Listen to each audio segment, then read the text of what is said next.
The tale begins with a group of men in white uniforms working hard to till the soil. A shout echoes through the air demanding someone to bring water. Next they lay down the straw. Several men stand in a line carrying buckets of water, while another man perched on the edge of a small cliff berates them as slaves, barking orders to speed up their efforts. Nearby, a goblin scribbles notes into a log carried by one of the men. Meanwhile, one man cannot escape the agony of the relentless lashes tearing into his shoulders, nor the mixture of blood and sweat saturating his body. He grumbles about the excruciatingly harsh existence of lifelong servitude. In a completely different context, the strongest man alive had claimed the title of champion at the young age of 27 and maintained his position as the world's top fighter for 2 consecutive years. During a decisive fight, the referee declared the match over when the towel was thrown in. The victor, with an unbroken record of 23 wins and 0 losses, had secured his place as the heavyweight champion of the largest MMA league in the world. He even wrapped up his career with an undefeated title defense before retiring. That man is Choi Hyunseok, a celebrated athlete from the Republic of South Korea, and he is the central figure of this story. Not long after his retirement, fate dealt him an unexpected hand in the form of the infamous truck Kun. As you might guess, the truck collided with him, cutting his life short. Hyunseok found himself bitterly lamenting the loss of all the money he had painstakingly saved for his retirement. After all, fighting was the only thing he had ever known in life. Adding to his woes, he was a single man with no romantic experiences to his name. Even half an hour after his death, Hyunseok remained melodramatic, though his perspective slowly began to shift. He started to see the silver lining. No more grueling training sessions, no more championship matches to defend. He even took solace in his lack of family or close friends, realizing there was no one to grieve his passing. While drifting in this ethereal space, an arm appeared out of nowhere. It belonged to a stunning angel who apologized for her tardiness. She referred to Hyunseok as an SSS-class hero and introduced herself as Rachel. Her role? She was a recruiter tasked with finding individuals whose earthly lives had ended. Hyunseok, overwhelmed and confused, blushed at her appearance, particularly at her chest. He flushed even deeper when Rachel grabbed his hand. Hyunseok requested an explanation, and Rachel presented him with 2 choices. The first option was to embrace death and await reincarnation, likely as an unlucky old bachelor. The second was to be resurrected immediately as a hero destined to save a world desperately in need of him. Rachel made the second choice especially alluring, surrounding Hyunseok with visions of beautiful women. Feeling unprepared and overwhelmed, Hyunseok responded that he needed time to think, as the situation was both sudden and lacking in detail. Rachel gently pressed him, asking if he truly intended to pass up such a once-in-a-lifetime opportunity. She painted a vivid picture of the rewards awaiting him: wealth, fame, gorgeous women, and even exclusive privileges.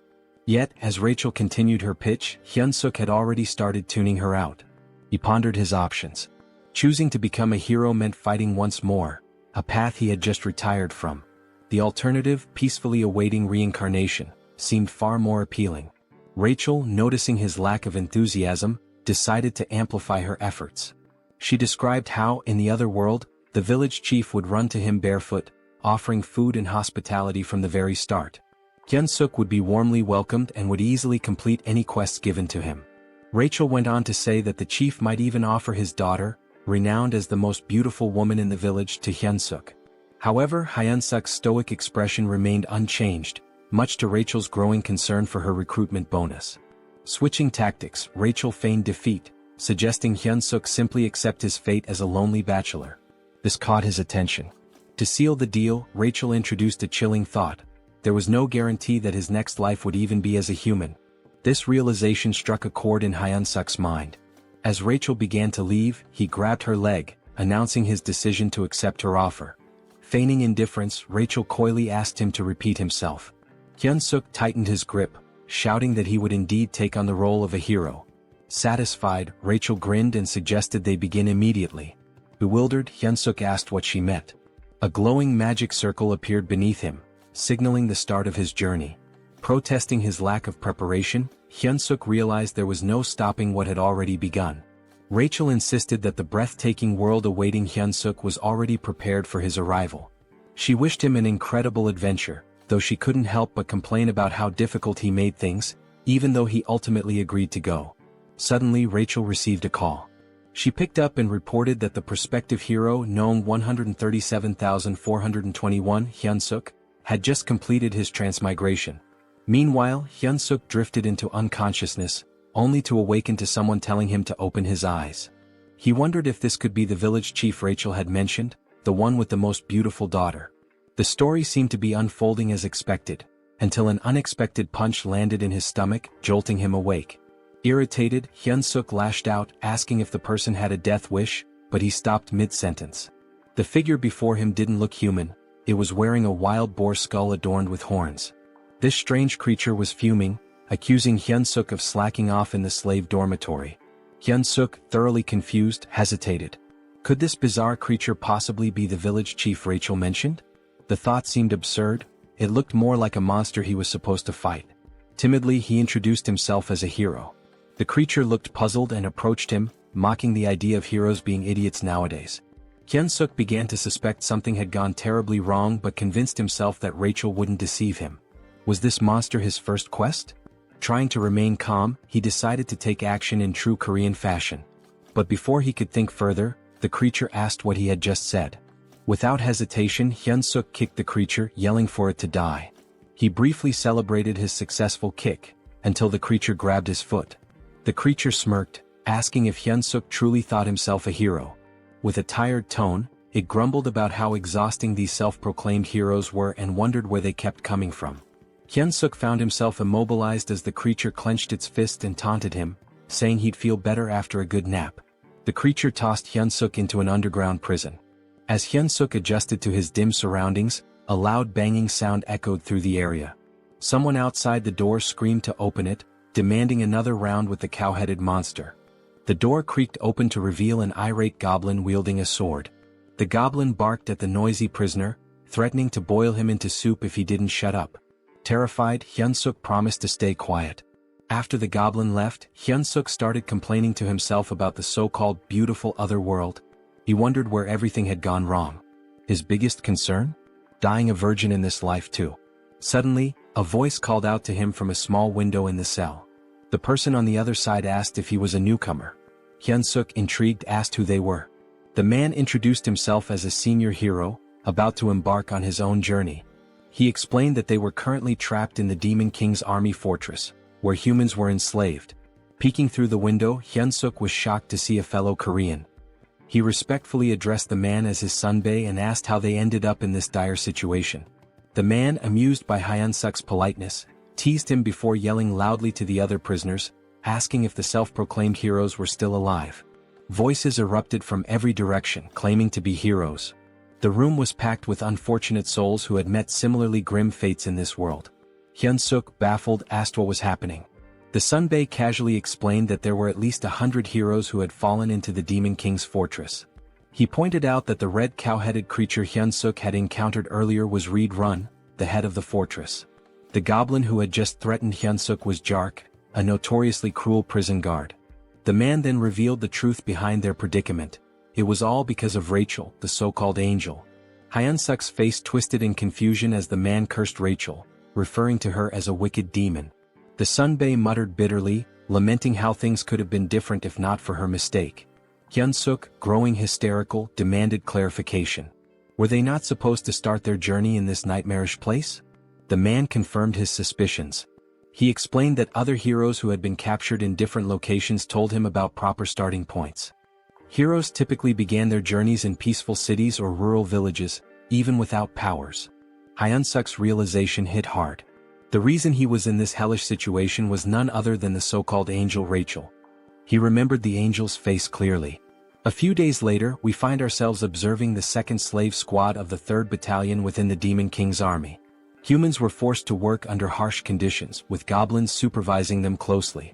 The humans were even made to chant, "Let's crush the humans, let's devour the humans." Hyunseok's body shook with exhaustion as he carried an enormous log, a goblin perched lazily on top. Eventually, a bell rang, signaling the end of the day's labor. The goblin ordered them to return to their cells. Back in his prison cell, Hyunseok reflected on how the prison conditions almost seemed better in comparison. He recalled the angel's promise about special privileges for heroes. He decided to try a popular command often used in these scenarios: status window. To his surprise, it worked and his status appeared before him. As he examined his stats, he learned some basic information about his strength and abilities. Hyunseok muttered something about what he had discovered, catching the attention of the man in the neighboring cell. The man, overhearing him, was surprised to learn that Hyunseok already had stamina at level 1. Hyunseok confirmed it and mentioned his strength stat was at 28. The man, recalling Hyunseok's reputation as a former champion, was amazed. He hadn't expected Hyunseok to be so exceptional, especially with stats exceeding 30 at level 1. Hyunseok, however, dismissed the praise, pointing out that he was still just a slave. The man remained optimistic, assuring Hyunseok that someone with his potential could definitely escape and become a true hero. Hyunseok, unconvinced, feigned sleep. In reality, he was preoccupied with his low level, doubting it would help him break free. As the night deepened and the man finally fell asleep, Hyunseok quietly got up to check his status window again. He noticed 2 intriguing options: mana that could grant superhuman strength and something called hero points. Hyunseok realized that the other so-called heroes didn't seem to know about hero points, as no one had ever earned any. Suddenly, a familiar light appeared, and the angel re-emerged, flaunting her appearance. With a teasing smile and a playful pout, she greeted him with a cheerful, "Long time no see." She provocatively asked whether she should reveal some important information about hero points. Before she could finish, Hyunseok grabbed the diminutive Rachel in his hands, his expression dark with frustration. He told her bluntly that he didn't care about hero points or anything else she had to say. At that moment, his priority was giving her a piece of his mind. Moments later, Rachel found herself tied up and dangling like bait on a fishing line. Apologetically, she explained that her magic circles had malfunctioned due to an unfortunate accident involving spilled coffee during a snack break. During her explanation, soundproofing magic was activated to ensure privacy. Hyunseok questioned whether she had been punished by being assigned as his manager.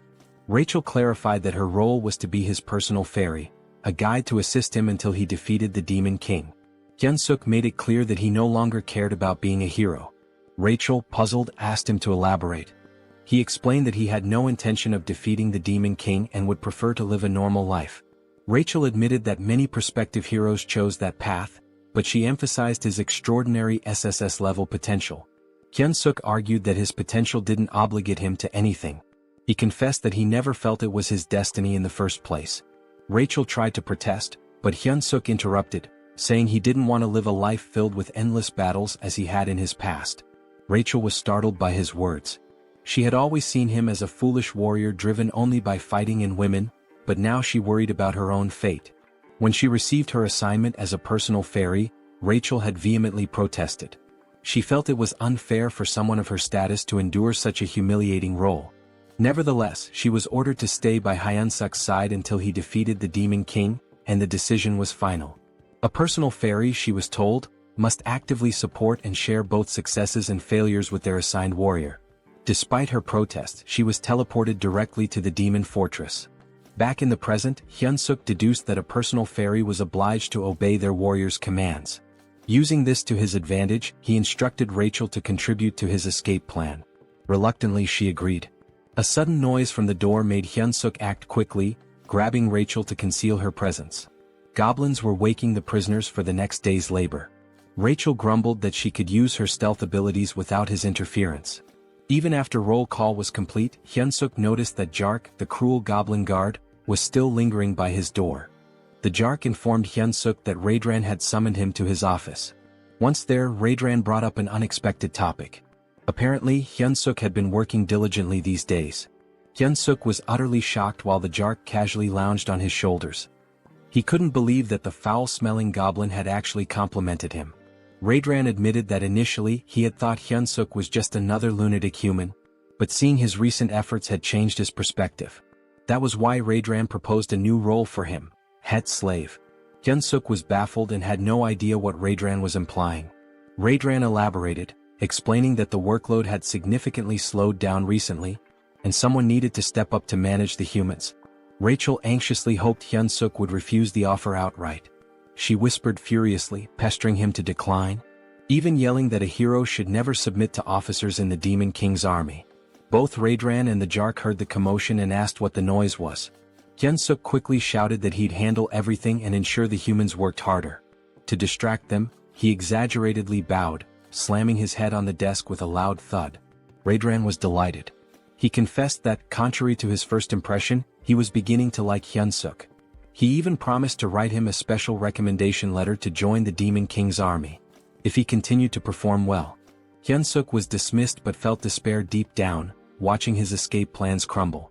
A few days later, the humans were chanting while working. Hyunseok strutted around, smugly scolding one worker for being too slow. He mocked, "Even my grandma could run faster than that." With such an attitude, he looked perfectly suited for the Demon King's army. The system window popped up, revealing that his hidden skill, charisma, had increased. Due to his leadership experience, Hyunseok exclaimed that being the head slave was the best.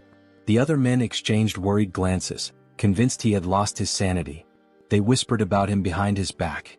Rachel, however, reprimanded him, warning that this behavior could land them in serious trouble. Hyunseok dismissed her concerns, telling her to trust his plan. He added arrogantly, "A sparrow like you can't understand the strategies of a phoenix like me?" When a man collapsed to his knees, Hyunseok scolded him harshly. The system window notified him that Reed-Run's favorability towards him had increased. Hyunseok saluted dramatically and thanked Reed-Run, declaring his loyalty. Rachel exploded in frustration, reminding Hyunseok of his desire for adventure and escape. Hyunseok scratched his head, explaining sheepishly that he was simply following the system's guidance. He reasoned that obeying the system was part of being a hero. Rachel argued furiously, insisting that boosting the Demon King's army officials' favorability was absurd and completely unlike any hero quest she had ever seen. Hyunseok stood firm, claiming it was the truth, even offering to read the quest description aloud. He read, "You who have found yourself trapped in the Demon King's fortress due to an idiot's mistake?" Rachel cut him off, arguing that the language was far too informal for a system message, which should always use neutral, precise wording. Hyunseok shrugged, insisting that perhaps an SSS-level hero system worked differently. The previous night, Rachel had made a scene, accusing Hyunseok of accepting the head slave position too willingly. Hyunseok retorted that she was the crazy one, not him. Out of nowhere, a system message had appeared, addressed to Hyunseok. It stated, "You who have found yourself trapped in the Demon King's fortress due to an idiot's mistake might feel as frustrated as someone discovering an empty toilet paper roll. However, this is an opportunity. To become a true hero, you must gain the favor of the Demon King's officer, Red-Run, and earn 100 hero points." Hyunseok had been stunned at the time but realized this was his only viable option. Now back at work, Hyunseok led the slaves in singing the Demon King's Third Army Corps song. Rachel was puzzled, realizing only high-ranking figures could alter quest objectives. She wondered why they would do such a thing for Hyunseok. Suddenly, Jark approached Hyunseok again, instructing him to follow him to Reed-Run's office. Red-Run praised Hyunseok for the significant increase in productivity among the slaves. Hyunseok, feigning humility, attributed the improvement to Reed-Run's wise decisions. Rachel scoffed, muttering that such shallow flattery wouldn't work. But to her shock, Red-Run seemed genuinely pleased, visibly flinching with satisfaction. The system window reappeared, announcing that Hyunseok had achieved his favorability goal and successfully completed the hero quest. He earned 100 hero points, unlocking the beginner heroes store with his first points. Both Hyunseok and Rachel were astonished that the plan worked so effectively. With the favorability quest complete and everything progressing smoothly, Hyunseok decided it was time to move on to the next phase of his strategy. He approached Red-Run, asking permission to begin training the slaves. Red-Run raised an eyebrow and questioned the request. Hyunseok painted an idealistic picture, a group of slaves working in perfect harmony, trained to the point of discipline mastery, each performing the labor of three without slacking. He emphasized that with such efficiency, the fortress could be fully constructed within a week. Red-Run, however, argued that humans were physically too weak to endure training while continuing their tasks. Unfazed, Hyunseok added that if this plan succeeded, even the commander would heap praises on Red-Run. This was enough to convince Red-Run, who approved the training without much further thought. Back in his cell, Rachel was dramatically despairing over the situation. She lamented that her hero had completely lost his mind, not only submitting to the Demon King's army but now training slaves on their behalf. She felt utterly hopeless and dejected. Hyunseok, irritated by her theatrics, snapped at her for being so noisy. He assured her he had a plan. Skeptical, Rachel asked if he was trying to make a fool of her again. Hyunseok, quick-witted as always, retorted by asking if she thought he was her He then revealed his true intentions, using the slaves to stage a rebellion. Hyunseok explained that the fortress housed around 3,000 human slaves, while the Demon King's army station there had only about 500 soldiers. Furthermore, a base for the Human Alliance was located nearby. In the chaos of an uprising, they could request reinforcements from the Human Alliance. Hearing this, Rachel's despair transformed into admiration, her eyes sparkling as she admitted he wasn't as foolish as she had thought. Hyunseok then decided to check the rewards from the quest. Rachel, still skeptical, asked if he truly received hero points or if the whole quest was fabricated. Hyunseok reassured her, explaining that everything he had been saying was true. He even shared that the hero's store had been unlocked and decided to take a look. Hoping for something useful, Hyunseok approached the store with high expectations. This, he thought, could be his lifeline and the key to gaining a real hero skill. When the status window revealed the store's offerings, Hyunseok was shocked. The skills included Hold Your Breath, F rank, which improved breath control, and Shit-Holding, a skill to endure bowel pressure longer. Hyunseok sarcastically mused that shit-holding should have been an SSS rank skill, especially useful in public emergencies. The other skills available were mundane, cooking, cleaning, and laundry. Confused and furious, Hyunseok questioned how these were hero-appropriate skills. Rachel, laughing at his frustration, explained that the store was still at level 1. She assured him that collecting more points and leveling it up would eventually unlock better options. Still fuming, Hyunseok lashed out, telling Rachel to shut up and calling her a swindling fairy.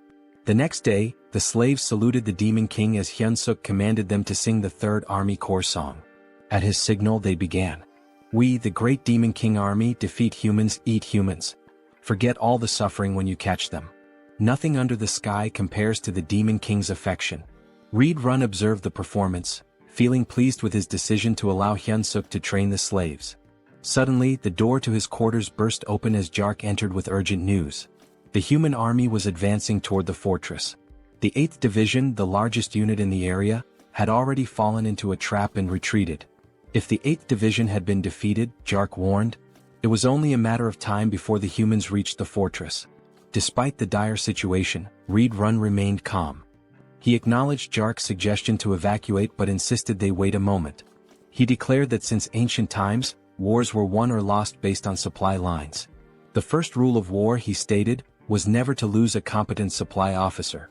With that, he instructed Jark to leave while he took care of Hyunseok before following. Meanwhile, Hyunseok scolded the slaves, asking if they were prepared to follow his orders.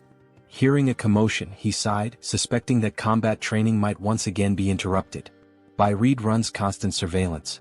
Checking the status window, Hyunseok noted that while his abilities had improved slightly, it wasn't enough to launch a rebellion. He muttered aloud, hoping for an unexpected event that could help him increase his power quickly. Before he could finish his thoughts, Reed Run landed abruptly beside him. Reed Run tapped Hyunseok's shoulder and called out to him, catching him off guard. Hyunseok turned, surprised by the sudden presence of Reed Run, who seemed to be in a hurry. We don't have time, Reed Run said urgently. You must come with me right now. Confused, Hyunseok asked why and where they were going, but Reed Run offered no explanation. Just then, the commander of the human army bellowed an order to attack, declaring that victory was within their grasp. Human soldiers armed with spears charged forward, successfully striking several goblins in their path. Their advance, however, was halted by a terrifying sight, the Red Nightmare Reed Run. The commander shouted for the troops to retreat and let the knights handle the enemy. Despite the order, the humans continued their charge, emboldened by their momentum. As Hyunseok watched the chaos, a thought crept into his mind. Why were human troops here? He began considering the possibility of using the situation to his advantage. Perhaps this was his chance to stab the Demon King's commander in the back end. Return to human society as a hero. One of the humans yelled, "Die, Red Nightmare," and lunged at Reed Run. With unsettling ease, Reed Run grabbed the man by the head and crushed it, leaving Hyunseok frozen in shock. Reed Run then unleashed his combat arts, performing the 7th movement. He slammed the soldier's face into the ground, following it up with an area of effect attack, the explosive destruction wave.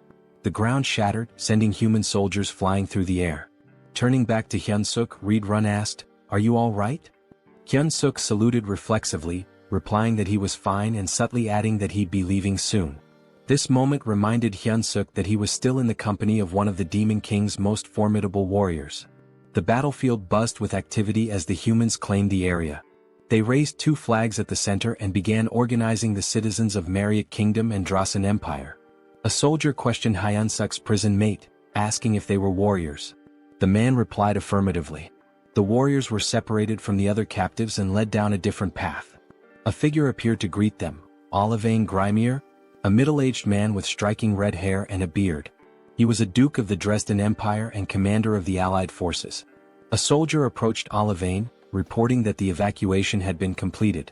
Olivane praised the soldier for his efforts. The soldier also mentioned that those claiming to be warriors had been drafted. Olivane gave the order to begin. "All soldiers to your positions," he commanded. Moments later he gave a chilling order, "Annihilate all the warriors before us." Meanwhile, a carriage traversed the forest. Inside, Hyunseok sat in sullen silence, bidding farewell to his dreams of adventure and his imagined second life. Across from him, Reed Run sat stoically. Hyunseok couldn't help but think about how Reed Run had effortlessly dispatched everyone chasing them. Their pursuers were no longer a concern. Rachel, attempting to cheer Hyunseok up, remarked that moments of crisis often present opportunities. She suggested they head to the headquarters and properly assess the Demon King army situation. Hyunseok, unimpressed, told her to shut up. Breaking the silence, Reed Run admitted, "I must have fallen asleep for a moment." He looked at Hyunseok and asked, "Did you say something?" Hyunseok quickly covered, claiming he was just mumbling about how honored he was to accompany someone like Reed Run. Reed Run, seemingly touched, expressed his appreciation. He informed Hyunseok that they were nearing the 3rd Corps headquarters and encouraged him to look forward to it. "Once we arrive," Reed Run added, "I'll officially enlist you in the Demon King's army." Hyunseok turned pale but managed to force out, "It's an honor." Rachel too panicked silently.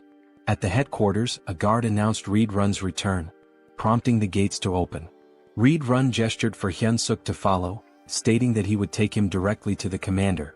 "It's an absolute honor to meet the commander so soon," Reed Run remarked, though his body language hinted otherwise. He warned Hyunseok to be on his best behavior in the commander's presence if he wanted to live. Recalling an old saying about surviving even in a tiger's den by keeping one's wits, Hyunseok steeled himself and vowed not to give up. At the commander's door, Reed Run announced himself and was granted entry. As the door opened, Hyunseok heard a woman's voice, making him wonder if the commander was human. The figure before them was striking, a woman with long ears, claw-like nails, and her eyes obscured. Her jaw and neck bore a different hue, adding to her otherworldly appearance. She lounged in her chair, wearing stilettos, exuding an aura of command. "Welcome back, Reed Run," she said with a smile. She observed that he had gained even more muscle since their last meeting. This woman was Hemis, the commander of the Demon King Army's 3rd Corps. Reed Run responded with a compliment, remarking on how her beauty had become even more radiant. Hyunseok felt his cheeks flush. He couldn't believe that such a stunning woman was a commander. Hemis smiled graciously and thanked Reed Run for his kind words. Meanwhile, Hyunseok was panicking internally, unsure of how to respond. Should he also compliment her beauty? He wrestled with the thought as Reed Run shifted the conversation. Reed Run admitted his shame for failing to defend the fortress. Hemis dismissed his guilt, explaining that the blame lay with the 8th Division commander, not him. She added with a sharp tone, "I should have already made a bag out of his hide." Hyunseok felt his breath hitch. Hemis continued, noting that the 8th Division commander had returned alive, but as a disgrace. The pressure Hyunseok felt in her presence was overwhelming, far surpassing anything he had experienced before. He clenched his fists, doing his best to conceal his trembling. Changing the subject, Hemis turned her attention to the human Reed Run had brought. Reed Run introduced him as Hyunseok, the individual he had reported about earlier. He announced that he had brought Hyunseok to officially enlist him in the Demon King army. Hemis stepped closer, inspecting him. "He's cute," she commented casually. She expressed her anticipation for his performance, especially since he had been chosen by Reed Run. Hyunseok, though flustered, managed to stammer out that he would do his best. Hemis, however, remarked skeptically, "With that body you won't last long in the demon army." She turned to Reed Run, asking if he agreed. Reed Run nodded, adding, "He'll be eaten alive by the others." Reed Run then noted how rare it was for a human to join the demon army and requested permission to train Hyunseok personally. Hemis's response was swift and firm. "Absolutely not," she said. She explained that Reed Run's time shouldn't be wasted on a human. Then something startling happened. Hemis began to transform. Her head morphed into something resembling a flower, but one with teeth and a long tongue. Hyunseok's jaw dropped in disbelief as he watched her shove her arm into her own mouth. Moments later, her face returned to normal, and in her arms she held a black dog-like creature. She informed Hyunseok that he would now be tasked with caring for her pet. The creature, though small, looked ferocious. "This is Bobo," Hemis introduced him warmly. "Isn't he adorable?" Hyunseok on the inside wondered what kind of pets this could possibly be. He couldn't help but think that it looked like it had come straight from the depths of hell. Also in his own language the name Bobo meant stupid, which added an ironic twist to the situation. Reed Run observed the creature and remarked, "I can sense immense power in it even as a baby." Hemis beamed at the acknowledgement, clearly pleased. Hyunseok, however, remained skeptical. Noticing his hesitation, Hemis asked pointedly about his reaction, intimidating him further. "Don't you like it?" she pressed. Hyunseok quickly backtracked, insisting, "It's an honor to care for Bobo." Satisfied with his answer, Hemis handed Bobo over to him. She advised him, "Bobo is growing, so don't forget to feed him. He gets unpleasant when hungry." She also warned that assigning new caretakers for Bobo had become a challenge, since he had been eating them all. Rachel's voice rang out loudly, surprising everyone. She had noticed a new hero quest in the system window and couldn't contain her shock. Hyunseok shushed her immediately, fearing she might wake Bobo. The quest details appeared before him. Survive by earning Bobo's affection and secure a better future. The reward was 200 hero points. Hyunseok was stunned. Was he really tasked with winning over a commander's pet? Just then the door opened and a goblin entered, knocking on the frame. Hyunseok greeted it politely, but internally he couldn't help but feel uneasy. Having a goblin as his companion made him feel like he was being treated as a snack. Curious, he asked about previous caretakers. The goblin informed him bluntly that there were none left. They were all dead. The goblin explained that from now on, it would be their job to prepare meals for Bobo. "Is that all?" Hyunseok asked. "Yes," the goblin replied, but just as it was about to bark another order, a shadow loomed over it. It was Bobo, licking the goblin's head ominously. Terrified, the goblin clung to Hyunseok's leg, pleading desperately. The goblin even offered Hyunseok his food to save itself. Hyunseok's patience snapped. "What are you doing?" he shouted. The goblin ignored him, knowing one of them wouldn't survive. Furious, Hyunseok grabbed the goblin and hurled it toward Bobo. "You're the one who's dying," he declared as Bobo prepared to make his move. Hyunseok handed the snack to Bobo, who seemed delighted. Without hesitation, Bobo devoured it. Hyunseok and Rachel watched as Bobo happily enjoyed his treat. Later, Rachel found herself in a panic, running for her life. Bobo was chasing her. Desperate for help, she shouted at Hyunseok, but he casually replied, "You better not run too long. He'll get hungry again." Hyunseok's eyes caught something. A new item was available, an extra-large bone. This particular bone could attract Kennedy-type monsters and charm them. It was priced at 30 hero points. Acting quickly, Hyunseok called Bobo and showed him the bone. He threw it and Bobo's eyes lit up with excitement before dashing to fetch it. Meanwhile, Rachel, exhausted from all her flying around, grumbled, "You should have found that sooner." Hyunseok, smug, replied, "That's why my brain doesn't miss the small stuff." He thought the quest would be smooth sailing from then on, but he was wrong. Bobo suddenly lunged at him, narrowly missing and tearing only the hem of his shirt. That's when it hit him. The bone wasn't enough. Bobo needed fresh meat. Rachel asked if he was seriously considering taking Bobo outside. Hyunseok mulled it over, feeling the pressure as Bobo began baring his fangs. Frantically, Hyunseok blurted out the first calming word that came to his mind. "Walk." Bobo froze and immediately changed his demeanor. The feral energy vanished, replaced by a happy, tail-wagging excitement. Bobo even hugged Hyunseok, who sighed in relief. Now outside, Hyunseok searched for the kitchen, but he was utterly lost. Bobo, full of energy, was pulling him in all directions, making things harder. Rachel, scanning the area, admitted she couldn't smell any food. She spotted a goblin and suggested asking it for directions. Hyunseok approached the goblin, who looked puzzled to see a human. As Bobo reverted to his wild nature, the goblin froze in terror. Hyunseok tried to reassure the goblin, explaining it was just Bobo's walk time. The goblin, still horrified, asked why a human was walking Bobo. Bobo licked the goblin's face and Hyunseok firmly told him, "You can't eat him." Hyunseok asked where the kitchen was and the goblin, trembling, pointed to the left before sprinting away. Rachel and Hyunseok stared after him, stunned, before bursting into laughter. The goblin's terror was so over the top, it made them question if he really belonged in the demon army. Once the laughter died down, Hyunseok refocused. He was ready to search for meat in the kitchen. Rachel, however, questioned his long-term plans, asking if he intended to care for a dog forever. Hyunseok scoffed, replying that, of course not, he still had dreams to chase. But when he turned back, Bobo was gone. Panic hit him instantly. He turned pale and shouted, "Where the hell is that dog?" Hyunseok felt despair creeping in. Bobo was a walking disaster, and even looking away for a moment was a mistake. Rachel scanned the surroundings and pointed toward a direction. There they spotted Bobo trotting back toward them. Hyunseok exhaled in relief, scolding, "You scared me half to death." Bobo returned happily, but blood dripped from his mouth, and his stomach was visibly full. Suddenly they heard shouting, "Commander Regis is dead." A vow for revenge echoed through the air. Hyunseok froze in horror. Rachel pointed accusingly at Bobo, whispering, "He's the culprit."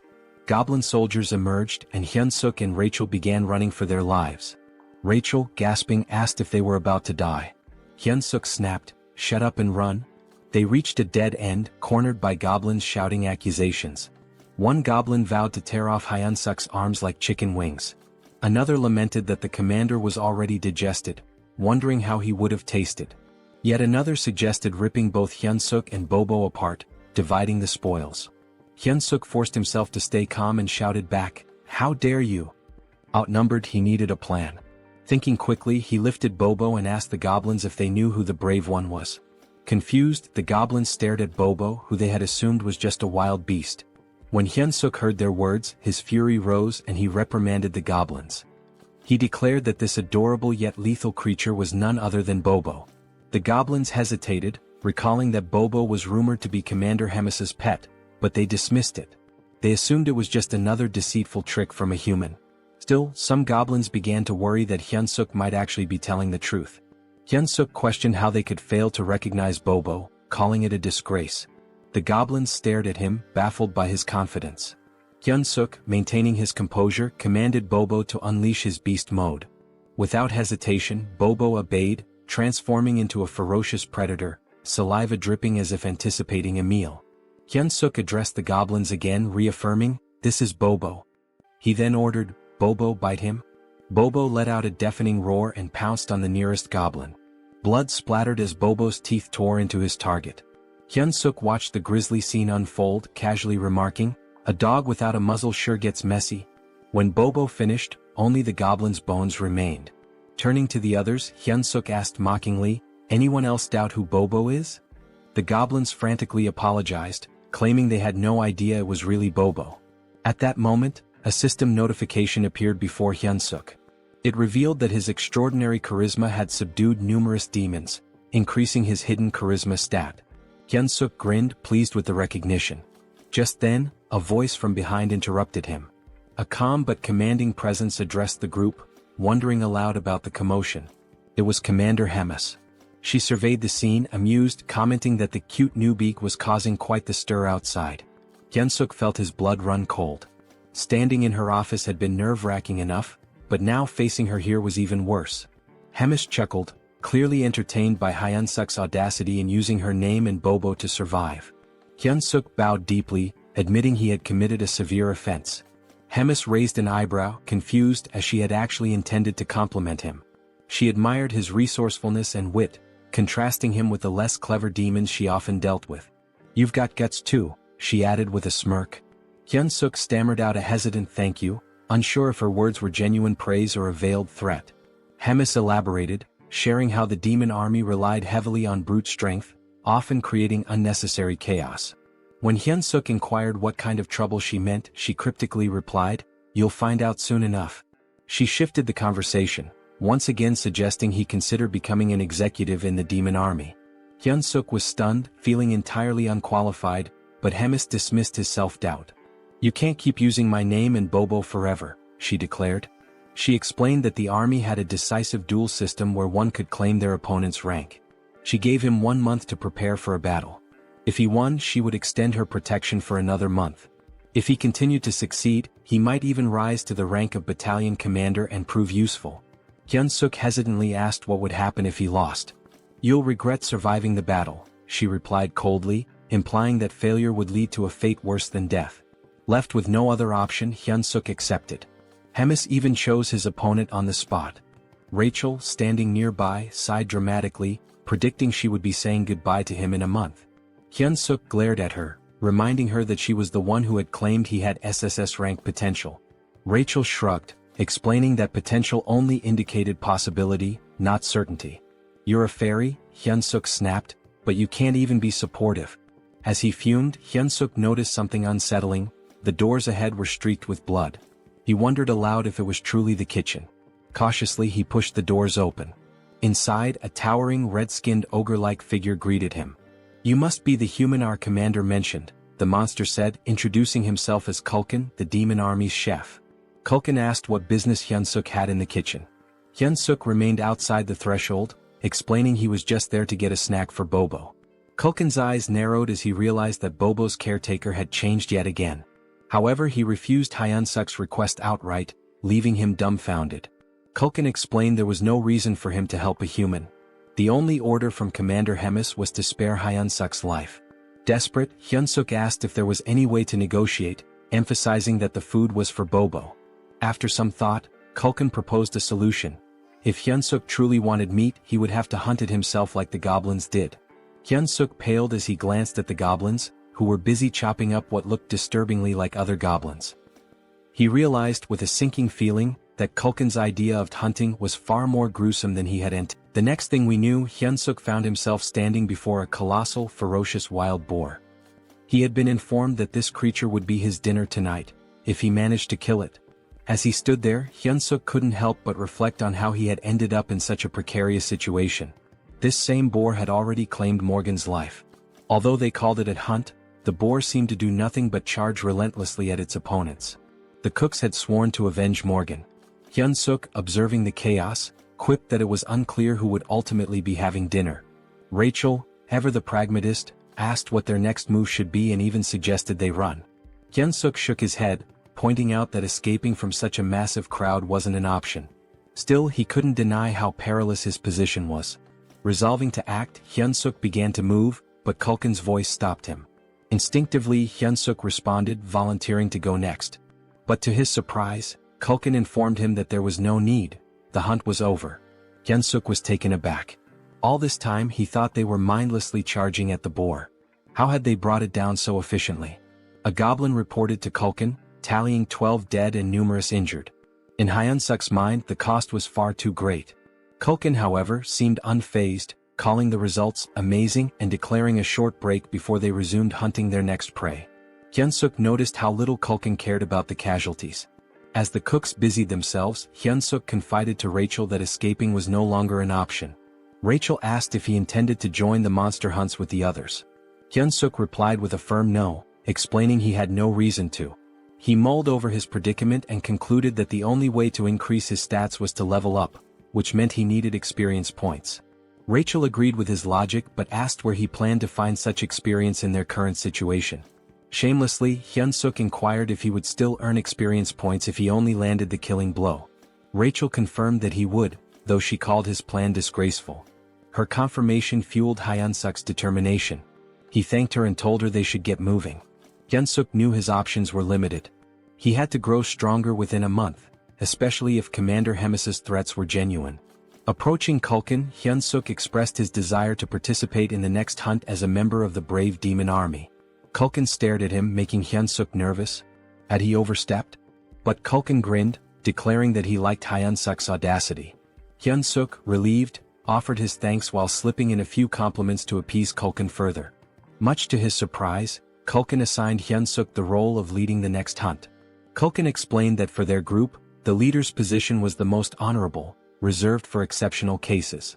Hyunseok, feigning humility, protested that he couldn't possibly stand before the noble demons, adding that the other cooks might object to him taking charge. Kulkin, unbothered, simply gave him a thumbs up.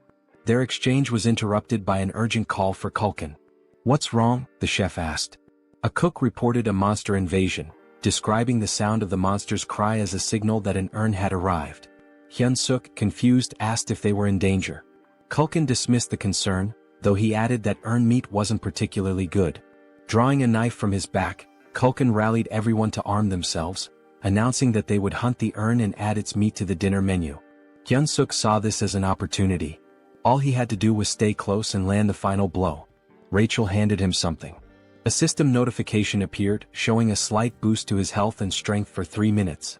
Rachel confidently brushed off his gratitude, but instead of thanking her, Hyunseok bonked her on the head, grumbling about why she hadn't used it on him earlier. Motivated, Hyunseok sprinted to position himself for the last hit. As he ran, he forced himself to focus on his goals. He pictured a noble blonde lady, no less than 5 children with bunny-like features and a peaceful retirement. He wasn't planning to die again as a defeated, loveless loser. With renewed determination, Hyunseok leapt into the fray, punching the urn with all his might.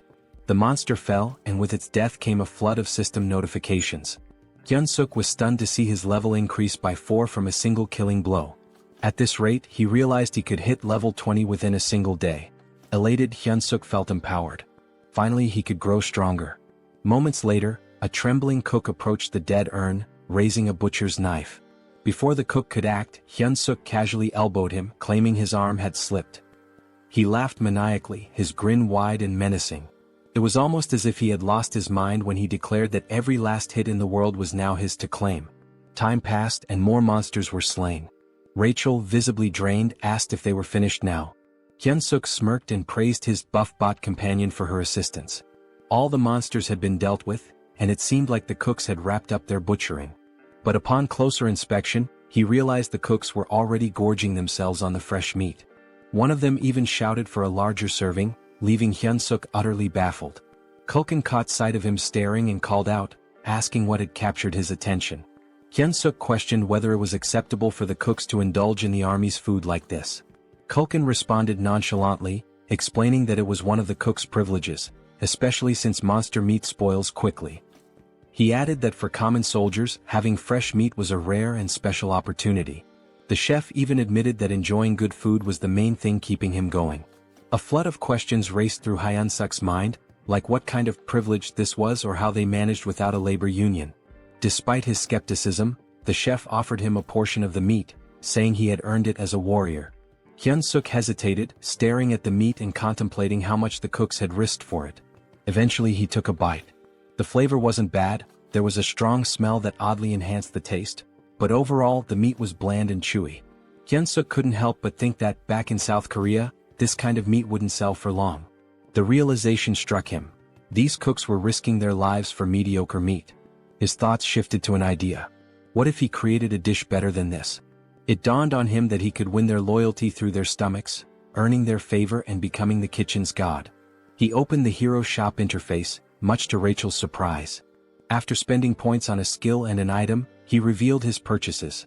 A cooking skill ranked F, costing 50 points, and a seasoning loaded with MSG for 20 points. Rachel looked at him in disbelief, scolding him for wasting points on salt. Hyunseok dismissed her criticism, explaining that she was underestimating its potential. He demonstrated, sprinkling the seasoning over the meat. The transformation was immediate. The aroma became rich and the meat turned juicy and inviting. Hyunseok felt triumphant, imagining himself as the god of this new culinary world. He presented the enhanced meat to Culkin, who initially declined, saying he was already full. But Hyunseok insisted, claiming he had poured his soul into the dish and could die happy if Culkin tasted it. Reluctantly, Culkin took a bite. The flavor transported him to his childhood. He remembered his mother asking if he wanted meat for dinner, a memory so vivid it brought tears to his eyes. Afterward, Hyunseok left with a bag of meat, a gift from the chef, who reminded him that it would stay fresh for only 2 days. When Hyunseok returned, Bobo charged at him, startling him.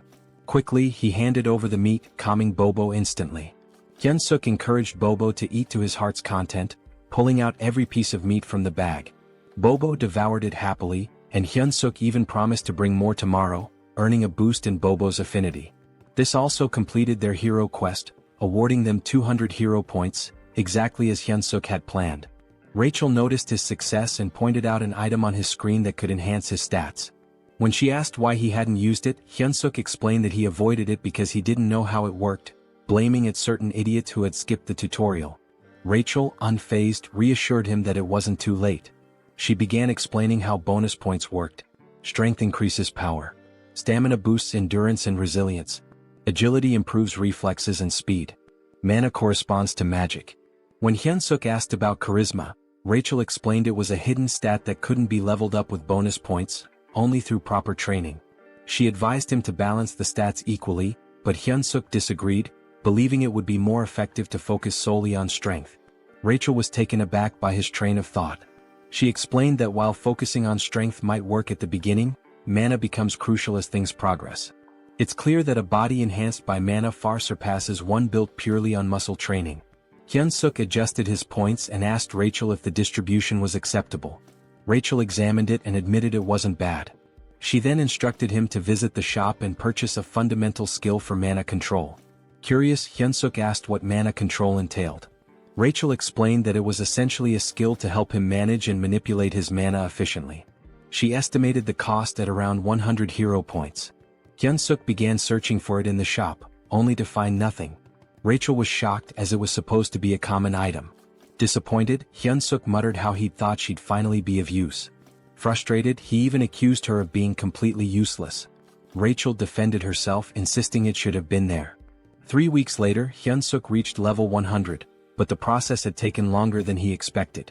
Rachel remarked that the experience points required increased significantly as he leveled up. Hyunseok pondered whether any other heroes were working as tirelessly as he was. Rachel informed him that he had already become a sinecure. Hyunseok found that hard to believe. He berated Rachel, reminding her of the countless times he had nearly died that day.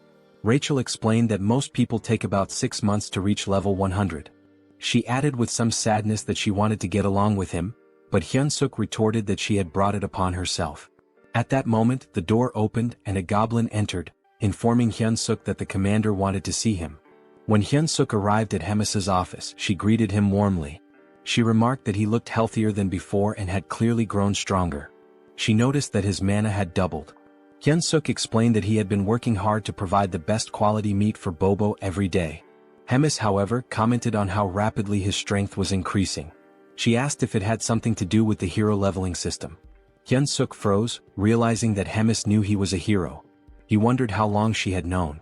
Hemis assured him that she had figured it out the first time they met. He asked her how she knew. She explained that she had a connection to someone who was deeply interested in heroes. Hemis then asked why he thought she had summoned him. Hyunseok tried to guess, mentioning his recent battles. She reminded him of their promise and asked if he remembered it. When Hyunseok affirmed that he did, she scolded him for his behavior. Suddenly, Hemis transformed into a monstrous flower-eating creature. She expressed her frustration with how quickly he was leveling and warned him to work harder if he wanted to survive. For her, it was all about entertainment. Hyunseok recalled how crowds are most thrilled not by flashy performances or easy victories but by dramatic, unexpected twists. He realized she had set him up against an opponent he could never hope to beat. Rachel, panicked, yelled, asking what his plan was. Hyunseok told her to stay calm and let him think. He reasoned that his best course of action was to gather as much information as possible about the opponent before the battle.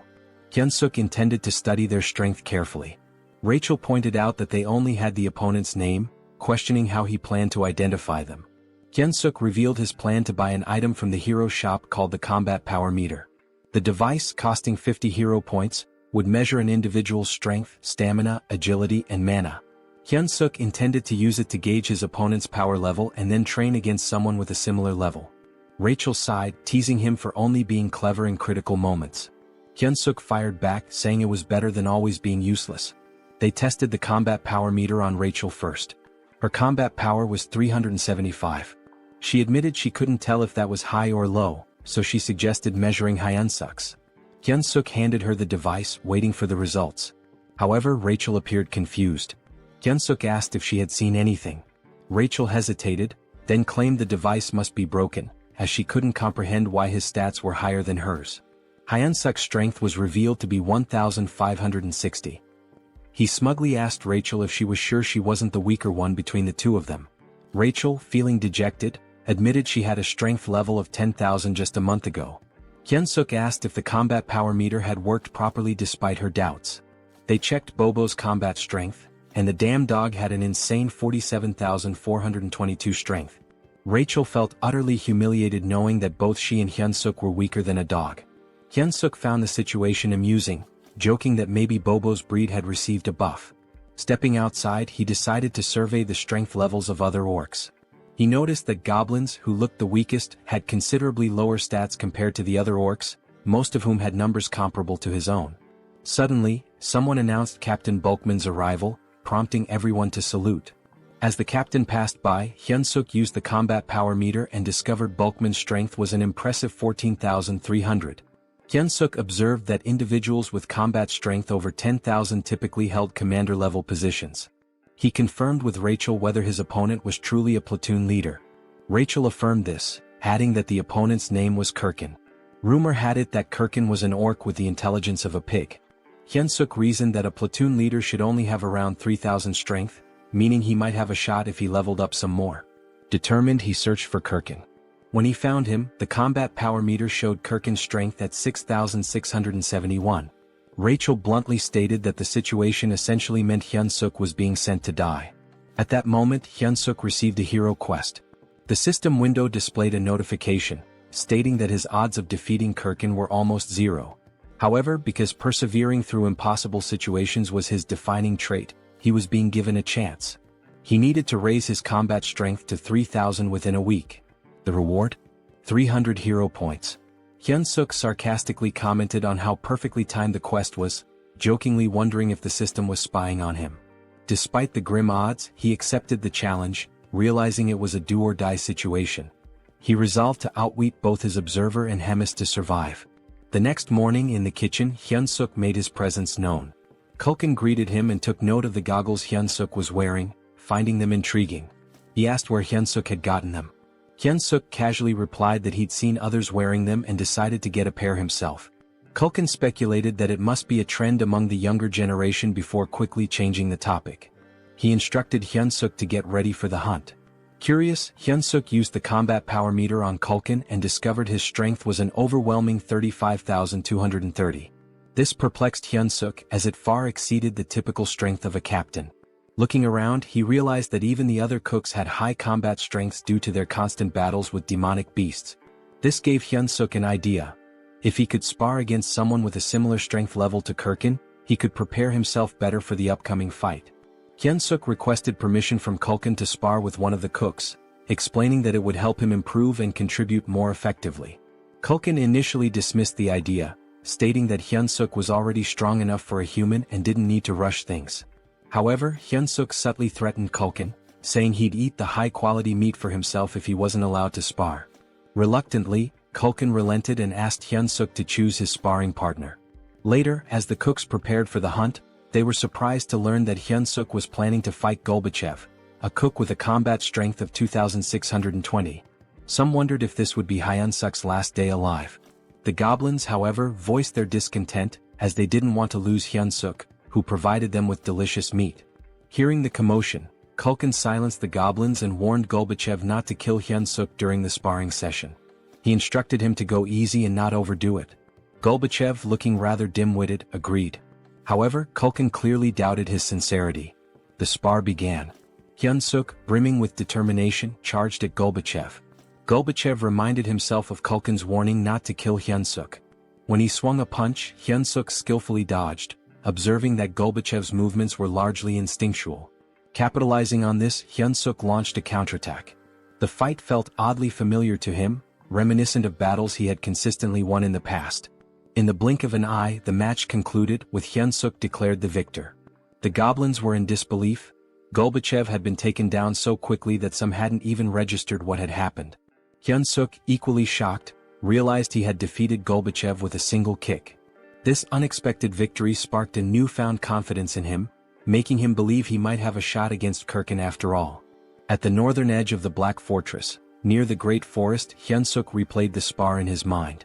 The fact that he had knocked out an orc with double his strength using just one kick reinforced his belief that combat strength was merely a number and not an absolute measure. He concluded that with a bit more improvement he could secure an easy win in his upcoming fight. Just then, a goblin approached Kulkin to report a large number of Talas appearing up ahead. Kulkin, visibly annoyed, asked if they were within Tala's territory. Hyunseok, curious, asked what the problem was. He questioned if it was because Tala's meat tasted bad. Culkin clarified that their meat wasn't too unpleasant. In fact, their bone marrow was considered a great delicacy. However, Talas lived in groups and had remarkably strong maternal instincts. If anyone harmed their young, it would lead to serious trouble. Hyunseok assumed the hunt would stop there, but Culkin, craving their flavorful meat, decided to proceed. He commanded everyone to attack, declaring that Tala's meat would be their snack for the day. He ordered them not to let any Talas escape and to slaughter them on the spot. The creatures resembled spiders with skull-like structures on their bodies. Hyunseok slyly shoved a goblin, feigning an accident, and seized the opportunity to land final blows to rack up XP. After some time, the group had amassed a collection of slain Talas. Hyunseok delivered the finishing blow to the last one, leveling up as a result. Rachel praised him for being a pro at stealing final hits. Accepting the compliment, Hyunseok explained that this was precisely why he enjoyed working in the kitchen. Suddenly, an overwhelming pressure enveloped the area, catching Hyunseok off guard. As he turned, someone screamed. The Talas queen had arrived. Her fury was palpable as she saw the pile of dead Talas. With a growl, she expressed her rage. Curious about her strength, Hyunseok used his goggles to assess her stats, only to find her power was immeasurable. The horrifying reality was clear. They had just mercilessly killed her children. Hyunseok spun around to ask the chef what to do, only to find him fleeing. The chef shouted for everyone to survive and meet again later. Hyunseok thought bitterly about the chef's irresponsibility when a loud noise drew his attention. Someone barked orders for everyone to scatter. Weak goblins were being torn apart as the enraged Talas queen screamed, her cry so deafening that Hyunseok had to cover his ears to endure it. Rachel alerted him to look behind, and when he turned, he saw hundreds of Talas charging toward him, led by the queen herself. Naturally, Hyunseok bolted as fast as he could, with goblins in the distance screaming for help. He knew that if he paused for even a moment he'd be dead. Eventually he stumbled upon a cave and hesitated, wondering if it was safe. Rachel reassured him it was empty, claiming she had scouted it earlier. Though Hyunseok didn't fully trust her, he figured the cave was safer than the forest, where he was vulnerable on all sides. The cave was surprisingly deep. He asked Rachel if it was a natural formation, but she didn't know. She did note how spacious it was, large enough for even the Talas queen to enter. An idea began to form in Hyunseok's mind as he spotted a gooey substance on the wall. Rachel dismissed the possibility of it being a Talas hideout, citing the chef's claim that no Talas groups were nearby. However, the sticky residue unsettled Hyunseok. Were these spider webs? Then he saw them eggs. Realizing the cave was a Talas nest, he knew it wasn't a safe place after all. Just as he decided to leave, glowing green eyes emerged from the shadows. A fully grown Talas charged at him. Hyunseok sprinted as fast as he could, with Rachel frantically asking if they were heading in the right direction. Hyunseok admitted he had no idea. This was his first time in the cave too. Suddenly he stepped on something, lost his footing and slipped. Panicked, he grabbed the first object he could find and hurled it at the Talas. The creature caught the object in midair, an egg. To Hyunseok's surprise, the Talas stopped attacking, seemingly distracted by the egg. He turned to Rachel for an explanation. Rachel theorized that the Talas might have found the egg appealing due to its round, smooth and moist texture, noting that it resembled a Talas egg. Inspired, Hyunseok grabbed another egg and taunted the Talas, declaring he wouldn't take any more of its nonsense. The Talas panicked, confirming that his strategy was working. Taking a firm stance, Hyunseok hurled the egg. The Talas scrambled to catch it, reacting almost desperately.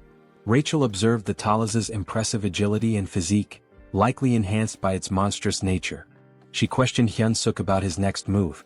Hyunseok, exasperated, asked what options he had left when there were still over 100 eggs scattered around. Despite the situation, Hyunseok even dared to taunt the Talas when one of the eggs cracked. He mockingly told the Talas that he could probably catch better than it could. Hyunseok ordered Rachel to fetch him another egg, but she informed him that they were down to the last one. Panic set in as Hyunseok turned pale, realizing he had seriously messed up. The Talas let out a furious growl and lunged at them. Hyunseok quickly ordered Rachel to cast a buff spell. The Talas queen was seething with rage, but Hyunseok noticed that she was already drained from chasing after the eggs. He steadied himself and focused, knowing he could seize victory. As the Talas queen charged at him, Hyunseok prepared his ultimate attack, Paradise Reincarnation shot. Instead of retreating, he confronted the monster head-on, delivering a powerful strike that defeated the Talas. Several system notifications popped up, confirming that Hyunseok had leveled up. Rachel rushed over to check on him, asking if he was alright. Hyunseok admitted he wasn't, joking that he felt like he was dying right then and there. He suggested they find a safer spot. To his surprise, Rachel revealed that she could also use healing magic. Hyunseok praised her, remarking that investing in mana points had really paid off. Rachel, however, modestly explained that her magic wasn't very potent and could mostly just stop bleeding. Hyunseok allocated his newly earned stat points and decided to head back. At level 108, his stats now stood at Strength 56 plus 2, Agility 53 plus 2, Stamina 55 plus 2, Mana 53 plus 2 and Charisma 27. He felt a sense of accomplishment with his now balanced stats, even though he wasn't sure how to utilize them all just yet. He considered it an investment for future endeavors. Suddenly a familiar voice echoed in the cave. It was Kulkin, delighted to see Hyunseok alive. Hyunseok asked why Kulkin was there. Kulkin explained that he'd found the cave while fleeing and thought they were lucky to have made it out alive. But Kulkin froze when he realized it was the Tala's nest. He spotted the scattered items on the ground. Hyunseok revealed that they were Tala's eggs, explaining that this was where the Talas laid them. Kulkin's eyes lit up upon hearing this. He excitedly mentioned that Tala's eggs were an extremely rare delicacy, reserved for high-ranking officials. Hyunseok, irritated, yelled at Kulkin to focus since they needed to escape. Kulkin remarked that the Tala's queen was likely already in the cave and admitted that defeating her would require someone of division commander rank or higher. He resigned himself to the idea that the egg would be his final meal. Suddenly voices echoed from the entrance. The surviving goblins had arrived, along with the head chef. Kulkin acknowledged those who barely made it and offered them a taste of the precious egg. Hyunseok silently vowed not to let this be his last meal, especially since he hadn't yet enjoyed his wife's 5-dish spread. Determined, he refused to die in such a pitiful place. Meanwhile, in Hemis's office, someone greeted the commander, commenting on his usual stiff demeanor. She inquired if he had completed his assigned mission. Readrun reported that he had successfully captured the Holy Empire's next saintess as instructed. Impressed, Hemis praised Readrun for infiltrating a fanatical cult in just 3 weeks. She patted his head, causing him to blush. Their moment was interrupted by a knock at the door. Annoyed, Hemis remarked on the interruption. A goblin informed her of an urgent report regarding the cooks sent to gather ingredients. Hemis dismissed it at first, assuming it was a routine issue, but the goblin clarified that the incident was severe. The Tala's queen had appeared, leaving most of the cooks, including Kulkin, dead or missing. Hemis asked about Hyunseok, to which the goblin reported that he was also missing. Hearing this, Readrun's expression darkened. Back in the cave, the goblins were toasting with Tala's eggs, resigned to their fate. Kulkin bid them farewell, but Hyunseok smacked him on the head, yelling at him to snap out of it. Kulkin gave him a bewildered look as if asking, "What the hell?" Hyunseok replied that Kulkin seemed to be under some wicked spell and claimed he used a secret weapon to wake him. With a triumphant grin, Hyunseok pulled out a new item, the Beast Encyclopedia, Demonic Beast Edition. The encyclopedia contained detailed information on nearly all demonic beasts and required 50 hero points to acquire. He searched for information about the Talos, a spider-like demonic beast that lives in colonies and is known for its exceptionally strong legs. To defeat a Talos, one must aim for its weaker spots such as the torso and head. The bodily fluids of the Talos are extremely flammable, and its eggs contain a substance as volatile as a bomb. The caves constructed with the Talos saliva are also highly susceptible to fire, so using flame magic inside them is a dangerous gamble. Hyunseok turned to Kulkin, asking if he could wield fire magic. Kulkin admitted he could, but only for simple attacks like shooting flames. With a resigned sigh, Kulkin advised Hyunseok to abandon his efforts, warning that the Talos carapace was too tough for his flames to penetrate. Hyunseok dismissed his concerns, stating that he had no intention of burning the Talos directly. Gathering the group, he unveiled his plan. He emphasized that they needed to survive so they could continue enjoying delicacies like the Talos eggs. The goblins, however, thought his plan was futile. Hyunseok cleverly tempted them by promising an unlimited feast of premium demonic beast meat as a celebration if they made it out alive. Their eyes sparkled with renewed determination, and Kulkin, drooling at the thought, eagerly asked about the plan. Pleased with their motivation, Hyunseok explained the details, stressing that no matter what, they must not stop running until they reached the exit. With the plan set, they moved out. Soon they encountered a swarm of Talos. Hyunsuk signaled Culkin to prepare his flames. At the right moment, Culkin unleashed fire, causing part of the cave to erupt in an explosion. Rachel observed the chaos and asked Hyunsuk what he had done. He explained that by allowing the fire to spread, the remaining eggs deeper in the cave would act as a distraction. This would keep the Talos occupied long enough for them to escape. Hyunsuk instructed the goblins to stay focused on surviving and to throw an egg as a diversion if needed. With only one egg left in his possession, they had to locate the exit before using it. As they pressed on, Rachel spotted light ahead. Hyunsuk guided the group toward it, urging them to keep running. Relief washed over them as they reached the light, but it was short-lived. Standing in their path was the Talos Queen. Hyunsuk's expression darkened as the massive creature blocked their way. Culkin, equally dismayed, whispered that the Queen had returned, believing their doom was imminent. But Hyunsuk refused to give up. He noticed the Queen wasn't attacking them outright. Sensing an opportunity, he addressed her directly. He instructed Culkin to ignite something, then held up the last egg, threatening to detonate it. "If this explodes," Hyunsuk warned, "we all die, your offspring included."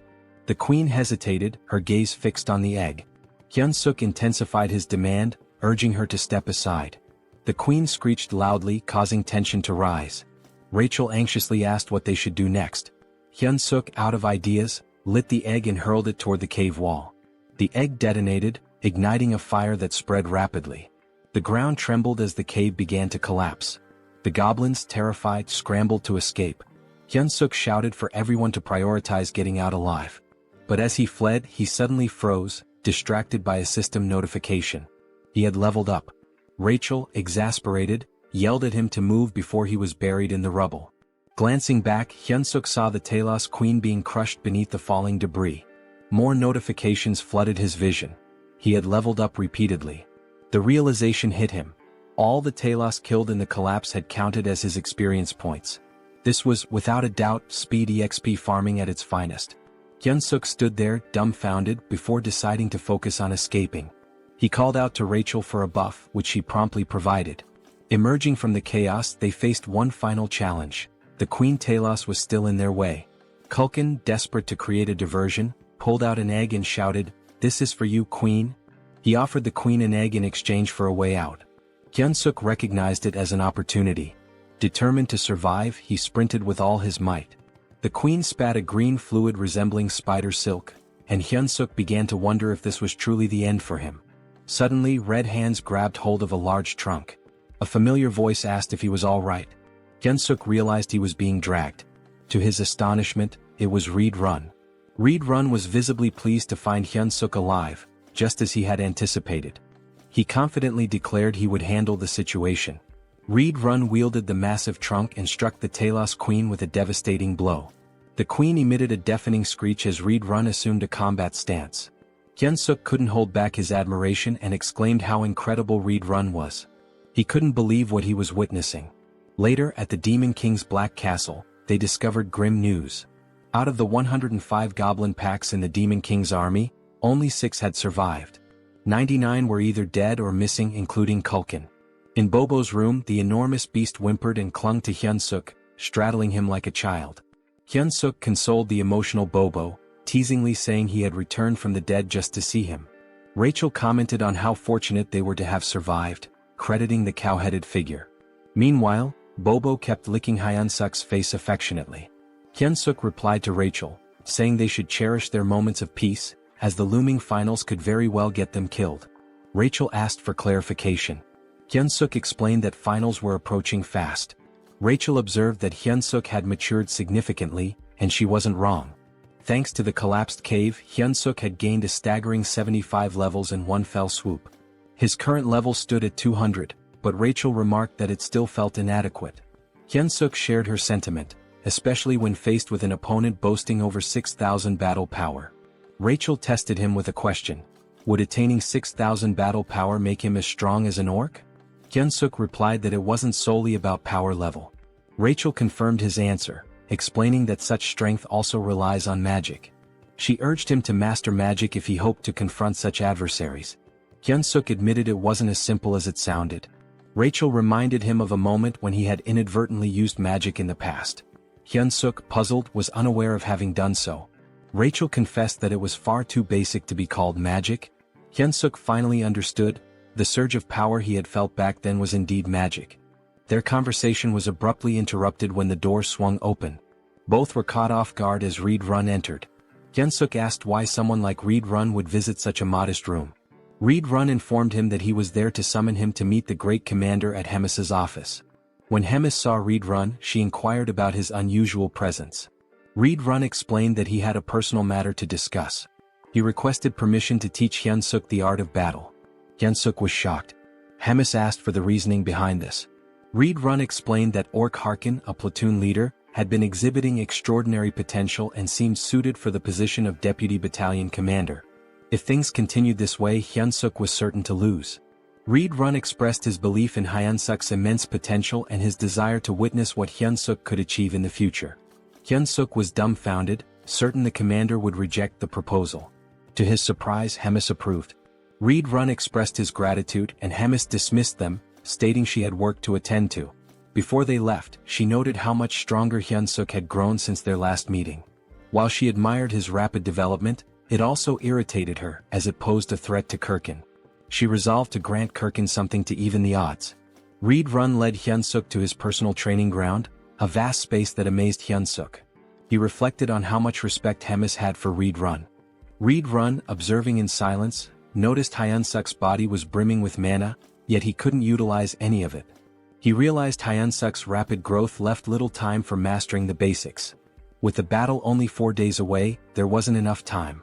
Reed Run concluded there was only one solution. He clenched his fist and declared that pain was an integral part of growth. Advising Hyunseok to stay alert, he delivered a punch directly to his face. While crashing onto the ground, Hyunseok couldn't help but question if this guy was completely out of his mind. Here he was supposedly training him, yet he was beating him to a pulp. Hyunseok shouted at Reed Run to focus. Otherwise he'd die if he didn't learn to block with mana. Determined, Hyunseok tried to shield himself from Reed Run's incoming kick by raising his forearm. He quickly leapt backward to create some distance. Gathering his strength, Hyunseok launched a counterkick. Reed Run found it peculiar. Although Hyunseok's physical strength was nothing remarkable, his reaction speed and perceptiveness rivaled those of a seasoned knight. Reed Run recognized that Hyunseok's fighting spirit was extraordinary. It became clear to Reed Run that it wasn't by sheer luck that he couldn't dodge Hyunseok's kick.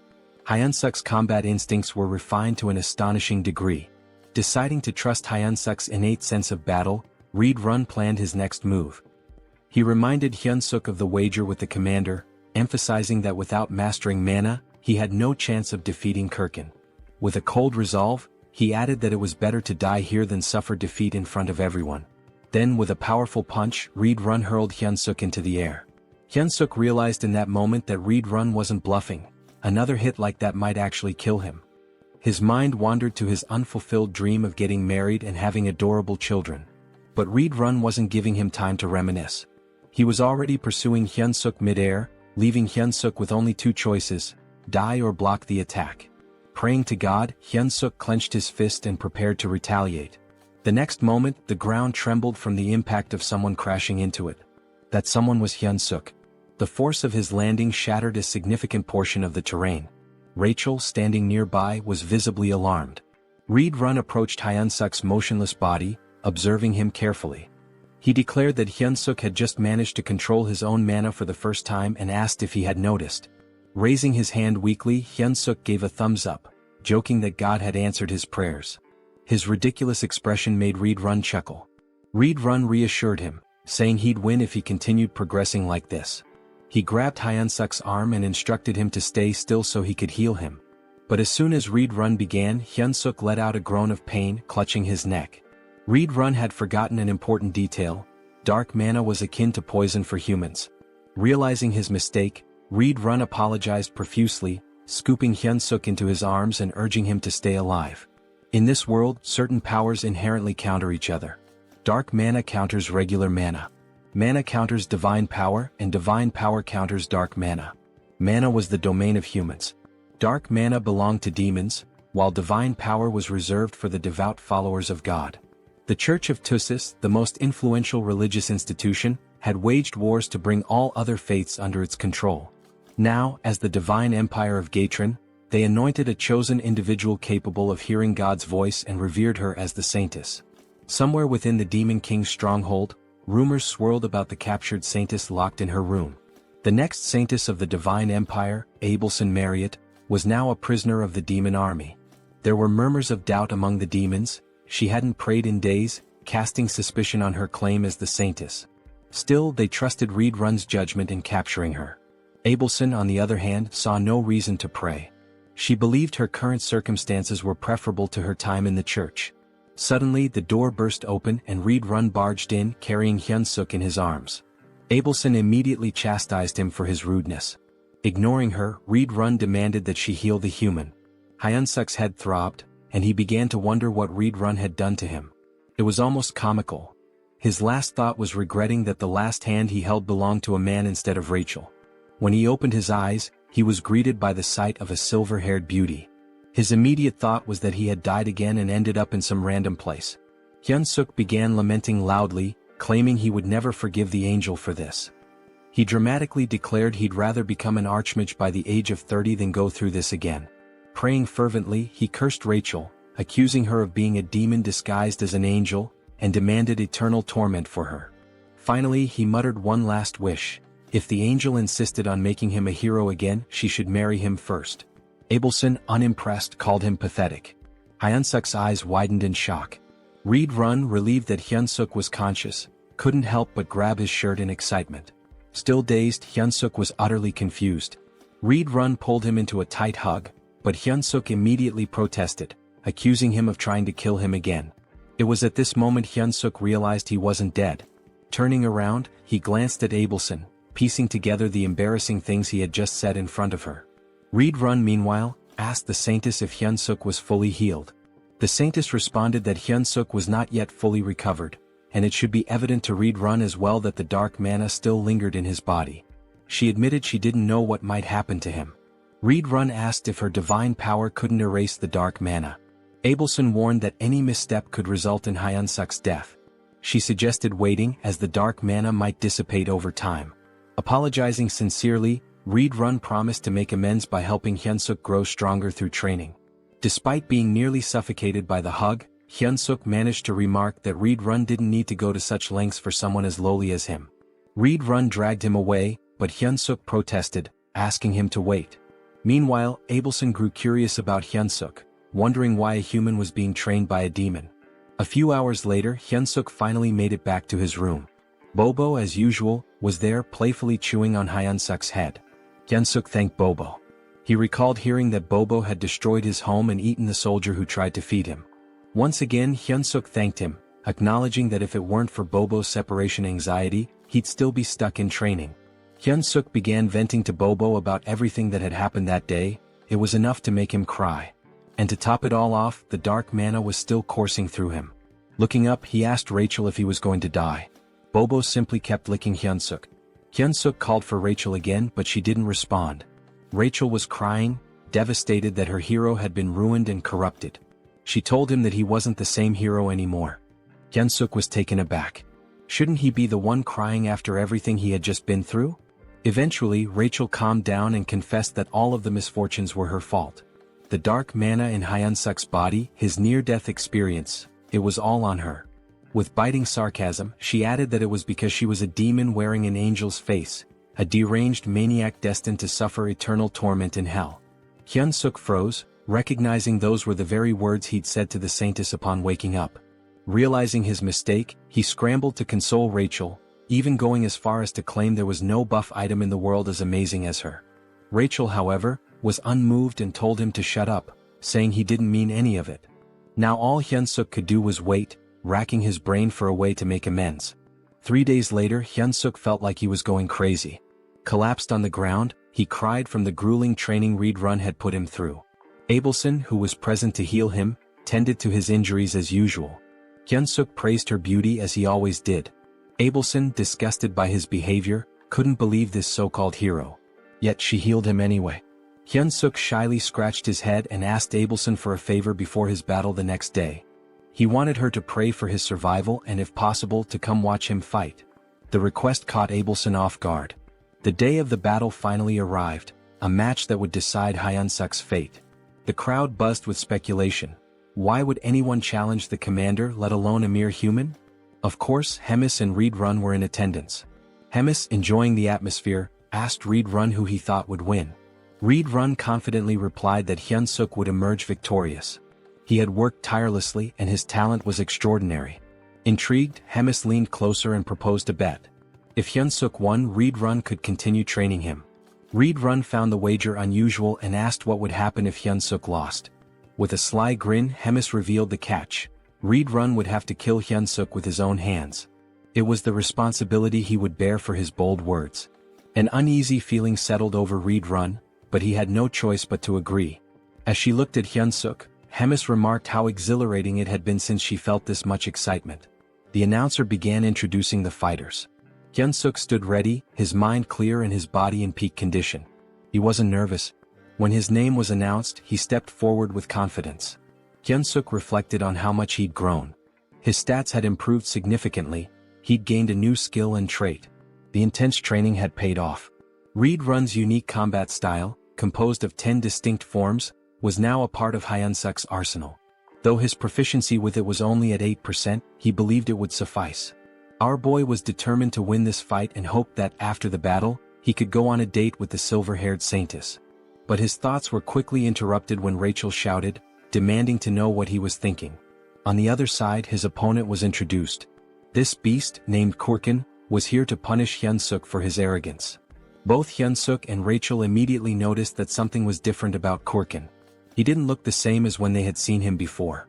Reed Run was also caught off guard as soon as Korkin appeared. Hemis wasted no time in reminding Reed Run that there was no backing out of their bet now. Korkin let out a roar so loud it sent shockwaves through the area. His combat level now stood at 10,573, which Hyunseok confirmed with his goggles. Hyunseok couldn't believe it. Korkin had surpassed 10,000 in just a few days. Rachel too was in disbelief. She suspected that Korkin must have done something underhanded to increase his strength so rapidly.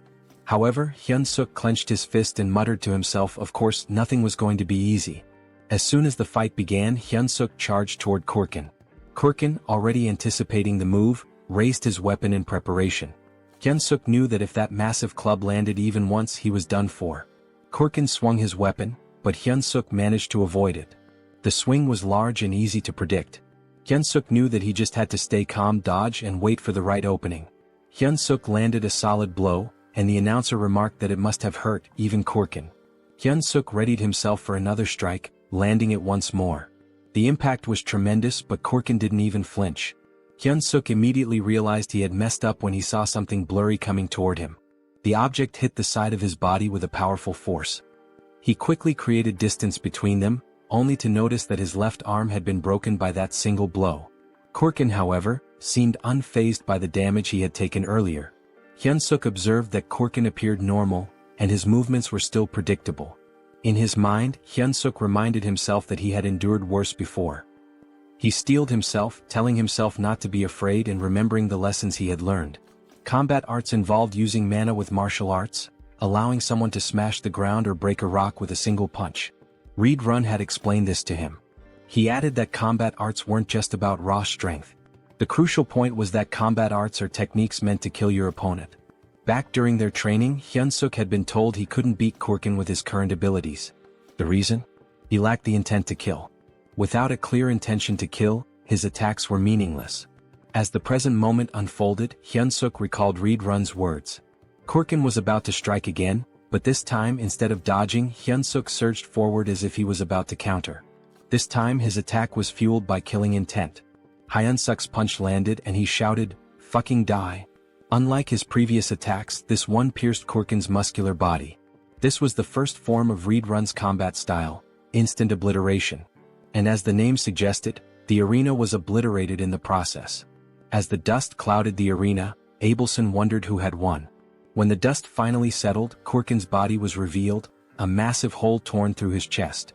"Welcome to the Donut Club, ugly ass," Hyunseok thought to himself as he raised his fist in victory. It was official, the weak human Choi Hyunseok had won. Despite his victory, Hyunseok's body trembled, and he realized that if he used Reed Run's technique again, it might just kill him. Meanwhile, Rachel was celebrating. She told Hyunseok that he had pierced straight through Kurkin's heart. Hyunseok could hardly believe they had won. But then a dark red aura surrounded Kurkin's body. Something wasn't right. The announcer too couldn't believe his eyes, exclaiming that it was a miracle. But Hyunseok knew this wasn't a miracle. He watched as a red object began to emerge from Kurkin's body. Twisting in pain as something strange happens to his body, it's clear that the blow wasn't fatal enough. Kurkin remains standing, almost miraculously, despite a massive hole where his heart should be. Kurkin has now literally become a walking meat donut and will be known as Mr. Donut.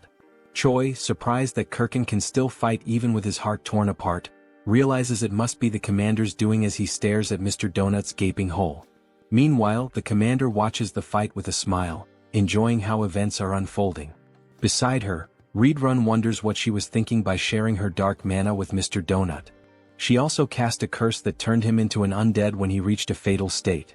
The commander, impressed by Choi's quick learning and talents, smiles, though her expression carries a hint of frustration for having expected more from him. Back on the battlefield, Choi wonders if Donut is still alive as he looks at the heartless monster still standing. Rachel clarifies that he isn't, it's actually a curse causing this effect. However, she notes that the curse won't last long. Suddenly, Donut charges at the hero, preparing a strike with a murderous gaze. Choi laughs, joking that this move is already well known and easy to dodge. Famous last words. In the blink of an eye, he is struck. Donut's fist is already at his neck, and apparently the blow wasn't as avoidable as Choi had thought. Mr. Donut, holding the hero's neck in one hand, strikes multiple times with the other, only stopping when Choi, in a desperate response, grabs the monster's arm with both his arms and legs, causing a surge of energy. This prompts Donut to throw him away, sending Choi crashing into a wall. As Choi reflects on the gentle meeting between his body and the wall, he recalls the near-death sensation he experienced, comparing then to now. It seems like all the bones in his body are broken. With no time to dwell on his misery, he notices someone willing him to stand and continue. Choi then realizes Abelson's presence, gesturing encouragement, telling him he can win. The hero hesitates to believe her, but the doubt doesn't last long. He rises, realizing the fight isn't over until it's truly over. His newfound courage stems from one thing: the fear of embarrassing himself in front of a girl. That's how we do to overcome death. Even with all his bones seemingly broken, he channels mana that acts as an armor for his body. A blue aura covers him. Choi then decides to counterattack. As he moves toward Mr. Donut, the system updates displaying 2 consecutive changes. His mana control advances from F to E and then from E to D. Charging a powerful energy-infused attack, the hero shouts an invitation to Abelson for a date. Screaming while smashing a goblin's thinking box seems like the perfect time to ask a girl for a hangout. The attack drives Donut's head into the ground, but it isn't enough to neutralize him, but it was almost. Realizing his attack was highly effective, Choi continues his assault, repeatedly striking Donut's meat coconut. The audience watches in stunned silence, unable to process what's happening in the arena. Meanwhile, in the room where Reedrun and the commander are watching, she asks Reedrun if was he the one who taught the hero all those moves. Reedrun denies it. He also added, emphasizing that he's never seen anything like this in his life. Turning the attention back on the battlefield, now nearing its conclusion, Choi's thoughts are focused on his possible date. Things like 1 night, 2 days, dinner and hotel, clearly more important things to think in a situation like this. However, he knows he must remain cautious while collapses in exhaustion. As a result, the commander tells Reedrun to be careful. Choi is a monster. She reflects that having a hero serve the demon army will be fun, even though Choi's face reminds her of someone she isn't fond of. Sometime later, the hero wakes up startled in his cabin, bandaged, and in the company of Dog and Rachel standing nearby. Before he can ask where he is, Rachel informs him he's obviously in his cabin. Choi, concerned about the outcome of the fight and his experience, is quickly reassured that he won and that Abelson tended to his injuries. Eager to check the system, he looks at his stats. Hero candidate Choi, now level 212, has seen significant increases not only in his level but also in stamina, mana, charisma, and unlocked mana control skill. As he reviews his stats, Rachel mentions she could have healed him too. Choi ignores the comment, focusing solely on the absurd number of levels he gained. Noticing the mana control skill, Rachel reacts with exaggerated surprise. She defends her reaction, explaining that she's right, it's extremely rare for anyone to achieve mana control. As she tries to elaborate on how amazing this feat is, she's interrupted by Choi, who notices a strangely folded piece of paper. The scene shifts to Abelson's prison. She's gazing at the stars and muttering to herself that it was unnecessary. In her thoughts, the hero is strange. He discovered mana and learned about combat in just 3 days, which isn't normal. This hero certainly has unknown potential. Unfortunately, his personality is inversely proportional to his abilities. Abelson wonders if her prayers were answered or if Choi is simply pure talent. In the end, it doesn't matter. To her, he's the hope she needs. She then knocks on a door, seeking a favor, and Reedrun at the other side answers, offering his help. When Reedrun asks what she needs, she says she wants to take a walk. Back in Choi's room, as he reads the letter, he's surprised to find it's a positive response to his date request with Abelson. She now wants to see him at the courtyard. The hero will finally have the time of his life. Moments later, the time for the meeting finally arrives. Choi, anxious, still doesn't know how to act in this situation. He wonders if he should ask for her number, but there aren't even cell phones in this world. Rachel advises him to forget about this situation and return to his room, complaining that he always ignores her words. But she can't finish her sentence as she's suddenly grabbed fiercely by Choi, who plans to throw her aside. However, just as he prepares to do so, Abelson appears in front of him, accompanied by 2 others. Choi, clearly caught off guard, announces Abelson's arrival, questioning who the other 2 are. Abelson replies that they are her escorts. After all, she couldn't wander alone in her current condition. Choi, with sadness, quickly remembers that she's confined as a hostage of the Demon King's army. Breaking the tension, Abelson expresses her desire to start with a walk. Choi agrees, and as they walk, he thinks about how stressful it is to be under the watchful eyes of Abelson's escorts. They're eliminating any chance of intimacy between the 2, leaving him unsure of how to start a conversation. Abelson, on the other hand, knows exactly what to say. Without hesitation, she fires her question. "Are you a hero, Mr. Choi Hyunseok?" The hero, surprised, doesn't understand how she knows or suspects this detail about him. Abelson explains that only heroes and demons have black hair in this world. Shaken by this revelation, Choi is also asked if he has any questions of his own. She encourages him to feel free to ask. Nervous but grateful, Choi timidly starts his first question. But before he can say anything coherent, they are interrupted by Reedrun. Choi is startled as he watches Reedrun approach in a hurry, frustration evident in his eyes. Reedrun delivers the message that the commander wishes to see him, exclaiming that the hero must follow. Choi panics. His meeting with Abelson ends before it even begins. Abelson also shows frustration with the situation, but it's clear their reasons differ. Observing everything, Abelson begins to wonder if Choi is truly someone trustworthy. The scene shifts to Hemi's chamber, where she explains she's been observing Choi's battle. She comments on his ability to consistently escape death with tenacity and then asks if he remembers what was offered to him. Choi cautiously confirms that he remembers she promised to protect him if he participated in a battle with an opponent of her choosing. She asks him to recall more details of the agreement. The hero recounts that he would become an executive under the commander.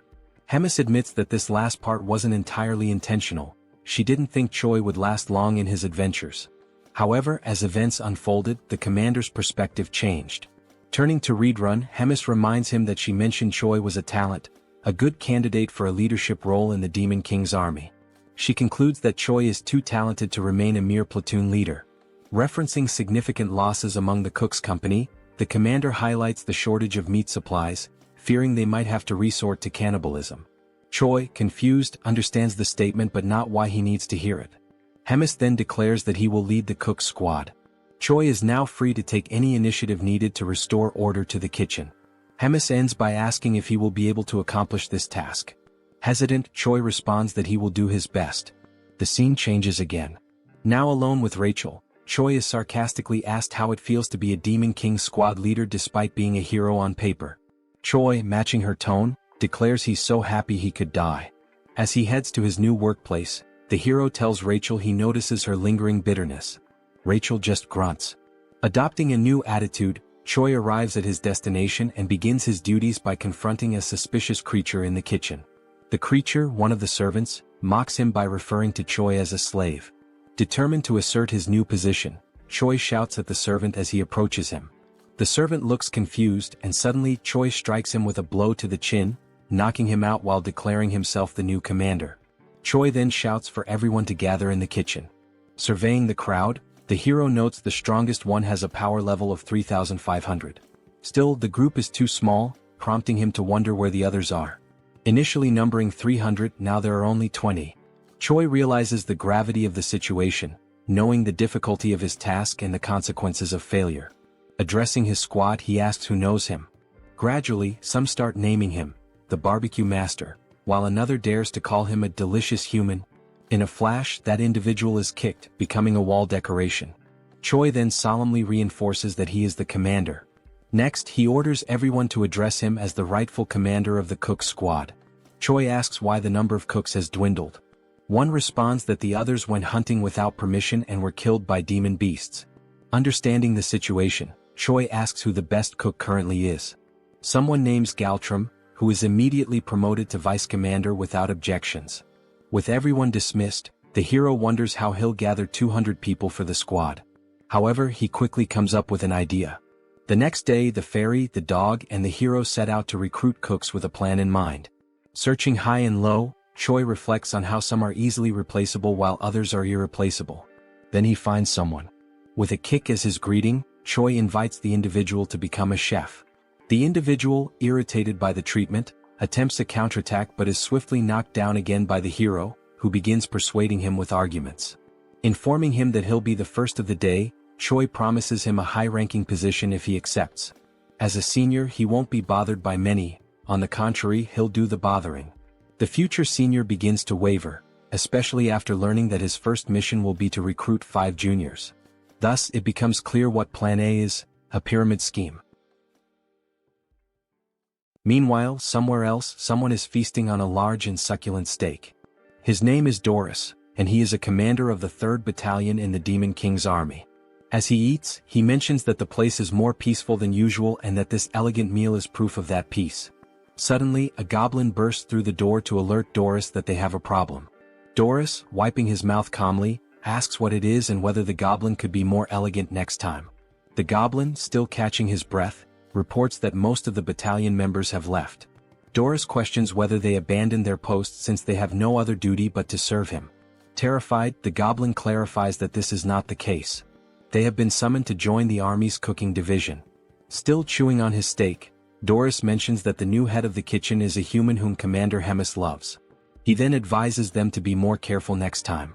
The goblin shouts, saying that this is not a situation he should let slide so easily. He adds that they have already taken 200 of his soldiers to serve as cooks. This leaves Doris stunned, as he cannot believe that his entire battalion abandoned him so quickly. Now outside, the soldiers summoned by Choi Hyunseok are gathering. Rachel tells Choi that more than 200 people have already assembled. Choi, resting his hand on his chin, smugly declares that this is thanks to his intelligence. He then adds that they have enough culinary soldiers and that he will finish recruiting soon, but a sudden noise catches his attention, prompting him to look. The noise was caused by the goblin, who was perched on Doris's shoulder, pointing at the soldiers who had left the battalion. Choi's first thought is that this is not a good omen. Adjusting his glasses, he comments that he has no idea what's going on or who these people are, but they seem to be angry about something. After putting on his glasses, the device itself issues a warning, stating that it cannot measure power levels exceeding 50,000. This surprises Choi. The glasses also warn that if used beyond their designated limit, they might malfunction. Choi mutters that he should end this quickly and run away before getting into more trouble. Doris shouts, asking whether Choi Hyunseok, the human who takes care of Bobo, is present. As Choi turns to flee without leaving a trace, Bobo suddenly appears and barks affectionately at Doris, leaving Choi with no escape. Choi halts his retreat, gathers his courage and introduces himself to the commander, asking what brings him there. Doris introduces himself as the commander of the separated 3rd Battalion. Then, slightly irritated, Doris demands to know who the hell Choi thinks he is to question what a commander is doing there. He points at the former battalion members and asks Choi whether he truly believes there is no reason for him to be there. This catches Choi off guard and makes him nervous, as even he had not realized that those scoundrels had brought along all their fellow unit members. Doris then invites Choi to have a conversation in his office. With no other options, Choi agrees. He has a sinking feeling that things have been going too smoothly to be true. Now in Doris's office, the commander asks whether this was really not intentional. Choi insists that he would never do such a thing. He explains that he simply selected the bravest soldiers, and it just so happened that they were all from the 3rd Battalion. Doris is surprised and thinks that the army's commander must favor this human. Deciding it is best to end the matter peacefully, he lets it go. After that, Doris changes his expression to a more amicable one and states that since things have unfolded this way, there is nothing more to be done. Choi should simply take the soldiers he selected and use them as he pleases. Hearing this excites Hyunseok, who asks if it is really true, thinking that he has a good feeling about this. However, just after this moment of euphoria, Doris mentions that there is a condition. Choi immediately starts feeling uneasy again.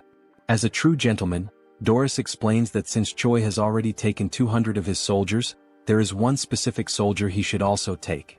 Choi becomes alert, thinking that even after taking so many soldiers, Doris still wants him to take one more. That must mean this soldier is a useless failure who will only cause trouble. Annoyed, Doris asks whether Choi is refusing and whether there is a problem, even after taking all of his 3rd Battalion soldiers. Feeling the pressure and his legs beginning to weaken, Choi insists that it is not what Doris thinks. He says he is simply overwhelmed with happiness and does not know how to properly express his gratitude. As the door opens, Doris declares that he has made his decision and will now introduce Choi to his new soldier. Then a massive hand appears, and Doris announces that the name of the new soldier is Yuzaru, adding that he is a lovable hybrid born from an ogre and an orc. Yuzaru introduces himself, speaking in the 3rd person. Yuzaru has arrived, Commander.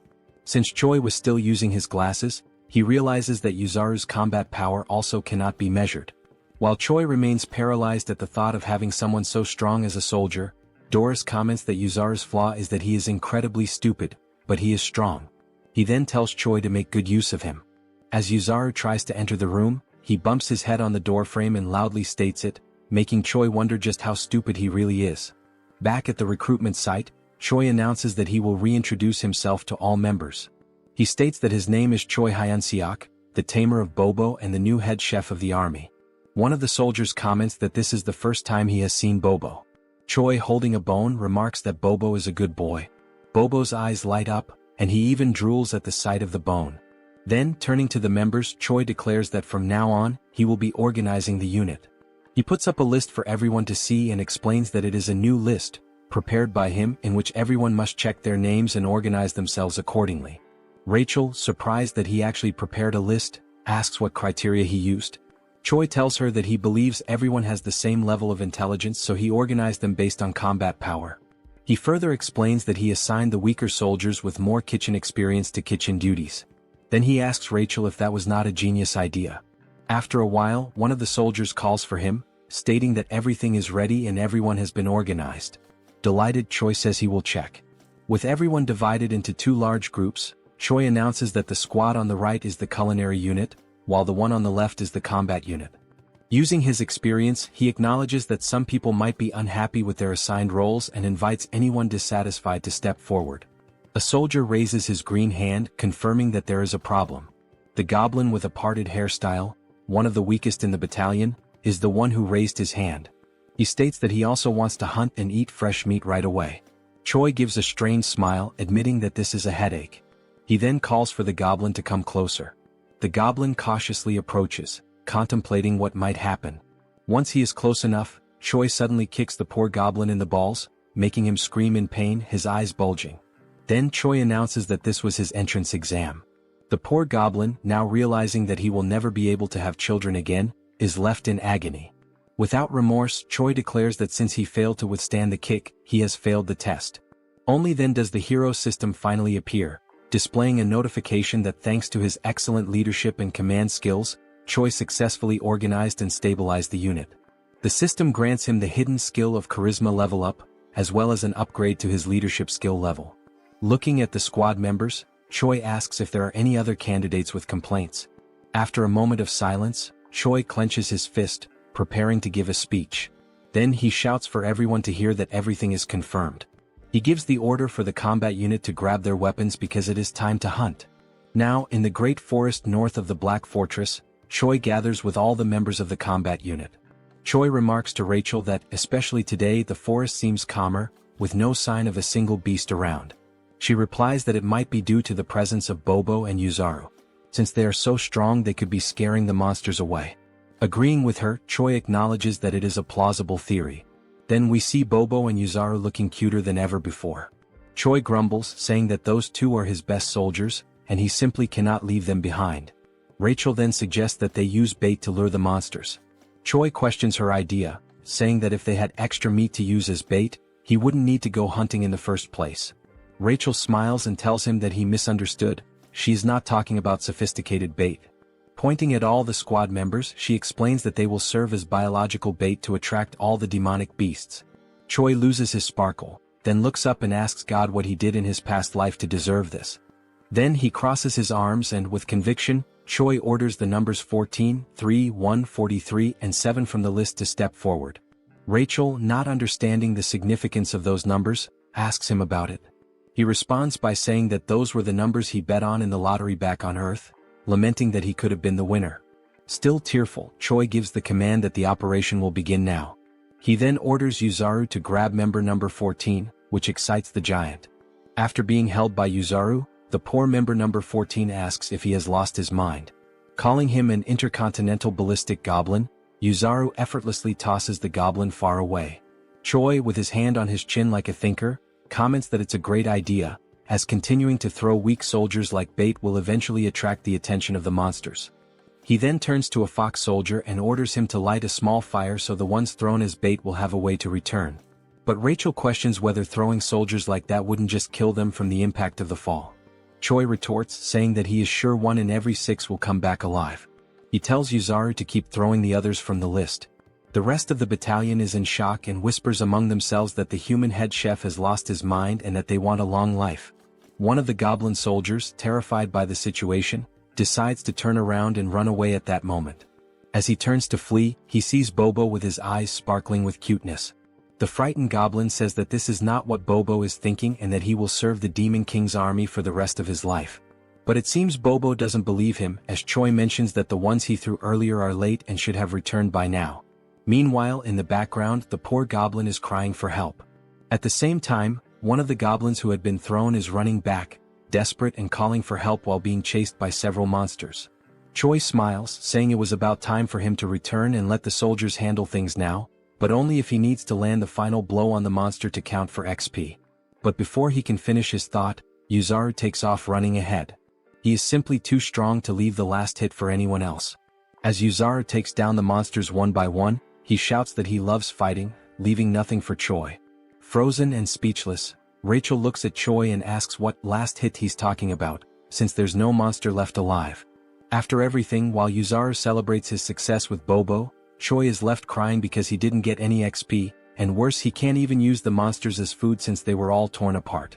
Rachel, shocked, points out that both Yuzaru and Bobo only need 1 hit to defeat the monsters. Still in disbelief, Choi says he needs to go back tomorrow but without those two.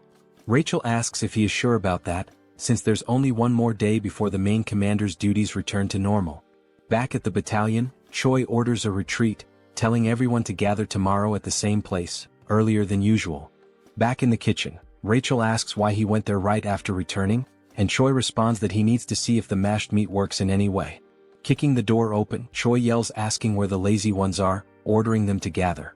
One of the kitchen soldiers runs towards him and asks if something happened. Choi asks if he tried the meat from today's hunt. This soldier is Galum, the vice chef. Galum confirms that he did, but the results were not as good as expected. Choi is uncertain and says that the craftsman isn't very demanding and asks if Galum understands. Galum, in tears, says that he does. Mockingly, Choi asks if, despite all of his experience as a vice chef, Galum still doesn't know how to make minced meat. Galum responds that the main role of the kitchen army is to bring the ingredients, and he is not a personal chef for the commanders. He explains that the commanders care about taste, while the others just want to eat and don't care about flavor. Choi tells him that the members are also struggling and orders Galum to be quicker. Galum quickly runs off, telling the others to gather to light the firewood. Reflecting on what Galum had just said, Choi realizes that everyone with a rank below that of commander survives on tasteless meals, so he has a good idea and smiles as things may be easier than he thought. After a while, he decides to pay a visit to an old acquaintance. He knocks on Abelson's door and introduces himself as Hyunseok. She hears him and tells the hero to come in. Feeling awkward and blushing, he says that it's nothing special, he just wanted to see her. Rachel then says that now she understands the real reason he went to the kitchen. It was to see this woman. He then pulls out the beautiful and delicious dish and asks if she has already had dinner.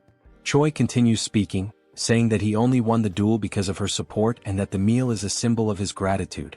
Abelson thanks him and mentions that she will only want a little bit. The woman then cuts a small cube of the meat and brings the fork to her mouth, thinking that the smell is very good. She takes a bite and after chewing for a moment she's left without reaction. Then, like in Shokyuji no Soma, she says that it's delicious, much better than what she had eaten at the castle. An incredibly tasty flavor.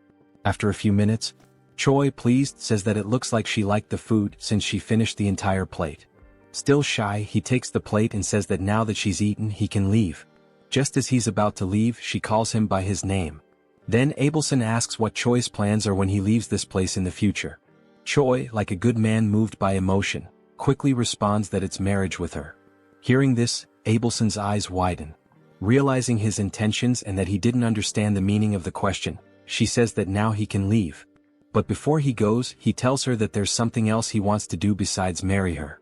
This catches her attention. However, before finishing, he asks her what her plans are and what she wants to do when she leaves there.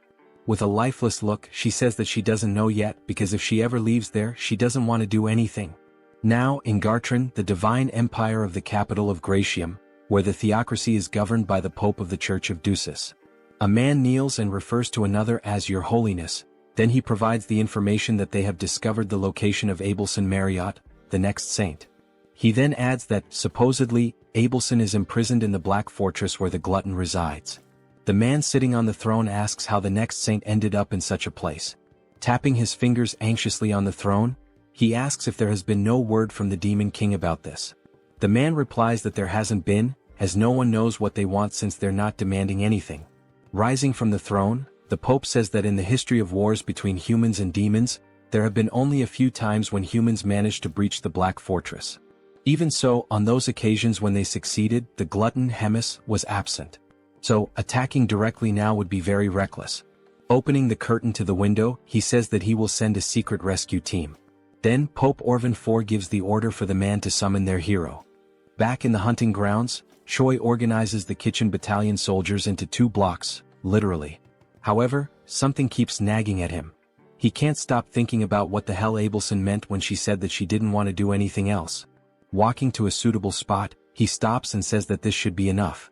While rummaging through his backpack, he calls the platoon commander forward and tells him to step up.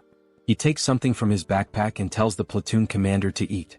What he pulled out were 2 steaks of meat, and while the soldiers look on in disbelief, they think it's some new type of bribe or some kind of leftovers. Choi asks if they're not going to eat, and the soldiers apologize and quickly begin eating. After tasting the meal, the soldiers who ate it shine their eyes and enter a state of ecstasy due to the delicious flavor of the meat. The 3 platoon leaders kneel and say that from now on they will be loyal to Choi, begging for another piece of the meat. However, he pulls out more pieces of meat and says that the chance to taste it is over, meaning that from now on, Choi shouts at them to run, because only the platoon that captures the most living demon beasts will be allowed to eat with him. The 3 platoon leaders run desperately, urging their soldiers to do the same. Seeing this, Choi says that the plan was a success since they're all slaves to their appetite. The plan to bring the monsters alive was precisely so he could land the last hit and level up. Looking at the system screen and seeing his level, status and charisma increasing, Choi says that while he was cutting the monsters, he quickly leveled up 10 times.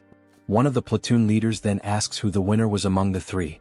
Choi turns to them and announces that the winner was the Wolfken platoon and that the Wolfken platoon will have an amazing meal with him. The members of the other platoons ask what they will receive, and Choi answers with boredom that they will have the leftovers. Choi also shouts at them, giving the order to gather all the slaughtered meat and take it to the kitchen. Meanwhile, beyond the Black Forest, we see several lifeless bodies of soldiers and a man in a black cloak holding a sword. Back at the headquarters, someone stands in front of a door and says that they've finally arrived. Inside, Abelson says that she shouldn't have said that to Choi. After all, she can't keep hiding this forever. The door opens and it's the man in the black hood calling Abelson by her full name. He then removes his hood and we see that it's not Choi but a blonde man with green eyes. He says that he's there to rescue her. Recognizing him, Abelson calls him Sir Guffin and asks if the Pope sent him. He replies that he thinks so but isn't sure. Leaning against a table, she apologizes and says that she can't go back now, politely asking him to leave. Surprising her, he says that he'd love to retreat as well, but a mission is a mission and must be completed. With a serious expression, she says that as he should know, the glutton Hemis lives in that fortress, and if he tries to take her, he knows what the worst outcome could be. He approaches her, smiling, and asks how she plans to do that, and Abelson says that she will use her holy power to summon Hemis there. The man then grabs Abelson by the neck and says that he's not there for games, because he's not a prince but a soldier. With a cold expression, he orders her to close her eyes, and when she wakes up, she'll already be in the capital. With his grip tightening around her neck and her almost fainting, Abelson realizes that he may use holy power and wonders how that's possible. As her eyes slowly close, she thinks that she can't go back there again. Then a sleep spell is launched toward the blonde man. It's Choi telling him to take his hands off Abelson. The punch hits his face, but it seems to have little effect. With a small trickle of blood on his face, the blonde man says that it was a punch infused with magical energy and asks what Choi is. He adds that Choi's movements are very impressive for the magic he possesses. Irritated, Choi throws another punch and asks what the hell the blonde is talking about, ordering him to get away from Abelson immediately. The man retaliated with a kick and said it wasn't part of the mission, but it's always good to have something useful, so Choi would go with him as well. The kick was so strong to Choi's stomach that he couldn't stay on his feet. While Choi and Abelson were on the ground, the blonde man said that trivial worms always irritated him. Watching all of this from afar, Rachel saw that the man had defeated the other man with a single blow, so she was unsure whether she should call Bobo for help. Then Rachel felt a frightening presence approaching the area. Inside the room, the man looked at a teleportation scroll and said that there was nothing he could do, but to bring another person with him, he needed to alter a few terms. Then someone arrived behind this man. The person asked the blonde if something wasn't going well. Was Hemis? Smiling, she asked if the man needed help. The man quickly turned around and was shocked to see Hemis in front of him. He wondered how this was possible since he had blocked the saint's powers. Hemis asked if the man could start calling her gourmet from now on. The blonde, trembling with fear, thought that he couldn't feel any magical energy coming from Hemis, and maybe this was due to the difference in their levels. Placing the contract in his mouth, the man thought that maybe the story about Hemis, the glutton devouring thousands of soldiers in a single day, could be true. Hemis emanated her power with a pink aura and said that now she would see how skilled her blonde guest was. The pressure from her magical energy was so immense that the blonde man became paralyzed. He could only think about not panicking because only then could he dodge her attacks, and when the opportunity arose, he would take the saint quickly. Then the blonde man felt a strange dizziness and realized it was due to the punch he had received from Choi, and the dizziness effect came late. While he was distracted, Hemis launched an attack that apparently struck and ripped off the blonde man's arm. The glutton said she liked him and asked if he could entertain her a little more. The blonde man thought that, with the state of his body, it was better for him to leave on his own. Then the blonde man declared the mission a failure, activated the teleportation power, a golden explosion occurred, and he disappeared from there. Hemis was surprised that the man fled even after she had asked him for a favor. Then, with a devilish expression, she said that it was fine because the truly fun things were about to begin now. Then a brief description of Hemis is shown. The glutton is an ancient monster and an ageless witch. All of these were insults to Hemis, the commander of the third corps of the Demon King's army. Through the endless flow of time, countless demons were born and appeared. However, the Demon King and Hemis, these two remained unshaken like enormous mountains. Yet, the infinite passage of time has numbed many things, and this is too cruel for any sentient being to bear. A few days later, Choi is training and is struck in the same spot with an attack. Lying on the ground and crying, he was training with Readrun, who tells Choi that his attacks and how he uses magic are still too direct. Readrun says that he doesn't need to be so rigid about it and can be more flexible. Still crying, Choi says he will keep that in mind next time. In an ironic tone, Readrun says that there's one more thing to mention. No matter how strong Choi feels or considers himself to be, there will always be someone stronger. Helping Choi up, Readrun tells him not to forget that a fair victory is a privilege only for the truly strong. Then Reed turns to Choi Hyunseok and says that's all for today, telling him that he did a good job. Readrun turns and leaves the area while Choi, feeling awkward, watches him walk away. The hero, nearly depressed, sits on the ground and concerned Rachel asks if he's alright. He responds that no, he's almost dying and asks her to heal him. Rachel begins the healing and Choi says that at least he can breathe now. This makes the fairy ask if she is now just a healing potion for him. While he's being healed, Choi has several thoughts in his mind. He remembers Abelson telling him to get stronger because only his belief in his own strength would protect him. Then he tells Rachel that Abelson said he needed to be stronger. Rachel gets angry because he's already talking about that woman again, and because of her, he almost lost his life. She doesn't know if she's a saint or a witch. Choi tells her that she could suffer divine punishment for saying such things. While still using the healing, Rachel remembers that the assassin used sacred power, so she questions why, if she is really a saint, he attacked her. Choi, thinking, says that she's right because the next saint should be a valuable existence, and that's not what happened. Choi becomes frustrated thinking about it and says that, in any case, he's done thinking about it. Then Rachel asks why he's so fond of her. Choi ignores her and says she's just jealous. Rachel yells that he's a woman-crazed moth and asks if he really wants to die. Shortly afterward, there was Choi, head down and sad, while Rachel and Bobo looked at him. Choi says that it's over for him and asks to be reborn as a rich family's cat in his next life, leaving their eyes confused by the situation. Rachel asks if Bobo is concerned and if he would accept someone like that as his master. Bobo still doesn't understand, so Rachel says she will tell him what happened. 30 minutes ago in Hemis's office. Hemis calls Choi Hyunseok and tells him that she has a big dilemma. She quickly says she's been bored for a long time, which surprises both Rachel and Choi with this sudden revelation. Sitting on her throne, Hemis says that because of this she should see something fun, and Choi just agrees. Hemis then says that he will have 1 month to train and defeat the battalion commander, which leaves him incredulous and nervous, asking if she really said that. With her aura emanating from her claws, she asks if something is wrong or if he can't do it. She asks if he wants her help, like she did with Mr. Donut in their fight against him. Remembering what she did, he bows, hitting his head on the table, and says that he doesn't need it and will handle it himself. Rachel then finishes recalling the events and Choi cries in the background.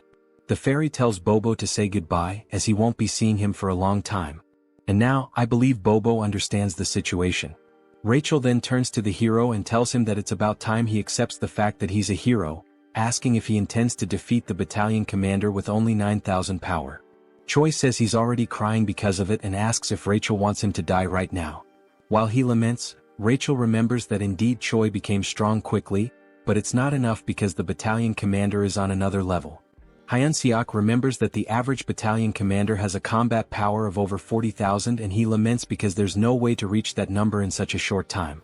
He looks at Bobo and thinks it would be wonderful if Bobo could replace him and fight in his place, as Bobo could fight on equal terms or even win against the battalion commander. While Bobo consoles him, Rachel says that the fight should be a duel and Choi confirms that. Only then does Choi have an idea, remembering what Hemis actually said. He then asks Rachel what Hemis had said, and Rachel replies that he has 1 month to defeat the battalion commander. He gets excited again because he realizes that at no point did Hemis mention a duel or a main fight. Rachel is left speechless, her eyes wide open. Choi then comes up with a plan because, no matter how he does it, he just needs to do it. The idea is to use anything to defeat the battalion commander, whether alone or not. Rachel asks if he's sure he should interpret it as he wishes. Biting his fingers nervously, Choi says that the only way is to lure the battalion commander out and set up an ambush with Bobo. Upon hearing this, Rachel asks what he is, as she doesn't know whether to consider him very intelligent or just a coward. Then Rachel asks how Choi will lure the commander out. She wonders if someone as careless as the hero has any way to persuade the commander. Holding a spice and smiling, Choi says yes, because he met the commander recently and knows that he enjoys savoring elegant meals. So Choi begins preparing the best recipe for grilled ribs. He selects the best ribs and goes through the entire process to make them incredible, soaking them in water with honey to remove the blood. Once the blood is removed, they should be left in a pot to cook quickly. While it's boiling, Choi chops the mushrooms and green onions, adds gushing fish, and stirs to combine the flavors. Then he adds everything into the pot with the meat and lets it boil. After at least half an hour of boiling, we see Bobo dragging Choi through the fortress corridors so fast that his body seems to separate from his soul. Upon arriving at the location, Choi can't bear it and collapses, questioning how it's possible for him to lose in terms of endurance if he's just a human. Quickly, Rachel stops the hero and tells him that it's burning, which leaves Choi terrified. Then we see the plate of ribs and stew complete and it looks delicious. Carefully, Choi places it on a plate, and with a smile he sprinkles finely chopped green onions on top, saying that the best stew, the key to unlocking the heart of Commander Doris, is ready. The table was full of delicious food, and Doris leaned back in satisfaction, a rare moment of peace washing over him. He took a deep breath, savoring the ambience, and reflected on how infrequent such refined, tranquil moments were in his position.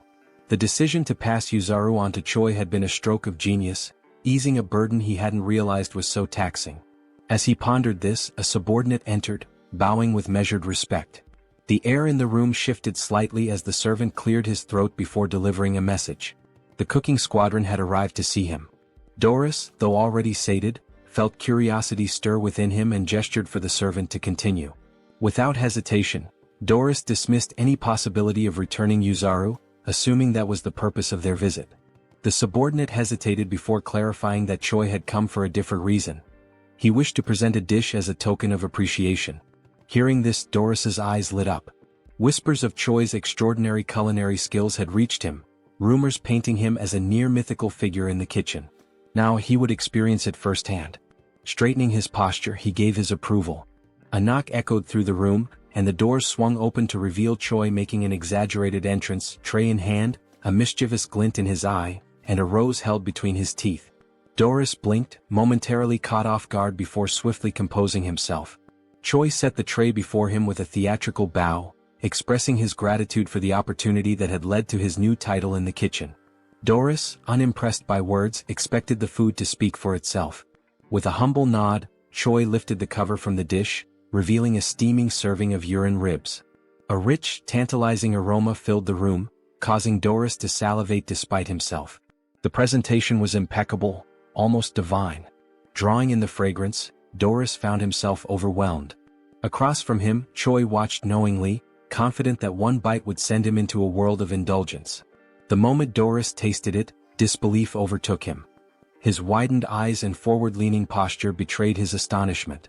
The dish transcended human capability, reaching a level of perfection he had never imagined.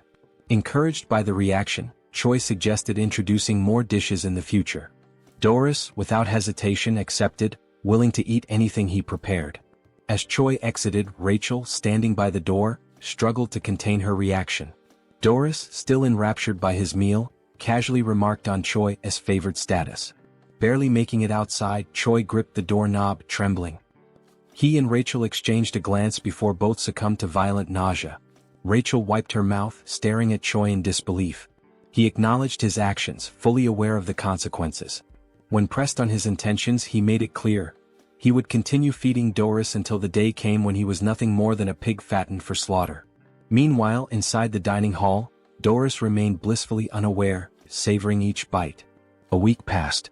Doris sat before another grand meal, yet his appetite had noticeably waned. With a sigh, he idly prodded his food, burdened by looming concerns. An upcoming duel for the battalion commander position weighed on his mind. His growing influence had drawn unwanted attention, and failure meant forfeiting his title. Yet he accepted the stakes with a sense of dignity. Choi, realizing that a week of careful planning had failed to consider external threats, forced a smile and assured Doris of his impending victory after he invited him to watch the duel. The next day at the Grand Training Grounds, Rachel attempted to lift Choi's spirits with sarcasm. Choi, unimpressed, remained convinced that Doris stood no chance after everything he had been fed. Roiger, the Demon King's 3rd Army Corps Regiment commander, initiated the duel. The challenger, a humanoid figure with a horned skull, stepped forward. Opposite him, Doris ascended the stairs, panting from the effort. Yet, upon spotting Choi, a smirk surfaced on his lips. Roiger signaled the start. Doris barely reacted at first, his enthusiasm lacking, until the moment arrived. In a single motion, he seized his opponent's weapon. A shockwave erupted, forcing the audience to recoil from the impact. As the dust settled, the challenger lay motionless. Roiger, stunned, acknowledged Doris's overwhelming dominance and ended the match. Spectators dispersed, leaving Choi to contemplate his next move. That night, at Bobo's house, Choi analyzed the monster distribution map he had drawn. Rachel, peering over his shoulder, questioned his intentions. The plan was simple: pit monsters against each other, letting one enemy take out another. Rachel, after grasping the concept, understood the brilliance behind it. 3 days later, deep in the forest, Rachel groaned from exhaustion after memorizing endless monster entries. Choi had offered to divide the work, but she had refused, now regretting it. The dense foliage around them rustled as unseen creatures moved through the underbrush. Tension lingered in the air, each shadow carrying a hidden threat. The night was alive with distant roars and the snapping of twigs beneath massive feet. When asked about their first target, Choi pointed ahead. Rachel immediately identified it as a surfib, a massive forest worm. Despite its size, she dismissed it as useless for their plan due to its passive nature. Puffing her chest with pride over her deduction, she sought approval. Choi, unimpressed, remarked that even a fool could be useful. A soldier approached and inquired about their next hunting location. Choi told him to wait before asking Rachel about dragon-like monsters with steel-like scales. She replied that several types fit that description and that she would need to see it directly to identify it. This meant they had no choice but to face the creature head-on. Choi then announced to the cooking squadron that they would be sweeping the area clean. There was no need for captures. Everyone was free to kill to their heart's content. He even gave them permission to eat their prey immediately. The soldiers were ecstatic. They felt that their commander had finally come to his senses, celebrating the opportunity to eat their fill. They cut down monsters relentlessly, harvesting their meat until the supply piled up. Choi observed the results of their efforts but noted that the true owner of the territory had yet to reveal itself. He began to worry that their efforts had been in vain. Deciding to halt the operation, he ordered everyone to put away their weapons. The platoon commander ensured that his orders were followed. However, just as they began to settle, an unexpected sound caught Choi's attention. He immediately sensed that something had arrived. Birds scattered into the sky as a monstrous presence made itself known. A dragon's eye glared down at them from above. The creature, Nidrak, was a beast of immeasurable combat power. The soldiers panicked at the sight of the dragon and scattered in fear. In response, Nidrak set the area ablaze. Choi, however, was pleased. With a monster of this caliber, he now had a weapon strong enough to defeat Doris. At Hemis's office, she spoke to Reed Run about her growing concerns. 3 weeks had passed without any news from Choi. She speculated that Reed Run might have been training him for something extraordinary. He dismissed the notion, stating that their training was nothing out of the ordinary. Hemis then asked for his assessment of Choi's chances against the battalion commander. Without hesitation, Reed Run replied that there was no chance of victory. However, he did note that Choi had been getting close to Doris recently. This information caught Hemis off guard. She recalled how Choi had once claimed he would defeat the battalion commander, yet he seemed to be growing closer to him instead. This contradiction left her curious about his true intentions. At Doris's office, he continued eating, enjoying the grilled meat prepared by Choi. He thanked him for the meal. Choi, letting out a sigh, caught Doris's attention. Sensing something was wrong, Doris questioned him about it. Choi, putting on a pitiful act, claimed that there was a serious problem within the squadron. He hinted that this could be the last time he would be able to treat Doris to a meal. Alarmed by this statement, Doris pressed him for details. Choi then explained that the corps commander had requested a special type of monster meat, but the creature was far too powerful to handle. Choi continued his deception, reinforcing the illusion that their squadron was struggling to subdue a formidable monster. He named the creature Marbling, a name unfamiliar to Doris, who had only heard rumors of numerous injuries among the cooks. Choi reassured him of the monster's existence, emphasizing the danger it posed and the futility of sending more ordinary soldiers. Instead, he suggested that someone of Doris's strength could handle it effortlessly, promising that such a feat would not go unnoticed by the corps commander. The thought of recognition from Hemis stirred something in Doris.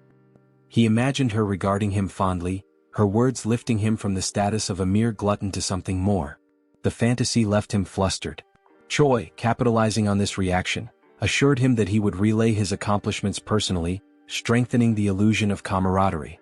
Though Doris feigned reluctance, he ultimately agreed to help, seeing Choi as a friend. Choi expressed gratitude, but beneath his polite demeanor, his expression twisted into a sinister grin. The following day, the operation was set in motion. At the designated location, Choi gathered his forces, ensuring every step was carefully planned. Rachel confirmed whether he had memorized the terrain, to which he responded with absolute confidence, likening himself to a living navigation system. He then whispered to Bobo, subtly affirming that their true target was Doris. Yuzaru, lacking complexity in thought, simply prepared to execute his given task without question. With everything in place, the mission commenced. Deep within the great forest, the soldiers were oblivious to their true purpose. Their only knowledge was that they were being sent to hunt a dangerous monster. Doris, irritated by the harshness of the wilderness, questioned the distance to their target. Choi assured him they were approaching Marbling's territory, all the while maintaining extreme caution. He understood that Doris was more formidable than he appeared, but he had faith that Nidrak would emerge victorious. Suddenly the atmosphere shifted. Birds scattered in distress, signaling an imminent threat. Choi warned Darius that something was approaching. Darius, now alert, prepared himself. From the shadows, Nidrak emerged, its presence overwhelming. Confused, Darius questioned whether this was the marbling he had been told about, finding its appearance somewhat familiar. Choi dismissed his doubts, remarking that many monsters looked alike. Accepting this, Darius viewed it as nothing more than another beast to slay. With unwavering confidence, Darius commanded his battalion to attack, trusting that Choi would ensure his victory reached the corps commander's ears. His soldiers surged forward, engaging the dragon with reckless abandon.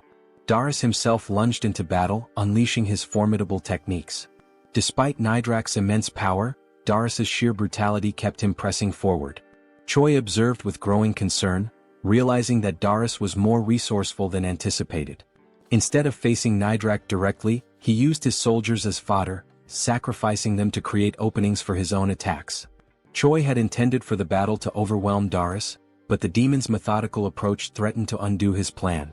Before Darius could land a decisive blow, a panicked soldier interrupted, reporting the arrival of another creature. Choi's expression darkened. He had miscalculated, this territory belonged to Nidrak alone. The presence of an additional monster disrupted his scheme. Retreat was immediately ordered, but before they could escape, a massive worm-like creature emerged. It was a Surfib, an entity Choi had initially dismissed due to its supposed non-aggressive nature.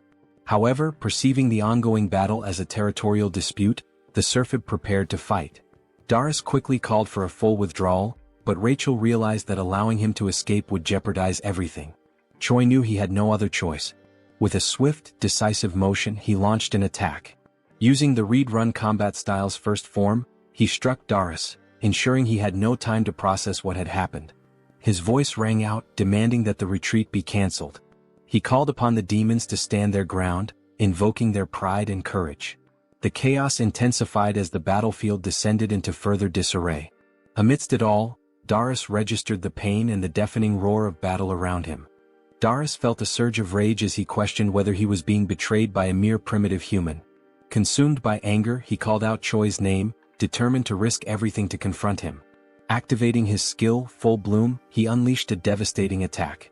Choi, unaware of what was happening, found himself with no escape. Rachel urged him to run, but before he could react, he was struck by what felt like a bolt of lightning. The force nearly killed him, leaving him in shock and confusion about the nature of the attack. Through the chaos, Choi spotted Darius standing firm on the battlefield, declaring his intent to tear him apart while he was still alive. Realizing the imminent danger, Choi quickly assessed the situation, wondering about the whereabouts of Bobo and Yuzaru. Meanwhile, Rachel scanned the battlefield and noticed that Surfib's attack had caught everyone in its range. Choi felt as though he had been left alone to face Darius, who was seething with rage. Despite Darius' overwhelming fury, Choi saw him coughing up blood, recognizing that his opponent was pushing himself beyond his limits. Deciding to stall for time, Choi sprinted as fast as he could, instructing Rachel to call out the monster clusters from the map she had shown earlier. She complied, reading them aloud as she saw them. If Choi continued straight, he would reach the Warhound habitat. Darius, undeterred by the surroundings, pursued him relentlessly, showing no concern for the monsters in his path. Choi knew that while most creatures would avoid the strong, a habitat with younglings would provoke an aggressive response. Darius dismissed Choi's tactics as feeble tricks, determined to ensure his demise. Channeling his strength, he unleashed a level 3 technique, Falling Flowers. His power surged, fueled by his deep belief that promotion was the greatest weapon of a demon. With confidence in his overwhelming strength, he prepared to end Choi once and for all. However, something felt off. His body wavered, and he suddenly coughed up a significant amount of blood. Choi, having stopped to observe, listened as Rachel pointed out that Darius' demonic energy was depleting rapidly. Darius realized too late that he had reached his limit. Expending excessive energy while hunting demonic beasts had left him drained. Acknowledging the situation, he turned away, unwillingly accepting that he could not continue. Choi called out to him, questioning his retreat. Darius, though displeased, admitted there was no choice but to recover first. He vowed to return and exact vengeance, declaring that he would never forget this humiliation. Before he could leave, Choi refused to let him escape so easily. Calling out to him, he taunted the demon, stating that he had entered on his own terms but would not be allowed to leave so freely. Doris dismissed his challenge, ridiculing Choi for thinking he could be defeated by mere fists. But Choi was prepared. Activating Ride Run Combat Art 7th movement, he unleashed the explosive destruction wave. To his surprise, Doris endured the attack, proving his resilience. The demon smirked, accusing Choi of underestimating him. Before the battle could continue, an unexpected presence arrived. A voice cut through the battlefield, observing the fight with amusement. Hemis had appeared, questioning the commotion unfolding before her castle. A sudden explosion sent Choi flying into a tree, leaving him disoriented and in pain. As he cradled his head, trying to grasp the situation, Doris turned to the Corps commander, pleading for her intervention. He insisted that he had not yet lost and argued that this was not the final battle. Hemis, unimpressed, silenced him immediately. She mocked his incompetence, incredulous that a human had managed to beat him so severely. Given their ongoing war with humans, she found the thought of someone like Doris holding the rank of battalion commander utterly disgraceful. The mere idea made her shudder. She resolved to eliminate him on the spot.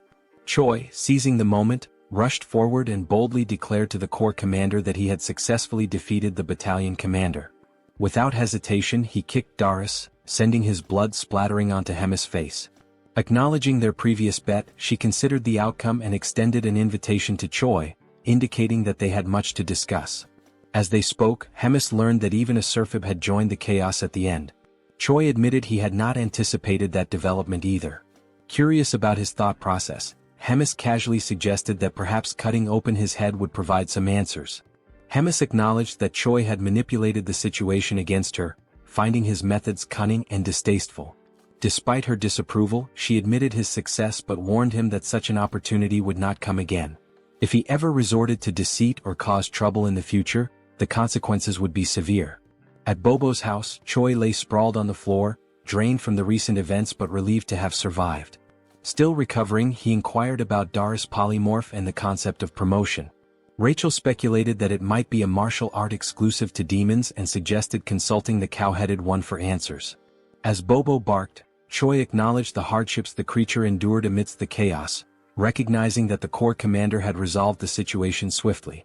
Reflecting on the battle, Choi admitted feeling a shred of pity for Doris, believing he was not entirely a bad opponent. However, Rachel pointed out that he had delivered the final blow intentionally to secure all the experience points. In response, Choi offered a hollow apology, but beneath the hand covering his face, a wicked grin revealed his true thoughts. Curious about his progress, Choi checked his level and discovered that he had advanced significantly. However, his status window displayed question marks, which puzzled him. Assuming it was an error, he voiced his concerns, but Rachel dismissed the idea, insisting that the hero system could not possibly malfunction. She believed he was joking, but Choi remained serious before deciding to drop the subject. To mark his achievement of reaching level 48, Rachel suggested measuring his combat power. After glancing at the readings, she revealed that his combat strength had now reached 13,936. Choi took pride in the drastic increase, recalling how not long ago, he had struggled even against a simple goblin. As a surprise, Rachel produced a beer, offering a moment of celebration. They drank, cheered, and basked in the victory. Yet, amidst the light-hearted moment, despite the calm, I could sense the impending danger and chaos. Sometime later, Choi returns to his inevitable routine, divided between sleeping, preparing, hunting, eating, cooking, training, and resting. He lives this loop of tasks daily and endlessly, regardless of how strong he becomes. While preparing for a training session, wrapping bandages around his hands, Choi wonders if he should find Abelson after training to clear up remaining doubts. Riadrun arrives, surprised that Choi showed up early for training, and they greet each other. Riadrun smiles while speaking with a tone of pride about Choi having defeated Doris and congratulates him. Choi thanks him shyly. Choi then takes advantage of the topic and decides to question Riadrun about something particular that happened during the fight against Doris. When asked if he knows anything about the technique called promote, Riadrun reflects with his hand on his chin, remembering it to be an informal style of ancient combat. The word informal makes Choi curious. Riadrun then explains that there are two forms of combat: formal, which involves movement, and informal, which is detached from formal structures. He also explains that, compared to formal combat, informal combat has significantly fewer variations. Since formal combat itself is already rare, informal is passed on more secretly. Choi then deduces that the difference is in summary something like attack damage versus skill damage. Riadrun continues, saying that despite everything, promote is a style that has been passed down for quite a long time. Any demon who uses demonic chi can learn it. However, it is an extremely dangerous ability that few dare to use. It has many side effects. Choi then asks if there is a possibility for him to learn how to use promote, since he possesses some demonic chi. Riadrun jokes about the amount of chi that Choi claims to have, emphasizing that besides being little, it is not natural to him, nor is it real demonic chi. Choi, in fact, seems to have ignored the warning that it is extremely dangerous. Choi uses the given argument that his chi is little to claim that the consequences may be mild and, in the worst case, Abelson could help. Riadrun, facing Choi's insistence, resists the idea of training such an ability. Choi, in contrast, is frustrated with the delay in giving a final answer. Desperate for approval, Choi throws himself to his knees, grabbing Riadrun by the leg. In an attempt to gain acceptance, Choi argues fiercely that without promote, he will die. He argues that all the fights are meaningless, where his life is reduced to being a tiny ant with an expiration date for the commander. Finally, he swears not to insist if a single attempt goes wrong. Riadrun, convinced, understands all the points that Choi made and agrees to the training. Riadrun confesses to being uncertain, but he made a promise, from which he cannot back out, to Choi's relief. Riadrun then announces the beginning of training and demands that Choi pay close attention. The scene changes not to the underground prison of the Empire of Gartran. There, a shackled prisoner receives a visit from a man in white robes. The man in white greets the prisoner, whose name is Geffen. Geffen replies that he was wondering who was coming, surprised that it is the Pope. Geffen then asks what the Pope wants, since he had said he had no more business with him. The Pope responds that he brings an opportunity to make peace. Geffen then asks what he needs to do. The Pope, with a malicious look, responds that the mission is to eliminate Abelson. Geffen is surprised by the mission, asking why not a rescue and why the orders suddenly changed. He also asks what the church will gain if the goddess dies. The Pope responds with irony that it is not something Geffen needs to know. Geffen shows concern as there is a glutton there. The Pope reassures Geffen. He replies that he will place 4 warriors with him and that the glutton will be out for a while. The Pope then finishes with a threat, telling Geffen to succeed, stating that failures will not be tolerated. Back at the training field, Choi agonizes as a red energy emanates from his body and foam comes out of his mouth. Abelson is beside him, worried, asking Choi to try to control himself. Riadrun just watches without reacting. Meanwhile, Abelson scolds them for practicing demonic combat techniques, saying it's a madness considering that Choi is human. Riadrun argues that at every moment Choi claimed to be fine, and after so much time training there shouldn't be much demonic QI left. Abelson, enraged, disregards Riadrun's words and retorts, asking if they are healers. There's no way they could determine that Choi was fine since they're not specialists in that. Abelson explains that she had controlled and sealed Choi's demonic QI, but during the training it was undone as they thought they could handle it. Riadrun then asks what's going to happen to Choi, and Abelson replies that she won't be able to hold the situation as it is. She says it's too late to try to seal the demonic QI. Instead of sealing it, she decides to try to make Choi's body adapt to the energy flow. Abelson tries to compress the demonic QI and suppress it with divine energy to spread it out so that it stops being concentrated, and that way Choi's body can endure it. Riadrun is surprised by the idea and questions if it's really possible. Abelson shows that she's not completely sure because she's never done anything like it before, nor has she ever heard of another deity doing it. There's even a chance that the demonic QI will rebel against the divine power and get even more out of control. Nevertheless, she decides to insist on the idea even if it results in the worst. In the end, time is passing and there's no other choice but to try. Sometime later, Choi wakes up in his room startled. He tries to get up, wondering what must have happened, as if a lot of time had suddenly passed. Suddenly he is hit by Rachel and Bobo, who throw themselves on Choi, happy that he finally woke up. Rachel doesn't hide her joy as she fervently repeats that Choi finally woke up after 3 days. Choi is shocked by how long he slept, which leads Rachel to ask if he doesn't remember anything. Choi replies that he remembers trying to learn promote and tries to check if anything changed in his system window. Upon checking, Choi notices that something has changed. He finds a new status called demonic QI accompanied by question marks in the system window. While calmly checking it, he is interrupted by someone's arrival. Riadrun and the commander enter the room, and the commander jokes, saying she knew Choi would wake up. Choi tries to get up to greet the commander, staggering. However, the commander says he doesn't need to strain himself in his current state as he can barely get on his knees. The commander then points out that she heard from Riadrun that Choi was practicing the use of demonic QI. Choi gets nervous when questioned why he didn't tell them about it. The commander approaches Choi, evaluating his condition, knowing that the goddess was the one who healed him, stating that it was worth having been revered as a saint. After all, she did a good job. Choi gets confused by the mention of the saint. The commander turns to Choi, conjuring dark energy from her mouth, saying that the demonic QI training isn't over yet. This time, she herself will give a special help. After all, as Choi himself said, he is a little ant that belongs to her. The commander strikes Choi on the neck with her magic like a snake, biting him and instantly putting him into shock. Riadrun tries to ask what's happening. The commander responds that it's nothing to worry about Choi, he will just need to rest a bit more. Choi watches them leaving for a meeting with the Demon King in his last conscious seconds. Days later, at Bobo's house, the saint finishes another day of healing Choi's body. Abelson has been treating Choi since the day of the incident during training. After she finishes, Choi thanks her for always helping, and internally, he's grateful for the chance to see her every day. Abelson mentions there's no need for thanks, since it was Choi's willpower that helped stabilize the crisis. She also murmurs that thanks aren't necessary because he is her hope. Choi doesn't understand Abelson's murmur and asks her to repeat it. She ignores the request and says goodbye, saying she's done everything she had to for the day. Choi is left confused, thinking about other times the saint said things he couldn't understand, and how many strange things are happening in this world, leaving many questions. The only thing left for Choi is to wait for things to unfold. Later that night, Choi and Riadrun are together, with the hero receiving lessons on the theory of demonic chi manipulation. Riadrun, however, warns Choi not to overdo it. Choi says he's fine, as it's already been 3 days since he woke up and he'll be okay as long as he doesn't use that type of magic again. Riadrun then recalls that it's been exactly 3 days since the commander left.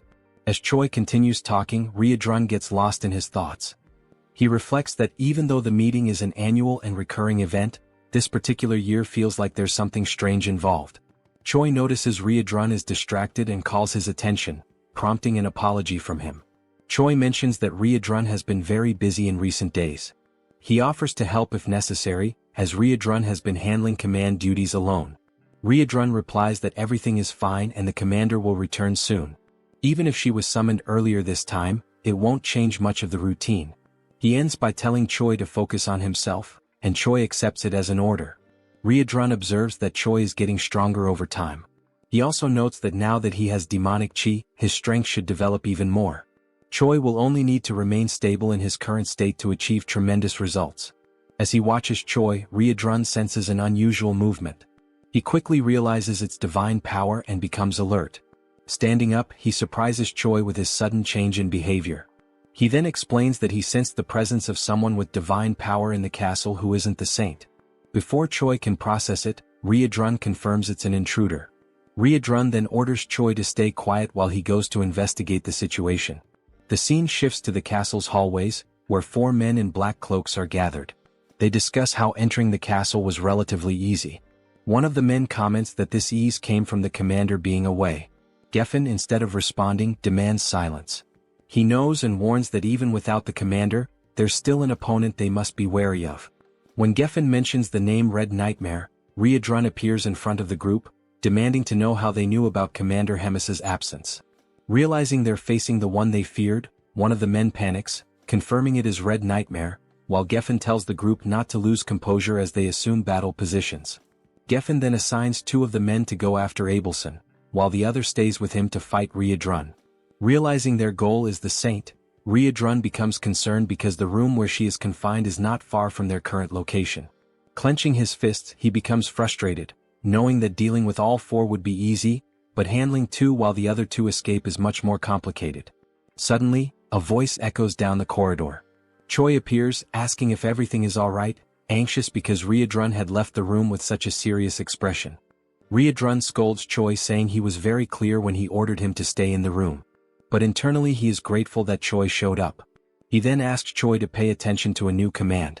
Explaining that the intruders are after Abelson, Choi must reach her before they do and escape with her.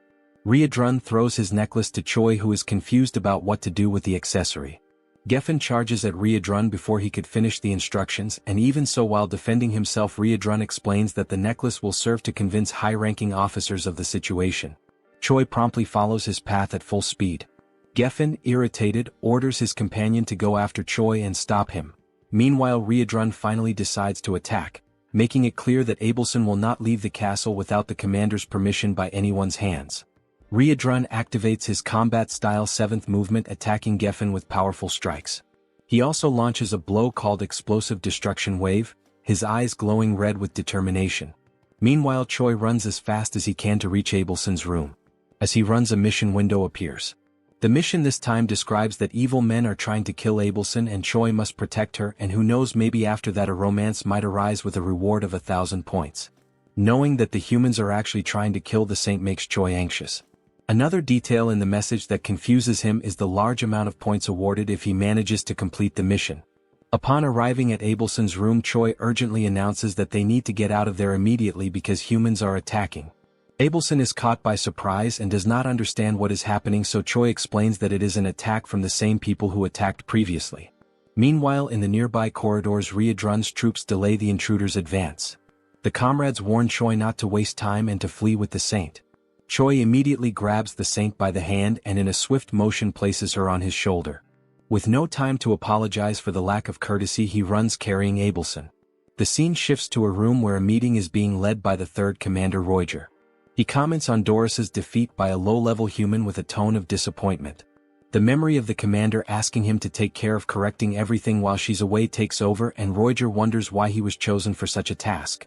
Focusing on the meeting, he decides to end it as there's nothing more to be discussed and asks everyone to follow the orders. Suddenly, a goblin interrupts with an urgent report. He explains that Choi has arrived carrying Riedrun's necklace, and Roiger tries to understand the situation. The goblin then explains that other humans are attacking the castle trying to find Abelson. Roiger receives the message and becomes irritated with such inconvenience. Moments later, Roiger encounters Choi accompanied by Abelson in a corridor, who intends to explain the situation in more detail. Choi then begins to tell that Riedrun detected divine power within the castle, and promptly went after the intruders who turned out to be humans seeking to put an end to Abelson. Roiger does not believe that humans would attempt on the saint's life, and asks Choi to calm down, thinking it must be some mistake. In a brief moment, Roiger senses something strange approaching, and before he can react, with only enough time to tell everyone there to protect themselves, a devastating attack hits the corridor windows, signaling the arrival of another enemy. Now, with no more doubt about the human's objective, Roiger is stunned by the reality he is witnessing. Roiger, seeing that the enemies are approaching the saint, casts a restriction spell to try to stop them. However, the distance is too great, being insufficient to stop both attackers. Choi decides to act, preparing to use the 7th movement of Riedrun's combat art. Before one of the enemies could reach Abelson, Choi hits him from behind with a powerful punch, knocking him out instantly.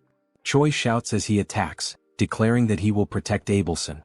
Meanwhile, in Riedrun's battle, one of the invaders has already been defeated, while Geffen mocks the loss of his companion after having used him as a shield.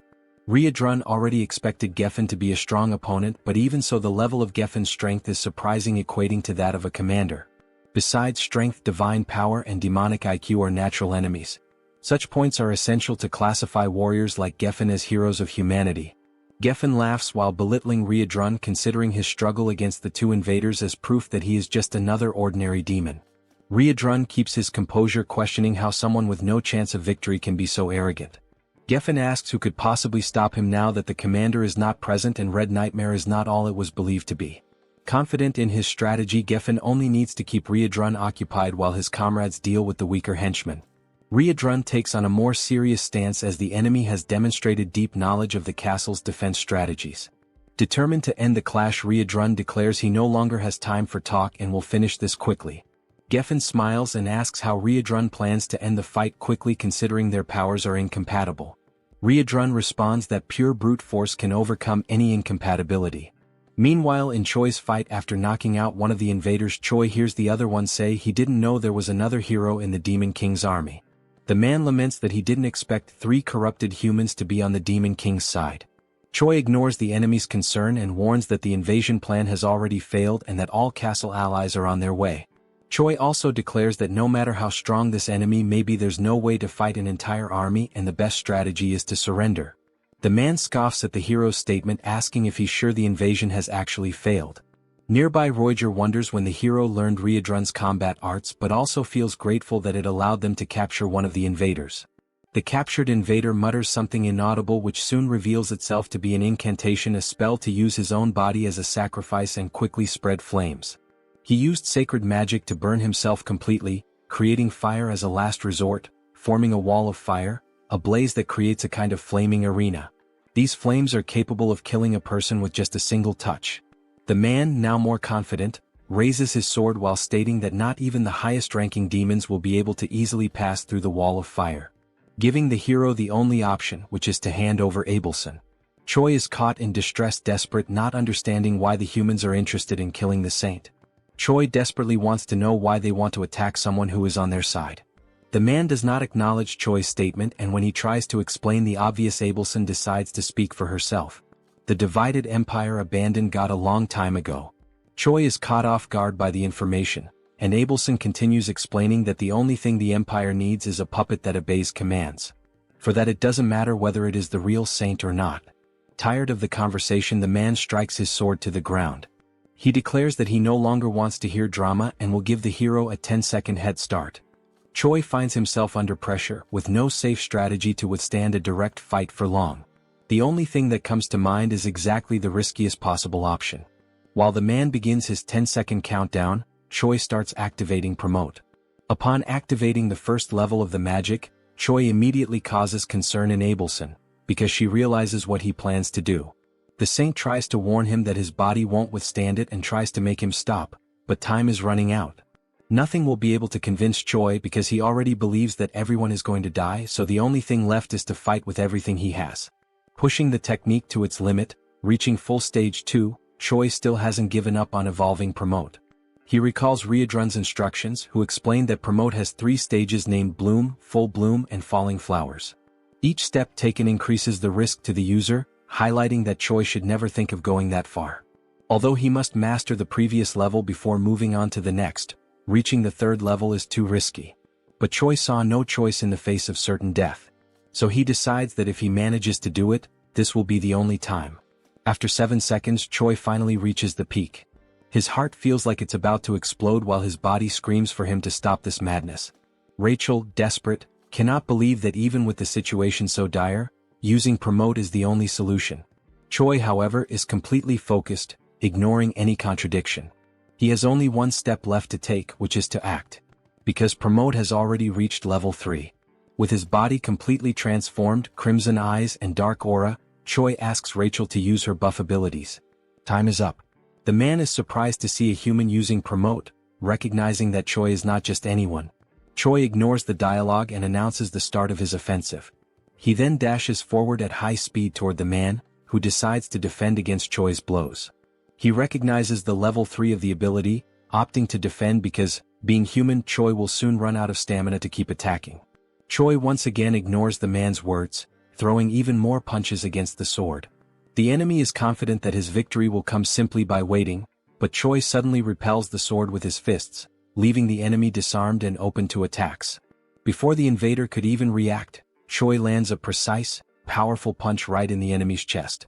The blow was enough to destabilize the man, who complains about the tricks Choi used. He watches as Choi prepares, astonished at a human who allowed himself to be corrupted by demon arts. Choi knows he's reaching the limit of what his body can endure from the technique, but he cannot fall, because he is the only barrier between the assassin and Abelson. Remembering that Promote, if pushed to the limit, can bring irreversible consequences, Choi finds a reason to go even further. There's a beautiful woman crying in front of him, and that is unacceptable. Dying for her to stop crying is undoubtedly a good deal. Now, with his body doomed to perish, Choi's only option is to move forward, surpassing all limits. There is no turning back. Choi decides to give his all to protect Abelson. The saint, witnessing Choi's unshakable will in his pursuit to neutralize the threat, reflects on the danger of using holy power on Choi, who is taken over by demonic chi. That would cause Choi's body to explode immediately. All that remains is for Abelson to pray for him. Choi, determined, advances toward the enemy, activating his combat arts. The man realizes that Choi is stacking attack types and laughs, considering it self-mutilation. Choi ignores the enemy's provocation and charges a jump, attacking with his instant obliteration strike. The enemy keeps intimidating, saying Choi will regret it when facing death. As he delivers his blow, the enemy counters with his sword, declaring it was a very weak attack, but Choi continues charging a much more powerful strike. Not just one more blow but a combo of attacks. This time there was no room for the invader to utter a single word. The overwhelming power of Choi's simultaneous strikes left him stunned. All that was left was to wait for the barrage of attacks to annihilate him. The violence of the strikes was so great that it destroyed part of the castle's structure, sending a massive beam of red energy into the sky. The enemy finally perished. Choi briefly observed the damage he had done to the invader before finally freeing himself from the promote. Rachel immediately noticed that Choi had succumbed, while Abelson panicked and rushed to try and help. Before Choi collapsed unconscious, the saint held him, keeping him seated while checking the hero's shocking physical condition. Abelson noticed that Choi could barely breathe. She tried to talk to the hero to give him strength, but suddenly, a scream startled the saint. The defeated enemy stood up again, furious, declaring that Choi would become a threat to the empire. The enemy managed to gather strength just to end Choi's life. But a massive hand grabbed his head, foiling his plans. Riadrun arrived on the scene, apologizing for the delay, and finally putting an end to the invader. The saint watched while caring for Choi as Riadrun wiped ketchup from the enemy's head. Riadrun quickly noticed that Choi had used, again breaking the promise, the arts they had trained. He then asked if the saint could take care of Choi, and she promptly replied that she would once again do her very best. Worried about how far the hero went to save her, Abelson prayed that he would not perish. The scene shifts to the waiting room in the Demon King's castle. It's the 5th day of the commander's meeting. There, Hemis is complaining about the food and is promptly confronted by a woman who tells her to stop whining and eat what was given, calling Hemis a big mouth. The woman is Park Hyuna, the 4th commander of the Demon King's army. Hemis mocks Hyuna's affront, calling her disrespectful and pointing out that if it weren't for the non-aggression pact between commanders, Hyuna would have died many times already at Hemis's hands. Such a statement made the 4th commander very irritated. Before a bigger argument could break out, a humanoid hamster enters the room yelling. He brings information to Hemis, saying there's something urgent coming from the Black Fortress. Hemis asks what's going on, and the hamster replies that the Gartran Empire attacked the fortress. The attack was carried out by 4 knights, one of them at hero level. The assault resulted in many casualties and injuries. Hemis hears the details and then turns her gaze to Hyuna, smiling and sarcastically pointing out the change in the regular meeting schedule, coinciding precisely with the attack on the fortress. That attitude left Hyuna in an awkward position. While finally enjoying the food, Hemis mentions the given coincidence, thinking about the Demon King.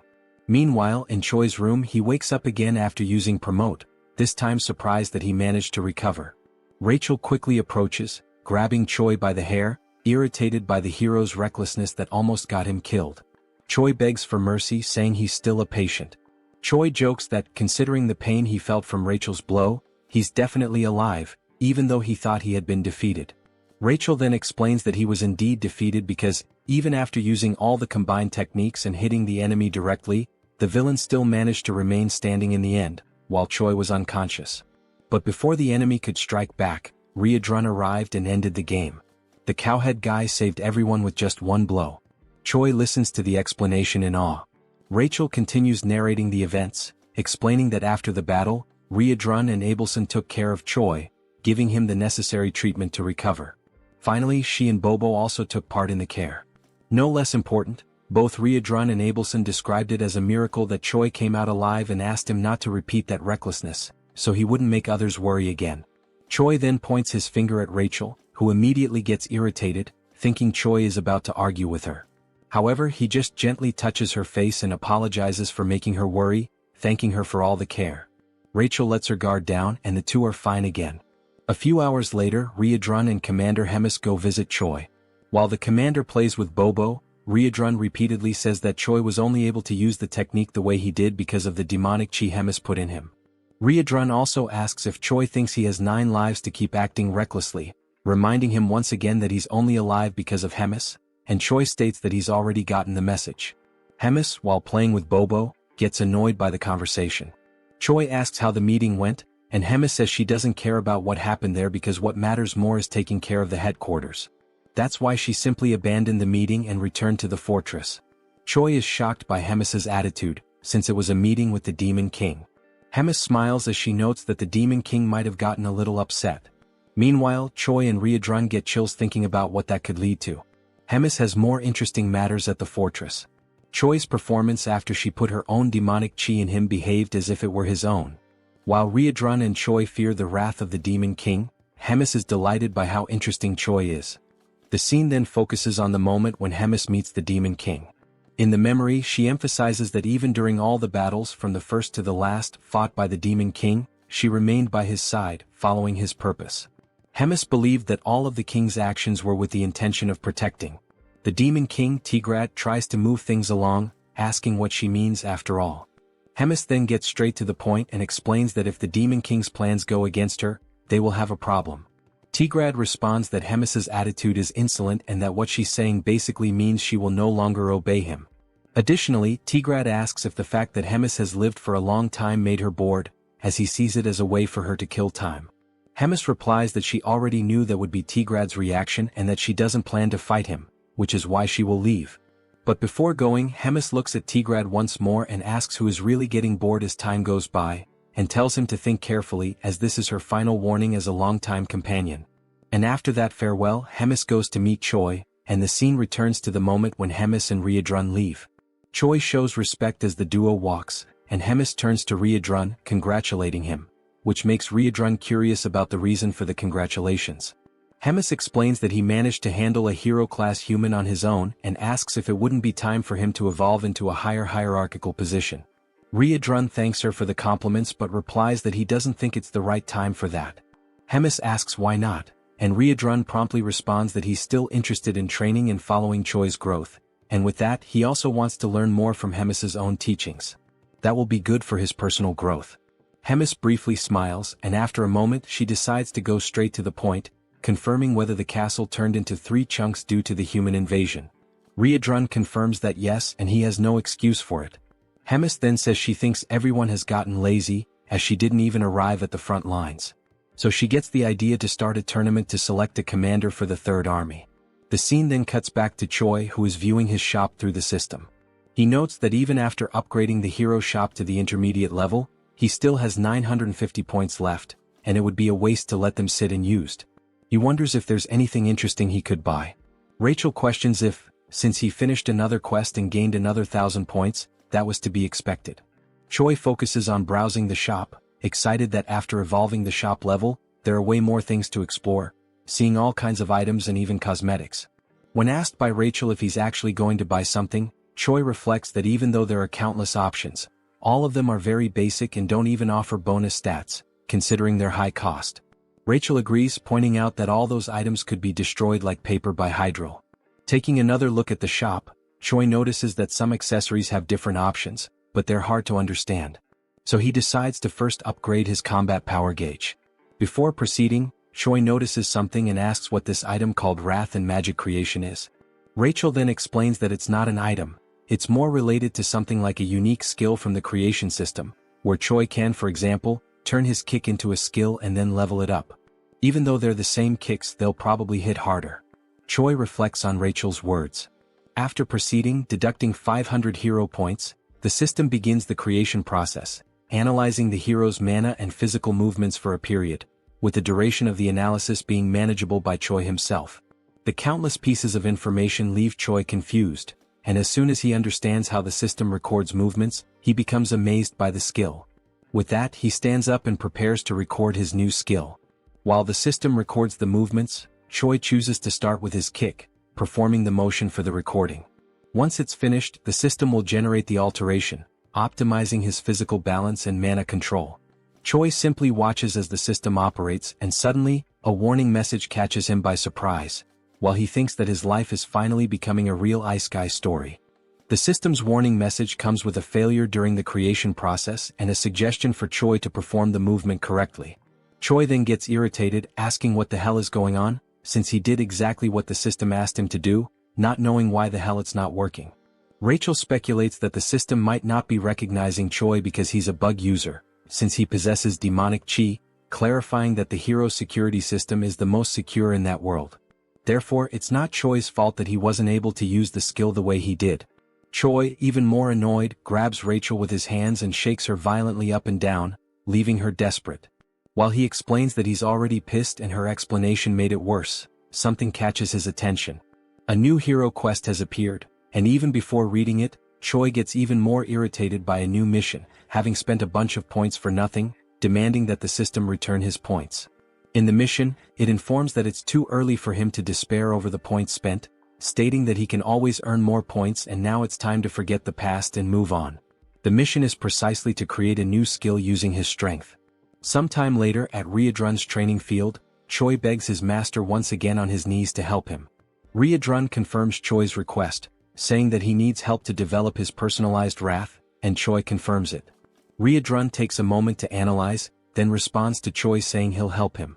Choi, with teary eyes, is left speechless by the answer, and Riedrun adds that he was already planning on giving Choi some training anyway. Riedrun turns and informs that the training has just begun, and Choi promptly follows him. Moments later, the two are sitting in a moment of concentration, marking the beginning of that training. The session continues with more strikes and some physical exercises, which may be the ones that leave Choi quite exhausted. At the end, Riedrun and the saint observe Choi resting in his room again, with some bandages and his feet positioned in a bizarre way. Marking day 1, Choi smiles, grateful for having completed the day, and after getting up to pull himself together, he checks the system window informing that he completed a mission. Choi's combat power increases, and he then reflects on having managed to create his personalized wrath. It's a modified version of Riedrun's martial arts style, and the name Choi gives to this new style will be Nobilis. On the day of the tournament, the host greets everyone, introducing himself as Jark, explaining that this time's event will be to select 1 company commander and 13 battalion commanders. The host also states that the number of expected tournament participants exceeds 1,000. Focusing on the image of Remus and Hyuna, who are together in a room, the host explains that the tournament will consist of 3 matches in total and that all of them will follow a battle style different from the usual in previous tournaments. All participants will have 1 hour to prepare for the beginning of the first match, and during that we already see some participants gathered, including one with a goat head and a weird smile. Right after that, we see Choi smiling as the host explains that a knife has been accidentally dropped, making a metaphor with the name of the first match, which is the Killer Run and will take place on the Outlaw of the Highway. The scene shifts to Choi, who is warming up as the 4th commander arrives and approaches him. She states that she has been observing him for some time, asking if he is human in a rhetorical tone. Choi is surprised by the presence of the woman, who is a stranger to him until now. The hero is dumbfounded by her beauty. She then begins to describe him, answering her own question by saying that the fact he has black hair and a combat power gauge suggests he is probably just an ordinary hero at first glance. Choi tries to confirm this, but the 4th commander continues her analysis, surprised that he possesses demonic chi and speculating that he might be some kind of spy. Before the conversation could progress, Riedrun arrives at the scene, asking for permission and demanding that the woman step back, until he realizes she is the 4th commander. Riedrun then states that he has a request from Hemis to deliver to the commander of the cooking squad, and Hyuna is surprised that this guy is receiving an order directly from Hemis. Riedrun confirms it, and Hyuna then decides to step aside, complying with Riedrun's request. As she looks back, she reflects on how Riedrun is standing beside Choi not as prey, but as a commander. She then becomes excited, saying that what is to come might yield more results than she expected. Riedrun then speaks with Choi, explaining that sometimes she behaves inappropriately, but she is a squad commander, clarifying that she is also a hero just like Choi. He warns that she came to observe the tournament under the Demon King's orders, but Hemis used the word surveil, so it's best for Choi to keep his distance from her. Choi quickly senses that there is something strange about the relationship between the 2 commanders. He then tells Riedrun that he understands and asks what Hemis's request was for him. Riedrun explains that Hemis said he should reach at least rank 8 in the tournament, and that if this doesn't happen he would be sent to the 2nd Material Research Squad. He also mentioned something about cost protection, which shocks Choi, who fears his fate. 2 hours later, the start of the tournament is announced, and the host explains the rules. The first race is simply a race. The goal for the participants is to reach the final destination, and there are no other rules beyond that. He adds that for today, if a competitor accidentally kills another competitor, there will be no penalties. The goat then turns to Choi, asking if he heard that correctly. In a threatening tone, he says that if he accidentally kills Choi, he'll be forgiven, so Choi shouldn't even come near him. Choi, unfazed by the threat, simply confirms that he got the message.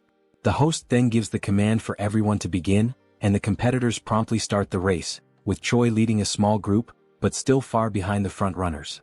One of the competitors who can fly mocks those who cannot, and soon launches a magical attack directly at the group Choi is in, prompting Choi to ask Rachel for a shield to protect him.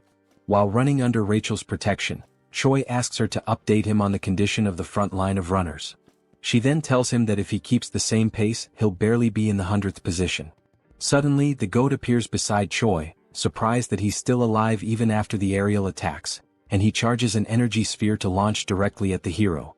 Upon receiving the attack, Rachel's shield works perfectly, and Choi thanks her for it. The goat, dissatisfied, charges a stronger energy and then throws it at our hero. However, before the attack can land, the energy begins to split into countless fragments and falls like rain, hitting several other competitors.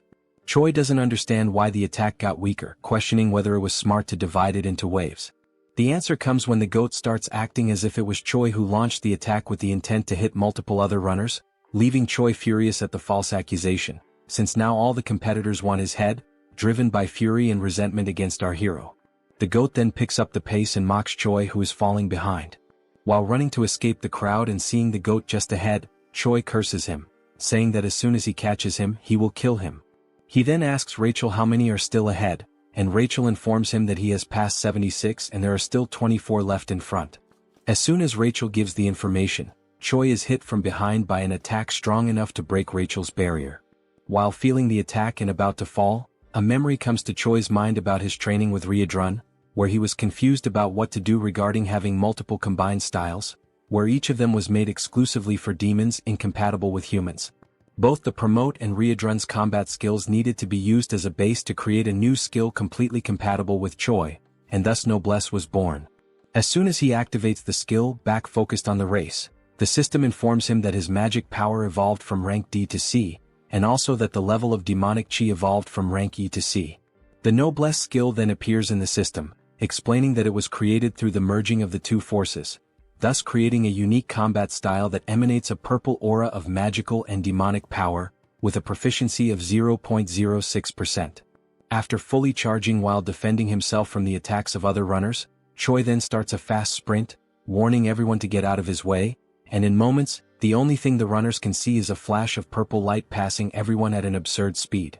He quickly overtakes several competitors, but then the information appears that 95 runners have already reached the destination, leaving only 5 spots available for qualification. Determined, Choi accelerates even more, fast enough for Rachel to barely hold on to keep up. Suddenly, the goat looks back, noticing Choi's approach, surprised that he is already so close. As he approaches, Choi enjoys the situation, grateful for finding the goat right at the end of the race. He then activates Rachel's third combat form, charging an attack, getting even closer to the goat, and as soon as he reaches him, he hits him from behind, saying for the goat to accidentally die. The goat then flies at an absurd speed toward the wall, completely destroying the structure. Meanwhile, observing both amidst the confusion, the host explains that the 99th and 100th positions were filled by Choi and Whole Goat. Choi then sits, relieved for having qualified, while the goat is unconscious behind him. Choi gives thanks and the goat quickly gets up, enraged, cursing Choi and threatening him with death. But before anything could happen, the host intervenes, saying that the race is over. He then explains that the 100 people who passed the first round will have the second stage in 3 days, and everyone else is dismissed.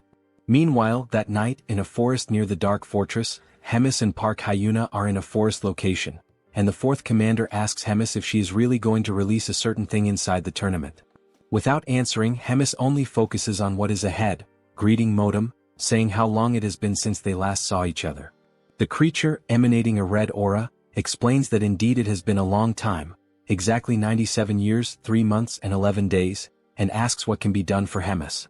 The creature is Modem, Hemis's familiar, with a strength of 198,532. Hemis then explains that what Modem needs to do is capture all the participants' flags. Modem confirms he understands, and then Hemis asks him not to be reckless with the task, because if there is a decent participant, Modem needs to go easy on him. Hyuna, hearing this, says that the big mouth is getting too soft. Hemis questions why she is being seen as soft by the fourth commander, and then asks if she knows why demons are losing to humans. Before receiving any kind of answer, Hemis justifies the question by answering it herself, saying that demons are fighting too fairly. They try to solve everything through brute force, and if they lose in strength they do not retreat, and in the end they end up dying. And this is accepted very simply. But unlike demons, if humans are at a disadvantage, They avoid the fight and manage to return later with schemes to unbalance the battlefield. And that is why the Demon King's army keeps losing to weak humans, ending the explanation with a finger pointed at Hyuna's face, who is perplexed by the situation. To break the tension of the moment, Hemis adds that the fourth commander needs to study a bit more, leaving Hyuna irritated by the provocation. Next, the rules for the next phase of the tournament are explained, detailing that groups of 4 people will be formed randomly and each group starts with 2 flags. After 48 hours, the teams with the most flags will be classified for the next round, with a limit of 10 spots. Those teams that do not have any flags will be disqualified, regardless of their position. Hearing the explanations and after the groups are formed, the GOAT is happy with the composition of his team because they are using Choi as bait to attract other participants and collect their flags. Choi is also somewhat content with the strategy, saying that it is brilliant, but deep down he is wondering what kind of bad luck made him end up on the same team as the GOAT. But in the background, with no expressions, are the other team members, one being a hawk and the other looking like Arbok. The 4 of them make up Team 9. The GOAT, still excited with the results, declares that they just need to wait because with the number of flags they currently have, they are practically already classified. But Choi watches him, reflecting on how annoying the GOAT is. It is then shown that Choi's team is in 4th position with 4 flags, but that was not the current position just moments ago. The ranking rose abruptly, and once again the team's position rises to 3rd place without them having done anything. Seeing this, everyone is surprised, wondering what is happening. Suddenly, a steel foot approaches the group, and Choi hears the sound of metal, making him look back and notice the presence of Moten with his extreme strength and intimidating presence. The GOAT notices upon seeing several flags on Moten's back, that he is probably the cause of the mess in the ranking. The GOAT then smiles, wondering if he is a golden goblin, and then recklessly rushes toward the stranger, causing Choi to try to stop him, saying he shouldn't try to fight him. The GOAT continues the charge, calling Choi a coward. Concentrating an attack, the GOAT arrogantly declares that he is going to kill the tin monster and take his flags. With a simple movement, Moten knocks down the GOAT, and in the attack he is thrown against the hawk and against Arbok, losing the flag. While storing the newly collected flags, Moten is being watched by those who sent him. Hyuna questions if that was really necessary. Judging Moten's presence, they're useless since there is no way to win against him with only the skills of Choi's team.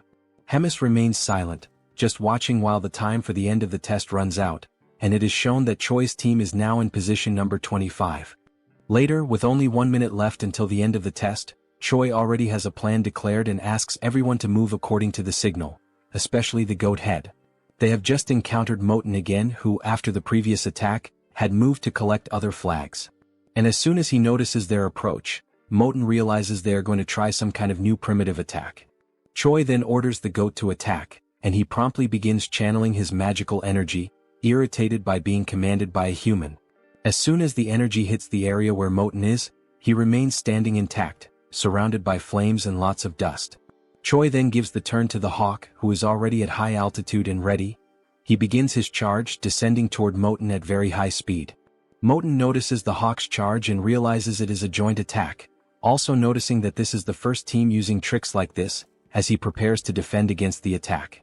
As the falcon approaches Moten, he is met with the defense of the tin monster and has his neck restrained, causing the attack to halt, leaving only the strong wind that accompanied him, which brings a certain comfort to Moten, who declares that the wind is refreshing. But he quickly notices that Choi is advancing and states that all members of the team attack in a very simple and slow way, mocking how pathetically weak the demonic chi in Choi is.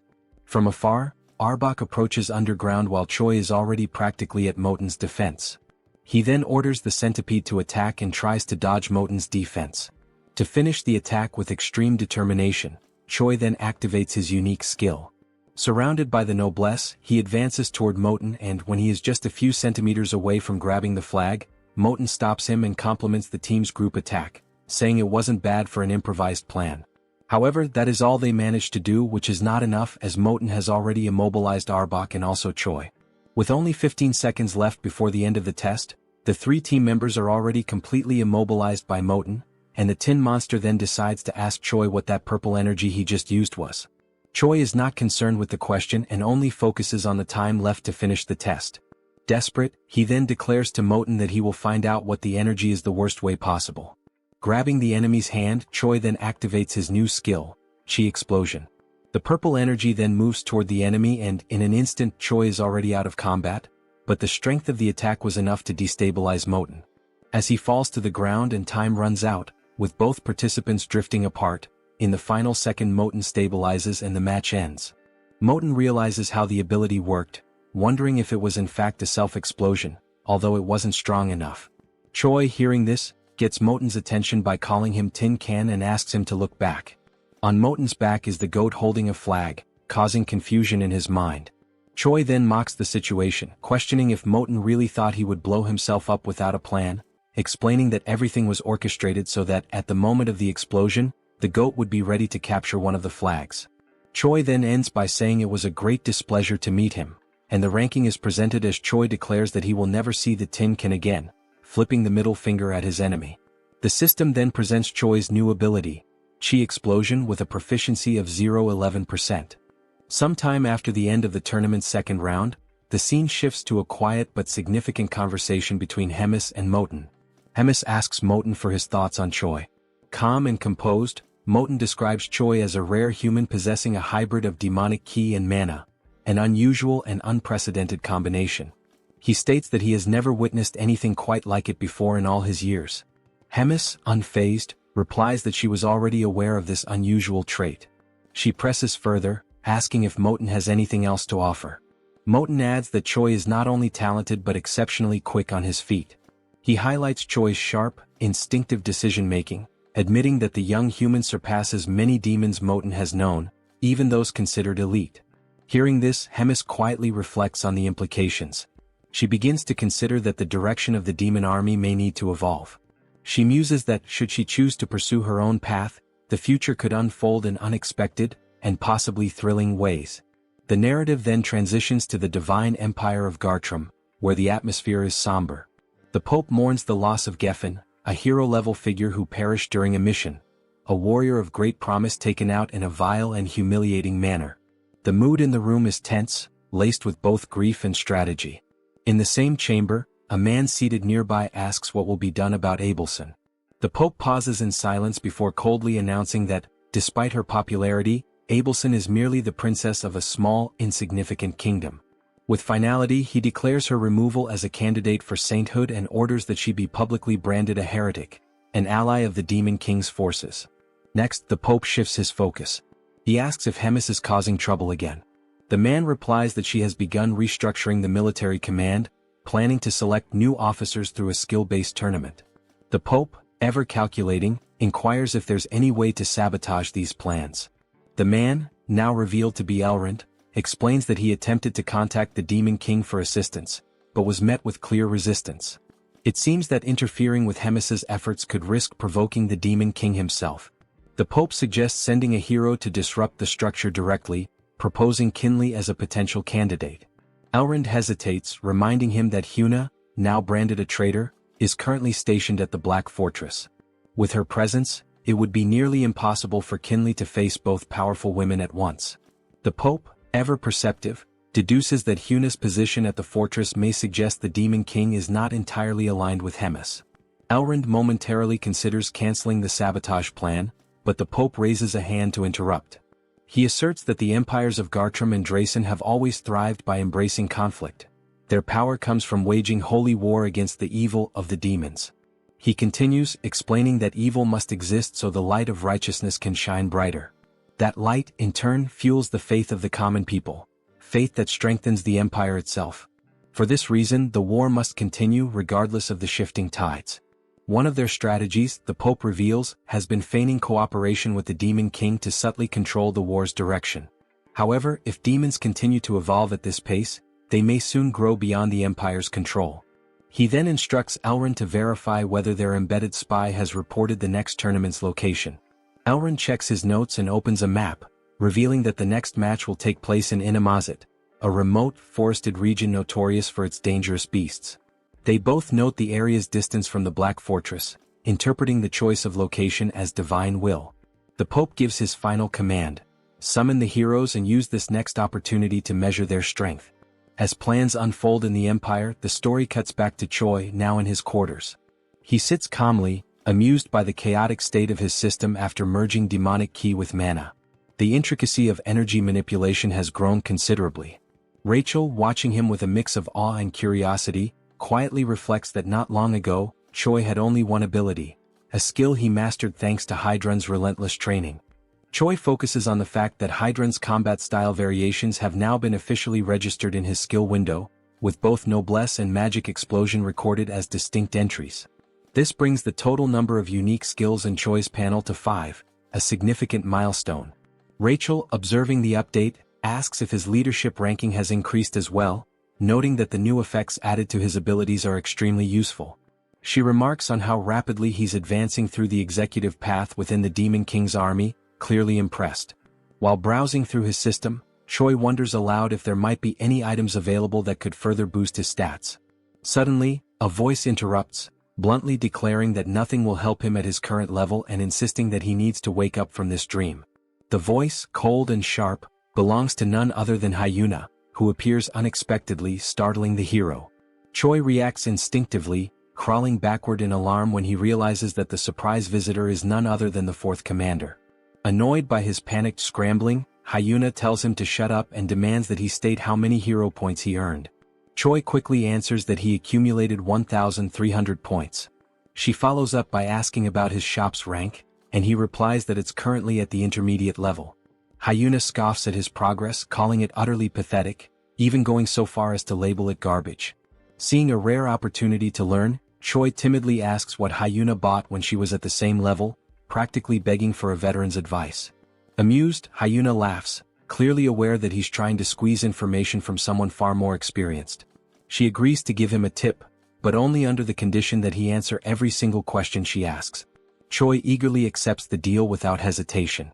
Hyuna then advises him that, since he already has an aura, the next step is to upgrade his shop level and purchase a dimensional pocket, a valuable inventory-like item that offers excellent utility for its cost.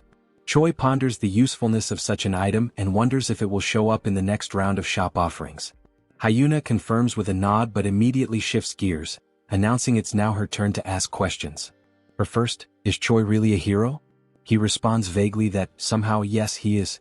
Her second, why on earth is he serving in the demon army? Again he answers that he somehow ended up there. Her third question, how can he use both demonic ki and mana simultaneously? Choi gives the same kind of answer, it just happened. Frustrated by the lack of clarity, Hyuna sarcastically sums up his story. He's somehow a hero who somehow ended up in the demon army, and somehow can use both demonic ki and mana. Choi simply nods in full agreement. Furious at his nonchalant attitude, Hyuna delivers a brutal kick to his face, launching him across the room. Dazed and annoyed, Choi retorts that Hyuna herself is also part of the demon army. The scene then shifts to some time later, with Choi lying face down and submissive, pinned under Hyuna's legs as she casually rests on top of him. When she calls out, he responds instantly. Hyuna asks if he wants to transfer to the Fourth Army and become her direct subordinate, offering to train him personally. Choi, still in pain, politely declines, thanking her nonetheless. Her mood sours again and she increases the pressure on his back, making him groan. As he struggles, she demands to know why he insists on staying. Choi, gasping through the pain, replies that his main reason is simple. If he tries to leave, Hemis might actually kill him. Hyuna then asks what Choi's next point is, whether he has any goal beyond simply staying alive to avoid being killed by Hemis. Choi, without hesitation, replies that his next grand ambition is to marry a rich blonde noblewoman and become the proud father of 5 children. The absurd honesty and randomness of the statement catches Hyuna completely off guard. She freezes for a moment before abruptly getting off of him, visibly shaken by what she just heard. With a dismissive wave, she mutters that it would be better for them both to forget the entire conversation ever happened. Trying to compose herself, Hyuna then tells Choi that he's free to pursue whatever strange dream he wants and admits, albeit begrudgingly, that he's probably right about one thing. Hemis would never let him walk away so easily. With those words, she turns to leave, tossing over her shoulder that he should take the time to rest while he still can. As her footsteps fade into the distance, Choi lies there in silence, staring up at the ceiling and reflects inwardly. He acknowledges that beyond his fear of Hemis or his ridiculous personal goals, there's another reason he chooses to stay. His growth, as a person, a fighter, and perhaps even as a hero, is inseparably tied to this unpredictable, chaotic life within the Demon King's army. And to his own surprise, that thought doesn't scare him. In fact, it makes him genuinely happy. Sometime later, the day of the third round of the tournament finally arrives. The mood in the air is tense with anticipation. Choi begins his preparations with focused determination, checking over his gear and gathering what little he needs. Before heading out, with a smile, he asks Bobo to guard the house while they're gone and promises confidently that he'll return victorious, carrying the first-place prize. Bobo barks once, tail wagging as if offering his blessing. As Choi and Rachel prepare to leave, Rachel brings up the route to Animosity, asking if they plan to pass through Lee Dongjin before arriving at the arena. Choi confirms with a nod, double-checking the map one last time. With everything set, the two step through the door, the energy between them buzzing with excitement. Their hearts are set on victory, their minds sharp and ready. With unwavering resolve, they march forward, determined to bring home the top prize and carve their names into the next chapter of the tournament's history.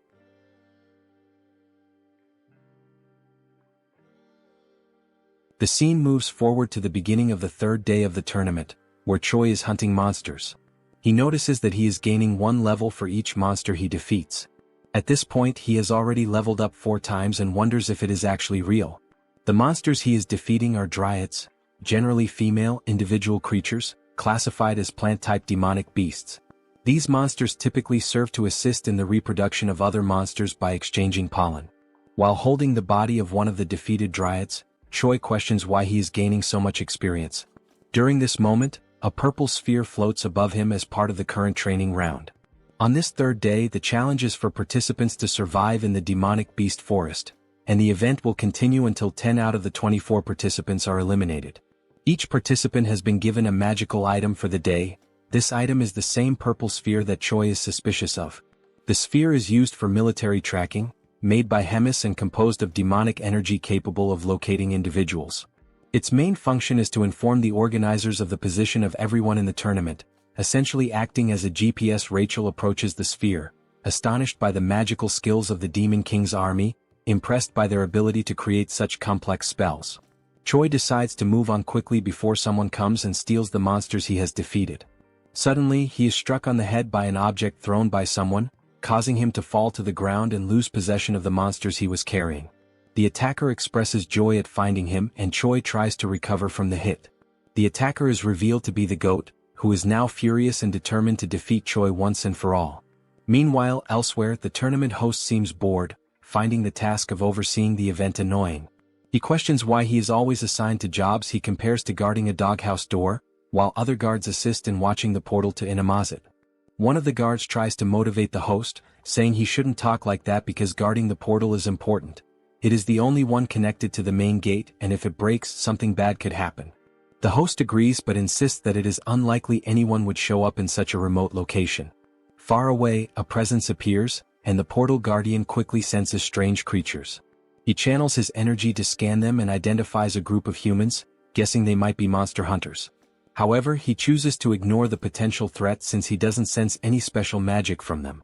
The Guardian considers that it would be troublesome if he took the initiative to attack and they ended up finding the portal. He decides to wait, reasoning that Inamazet is very large and they probably won't encounter the tournament group. Despite sensing something odd, he continues with his farewell and chooses to leave the strangers alone for now. Back at the confrontation between Choi and the goat, the new enemy tries to intimidate the hero, claiming to have immense power and that Choi should beg for mercy. Noticing Choi's indifference, the goat tells him that if he won't plead, then he should run as there is no shame in fleeing. Scars on the back are not dishonorable for those who fight with their fists. Choi, annoyed, asks Rachel if it wouldn't be better to just kill the goat already. Sensing the shift in Choi's demeanor, the goat immediately changes his own behavior to one of submission, begging Choi not to kill him, warning that he would regret it. This confuses Choi, who doesn't understand the reason behind the threat of regret. The goat then reveals that he possesses very valuable information, prompting Choi to ask what it is. The goat explains that all demons currently have Choi at the top of their target list. Choi is skeptical and asks why, if that's true, they aren't all after him already, since he is supposedly the common enemy of them all. The goat suddenly begins a countdown, leaving Choi confused. As the countdown ends, all the other tournament participants approach a dominating chair, and Choi is startled, while the goat laughs at his situation. Meanwhile, at the Black Fortress, the scene is being magically transmitted to Hemis and Hyuna, who are observing the events of the tournament's third day. Hemis admits she didn't expect everyone to target Choi and laughs, calling it shameful. Hyuna reprimands her, saying this is not a moment to laugh.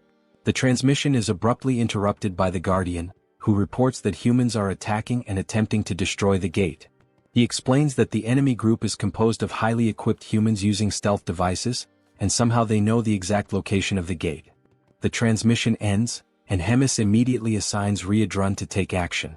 Riadrun quickly understands the gravity of the situation and offers to act at once. Hemis notes how well prepared the attackers are and declares that information must be leaking from somewhere. As she speaks, Hyuna watches in shock. Hemis then raises her voice, demanding to know where the leak is coming from, while Hyuna reacts again, visibly shaken. Back in the forest, having escaped the other participants, Choi is distressed, questioning why the contestants are breaking tournament rules and why those monitoring the stage are doing nothing to stop it. Rachel urges him to remain silent so as not to compromise his hiding spot. 2 participants are seen nearby, searching for Choi. They briefly scout the area but soon decide the hero isn't there and leave, planning to wait for the next tracking update. Choi stays hidden a bit longer to be sure, then collapses to the ground, overwhelmed and fearful of dying. He wonders how he will survive the ordeal. Rachel tries to comfort him, reminding him that his level progression has been going well and suggesting they could defeat more monsters nearby. She asks if Choi has anything in his shop that could help. He agrees it's a good idea and starts to search, though unsure if anything there could truly help him survive. Just as he finds something possibly useful, a dark cloaked figure approaches, interrupting his search. The stranger asks if he is the rumored hero, surprising Choi. The figure then removes his hood, revealing himself as a red-haired human, and Choi is taken aback. The rest of the group reveals their faces too, all fixing their strange gazes on the hero. Though they are all human, something about them feels unusual. The leader apologizes for not introducing himself earlier and tells Choi his name is Andrew Taylor, and that he is also a hero. At that moment, Choi's system interface appears, presenting him with a mission: survive at all costs and eliminate all the villains with a reward of 1,000 hero points. Choi quickly attempts to deceive the enemy group's leader by pretending to be a rookie hero. He energetically introduces himself as Choi, the new hero, and casually asks what brings them to such a lowly place. Andrew, the leader, replies that they are hunting demons. Choi agrees, saying it's a noble mission and that eliminating demons brings justice. Choi then stands up and prepares to leave, claiming he will go crush some demons too and wishes them luck. Suddenly, Andrew draws his sword and slashes at Choi, narrowly missing. Choi is startled by the sudden attack. Andrew then declares that they are also there to eliminate the traitor human. As Andrew readies another strike, the tournament participants arrive at the scene, also searching for Choi. The goat mocks Choi, claiming there's no way he can escape. Some of the participants behind the goat notice another human nearby and speculate that Choi may have the ability to duplicate himself. Andrew becomes confused by the statement, while Choi quickly analyzes the situation and begins to unfold an emergency plan. He boldly calls on everyone to recite the chant of the Demon King's army's third command. Everyone is surprised and doesn't quite understand what Choi is doing. Andrew is also confused by his actions. Choi then loudly begins a speech, declaring they are the mighty army of the Demon King. As he speaks, a blue aura begins to radiate from him. As he continues, the goat and the other competitors are unsure of the next step and ask if they should devour the humans ahead. Choi confirms and urges everyone to eliminate the enemies of their father, the Demon King, as true warriors. At that moment, the system announces the activation of a hidden status called Charisma and Leadership, and notes that morale among allies has increased. Choi raises his voice and commands the group to charge. The participants begin discussing among themselves, and the goat comments that Choi isn't wrong. Another participant agrees, saying they are an army either way. The goat then reinforces Choi's words, proclaiming that they should all advance and destroy the humans. Empowered by Choi's blue aura, the group charges into battle. In the midst of the crowd, Choi is thrilled that his plan is working and vows to remember their bravery. As they rush forward, Choi runs in the opposite direction, joyfully declaring that they will all meet again in Valhalla. As he flees, Choi reflects that they probably won't last long and that fleeing is his only option. Suddenly, someone grabs his scarf. It's the commander who was guarding the gate. Choi recognizes him and asks what's going on. The commander explains that the gate linked to the castle was destroyed during the humans' ambush. Choi asks about the fate of the gate's guards, and the commander says they were likely wiped out, adding that he barely escaped alive himself. Choi questions how that could happen, recalling there were only about 40 enemies, The commander explains that all of them were at least battalion commander level, with 3 at regimental commander level, and 1 nearly at division commander strength. Choi then asks what they should do to survive. The commander replies that survival may not be possible. He then reveals that Choi has a tracking spell on him and that, being of high rank in the Demon King's army himself, both of them are top priority targets for the enemy.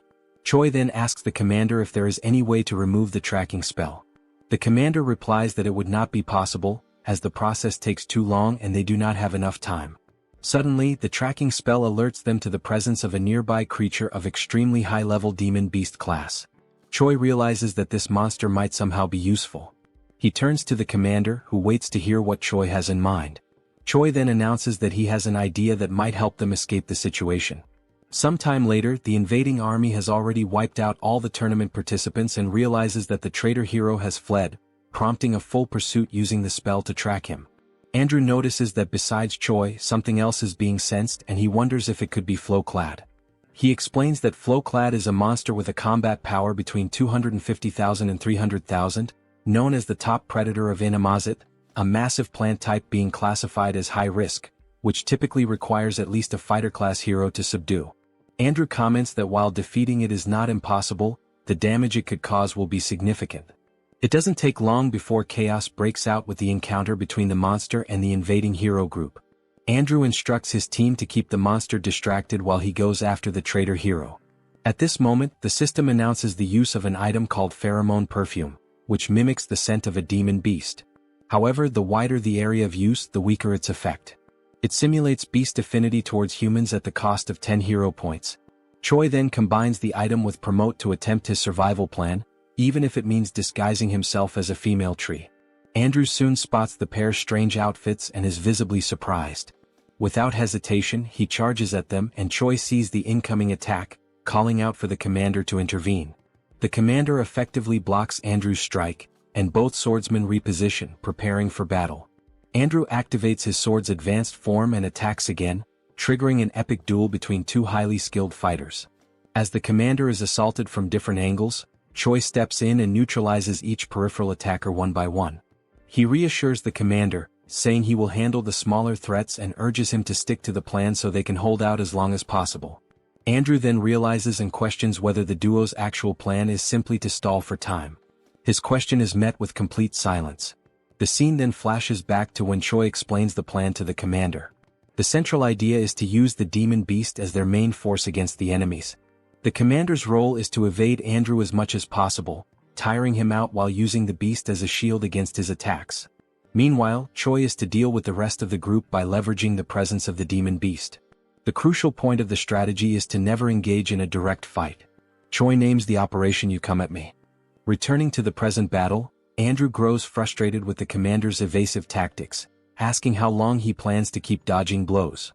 The commander remains silent, internally reflecting on the fighting style of the humans, calling it cowardly. Still, he admits that it's exactly this method that allows them to buy precious time. The focus then shifts to Choi, who now faces a cloaked enemy. Weakened but determined, the opponent rises with one goal: kill the traitor. As the man charges, Choi easily dodges each attack. However, he notes the precision and strength behind the enemy's strikes, each one powerful enough to cut him in half. Despite that, the movements are highly predictable. Without embellishment, the enemy swings his sword like a machine. Choi counters, first striking the man's leg to unbalance him. When he falls, his chin hits the ground and Choi follows up with a direct kick to the head, knocking him out instantly.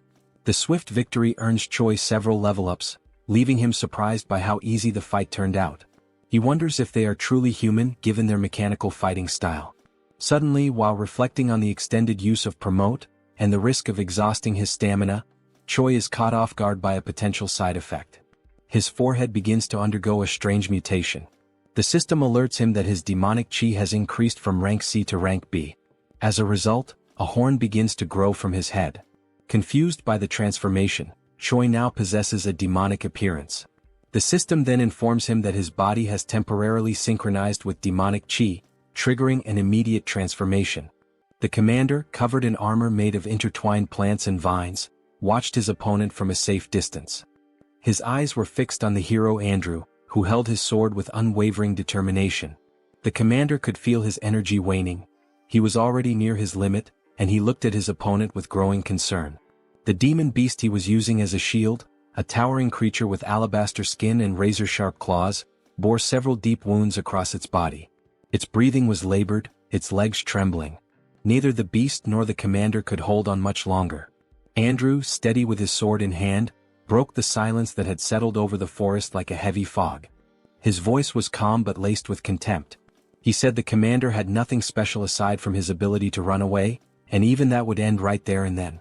A dark smile curled on Andrew's lips as he boasted of his imminent victory, claiming that heroes like him grew stronger every time they killed a beast or demon. He concluded with a smug tone, pointing out that his current level was 983. Once he killed the beast shielding the commander, he would easily ascend to level 1000, a milestone few had ever reached. Without further warning, Andrew lunged forward, striking at the commander with deadly precision. The commander barely managed to defend himself, using the long whip coiled at his side to parry the attack. Concern was now etched into his face. He was clearly at a great disadvantage against this overwhelming force. He knew that unless he came up with a solid plan he would be defeated right then and there. Without hesitation, the commander began touching strategic points along the massive white beast's body. His fingers moved swiftly with practiced accuracy, and from his hand, small red sparks erupted with each contact. These sparks flickered like embers, tracing cryptic markings along the beast's skin. He continued the sequence even as Andrew relentlessly pressed forward with fierce, calculated blows. The battle intensified, yet the commander stayed focused, gambling everything on the seal he was about to complete. Andrew, thirsty for victory, advanced on the commander, who kept blocking the transferred blows while clinging desperately to another part of the beast's massive body. The weight of each strike forced the commander to retreat little by little, his defense beginning to falter. After another powerful blow sent him tumbling backward, scraping against the forest floor, Andrew gripped his sword with both hands, raising it high above his head.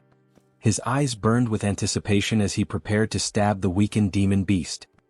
He warned the commander, his voice dripping with arrogance, that once he killed the beast and gained a boost to his attributes, dealing with someone as weak and desperate as him would be nothing more than a formality. But before Andrew could deliver the final blow, the commander, still catching his breath, spoke firmly. He hadn't been running around for no reason. His words cut through the tension like a blade. At that moment, the intricate marks left by his hands on the beast's skin began to glow, igniting into beams of radiant red light. The symbols pulsed with energy, and from them, several thick metal chains erupted, snaking out in all directions. Red sparks danced in the air around the demon beast, crackling like fireflies caught in a storm. Then the scene revealed a new technique, an advanced movement restriction skill. The commander, ignoring his injuries, focused his energy and curled his fingers into a circle, completing the final gesture needed to activate the seal. The red glowing chains, now shimmering with intensity, surged forward and wrapped themselves around Andrew from behind, just as he was about to drive his sword into the beast once more. The narrative then shifts to a memory, showing the commander and Choi discussing the second part of their plan in a quiet moment before the battle. Choi, barely able to contain his excitement, suggested they name the plan Kill Steel. The commander raised an eyebrow and crossed his arms, clearly skeptical, and asked if that was some sort of code among the heroes. Choi grinned and continued with the plan's outline, explaining that he would first take care of the rest of the group before the demon beast fell. The commander, always cautious, asked what would happen after that.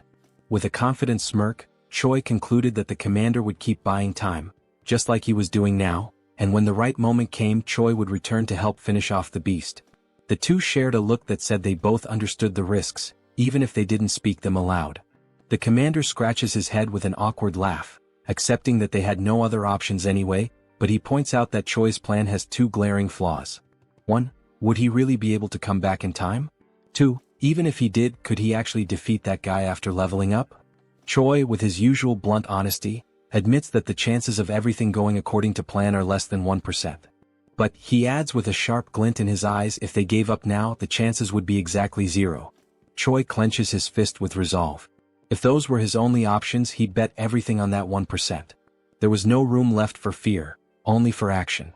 The scene jumps forward to the battle's turning point, where Andrew is suddenly restrained by several glowing chains wrapping tightly around his legs, wrists, and even the sword he had just raised, now frozen mid-air. His expression twists in frustration, eyes burning with rage. He demands to know what the commander was thinking. using such a cheap trick to restrict his movement. His voice echoes through the battlefield like a growl. Unfazed, the commander keeps forming hand signs, controlling the magical chains with precision. His face remains calm, his gaze steady. He simply advises Andrew to wait and see, because they also have a hero who can level up. Suddenly, Choi appears on the scene in his awakened demonic form. His body radiates power, dark horns protrude from his head, and his muscles are tense with raw energy. The air itself seems to crackle around him. Andrew's face shifts from anger to disbelief. He can't believe what he's seeing. His voice falters as he asks what that thing is and whether Choi is actually a demon. Choi says nothing. Instead, he charges at the demon beast with nothing but his bare hands, landing a brutal blow that sends a shockwave through the battlefield. His strength is so overwhelming that the chains wrapped around both the beast and Andrew shatter instantly. The hero system interface lights up, confirming that Choi has successfully leveled up, just as the demon beast lets out its final breath and collapses with a thunderous crash. The commander, kneeling with one fist on the ground and catching his breath, lets out a tired laugh. He jokes that there couldn't have been a better time for Choi to show up, even if the timing was clearly cutting it close.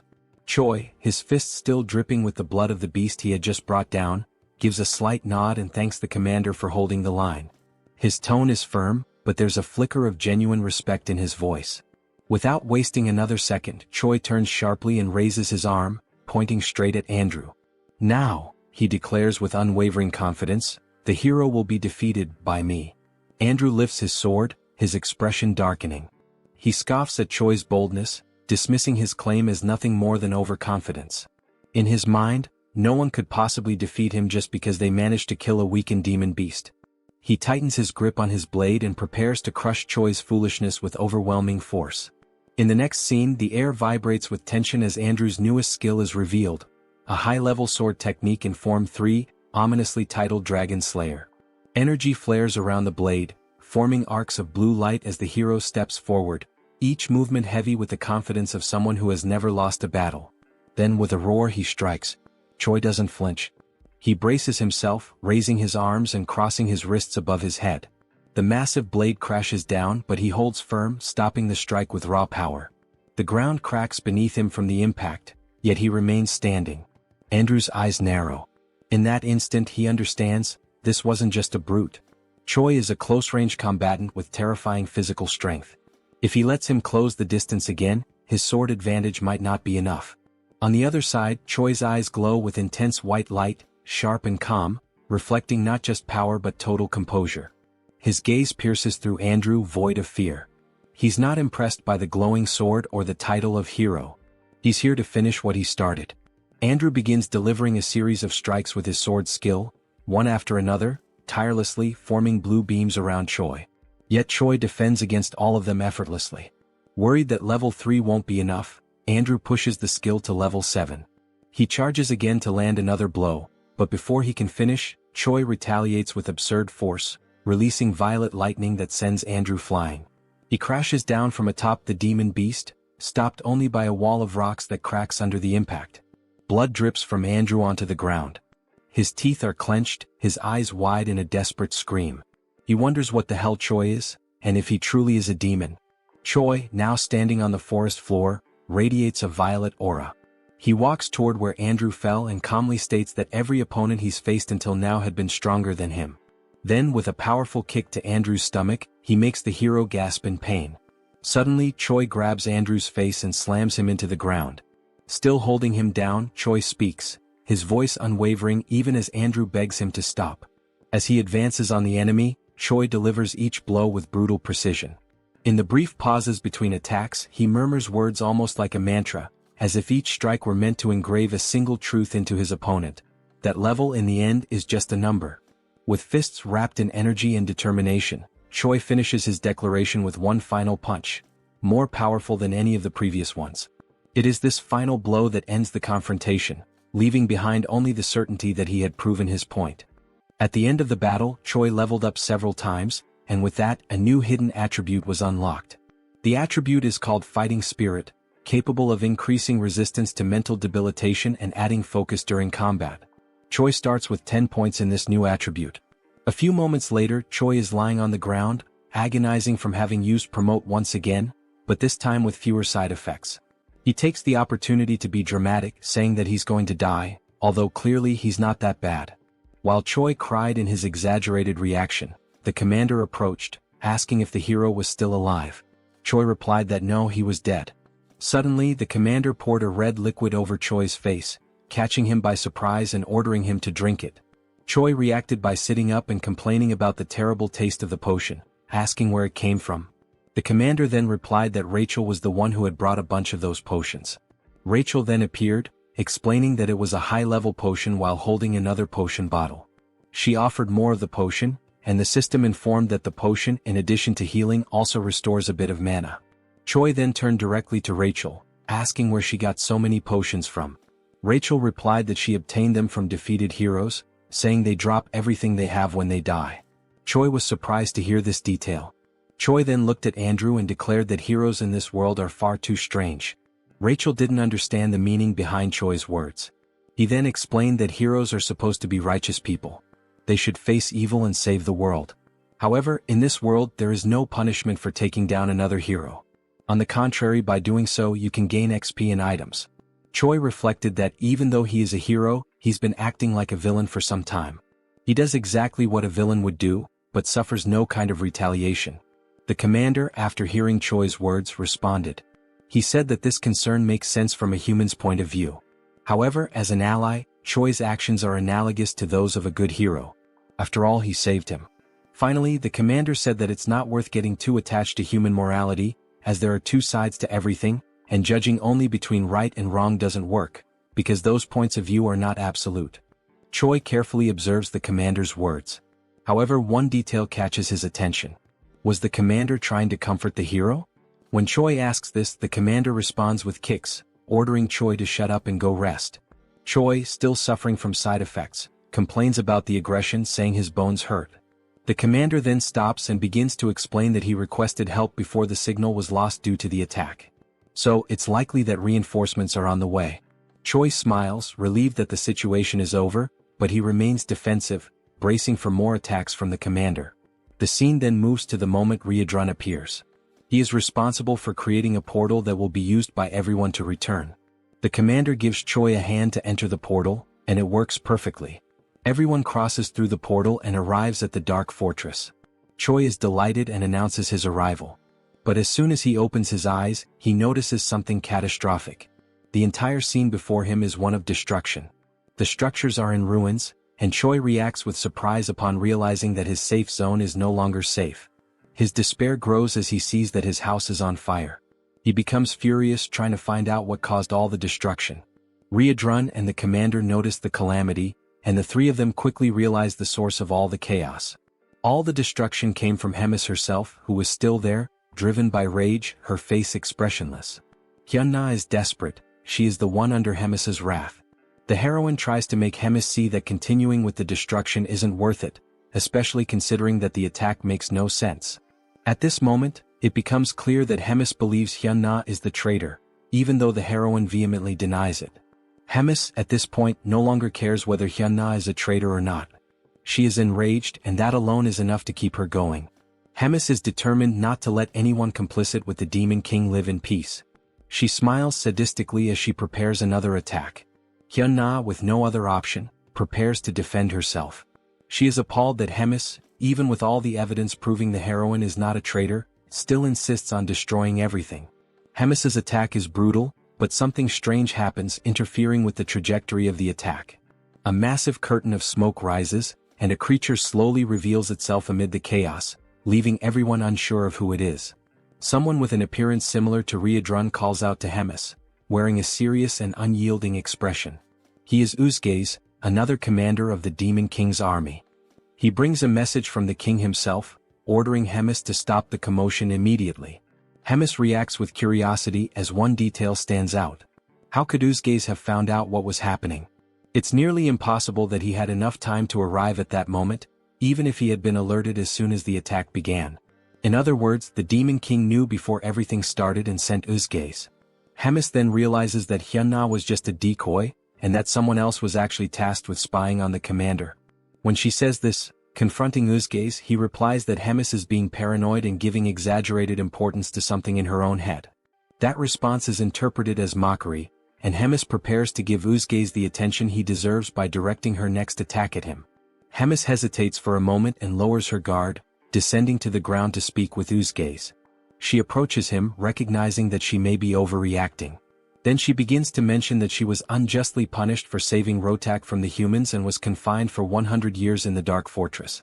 With this, she reveals her interpretation of Uzgaze's words, asking if he truly thinks she is arrogant and paranoid. Hemis begins casting a spell that spreads across the ground. As the magic advances, Hemis declares that perhaps saving Rotak was a mistake. Uzgaze, sensing the threat, is surprised by Hemis's offensive move. As the dark aura surrounds Uzgaze, Hemis finishes her speech by asking if he agrees with that statement. He, in turn, remains still, standing, almost as if he knows that nothing bad could happen. Suddenly, a voice echoes through the scene. It's Riadrun who shouts, drawing Hemis' attention and asking her not to proceed with the attack. Uzgaze acknowledges Riadrun's presence, showing that the two share a certain familiarity. But before any concern can arise, Hemis calmly walks forward and touches Uzgaze's shoulder, telling him that he can relax because there's no more need for confusion. Hemis says she already got everything she wanted. She then tightens her grip on the commander's shoulder, warning him to thank his nephew. It becomes clear that Riadrun is Uzgaze's nephew. Sometime later, Choi is lying in bed, still processing everything that happened. He is surprised that there is so much disorder within the Demon King's army. Abelson is once again by his side, helping with his recovery. She takes the opportunity to ask if he plans to continue in the Demon King's army, considering he is about to be promoted to commander of a battalion. Choi replies that he probably will, since there is an official war declared between the Dark Fortress and the Gartran Empire. He also adds that even if he wanted to leave, it would be practically impossible to live among humans now. Choi now has horns growing from his head and is a user of demonic chi. Abelson laughs at the hero's situation. Choi soon remembers the events during the trial, especially the appearance of the heroes. Something seemed very strange about the heroes in that group with the exception of Andrew. They had a strange appearance. All of them looked dazed, and no matter how injured or even killed they were, their expressions never changed. When asked if she knows anything about those heroes, Abelson responds to Choi that she isn't sure. She recalls that she was expelled and therefore doesn't know the internal workings of the kingdom. However, she confirms that the Empire has many strong heroes, and that most of the wars against demons are not fought by heroes of priestly rank. Amid this, it remains a mystery how the divided Empire manages to gather so many strong heroes so quickly. However, there are rumors that inhumane methods are being used to make that possible. As soon as she finishes speaking, their conversation is interrupted by someone arriving. Riadrun apologizes for interrupting and ruining the mood between the two, but he informs them that Hemis wants to see them. The scene shifts to the meeting in Hemis' office.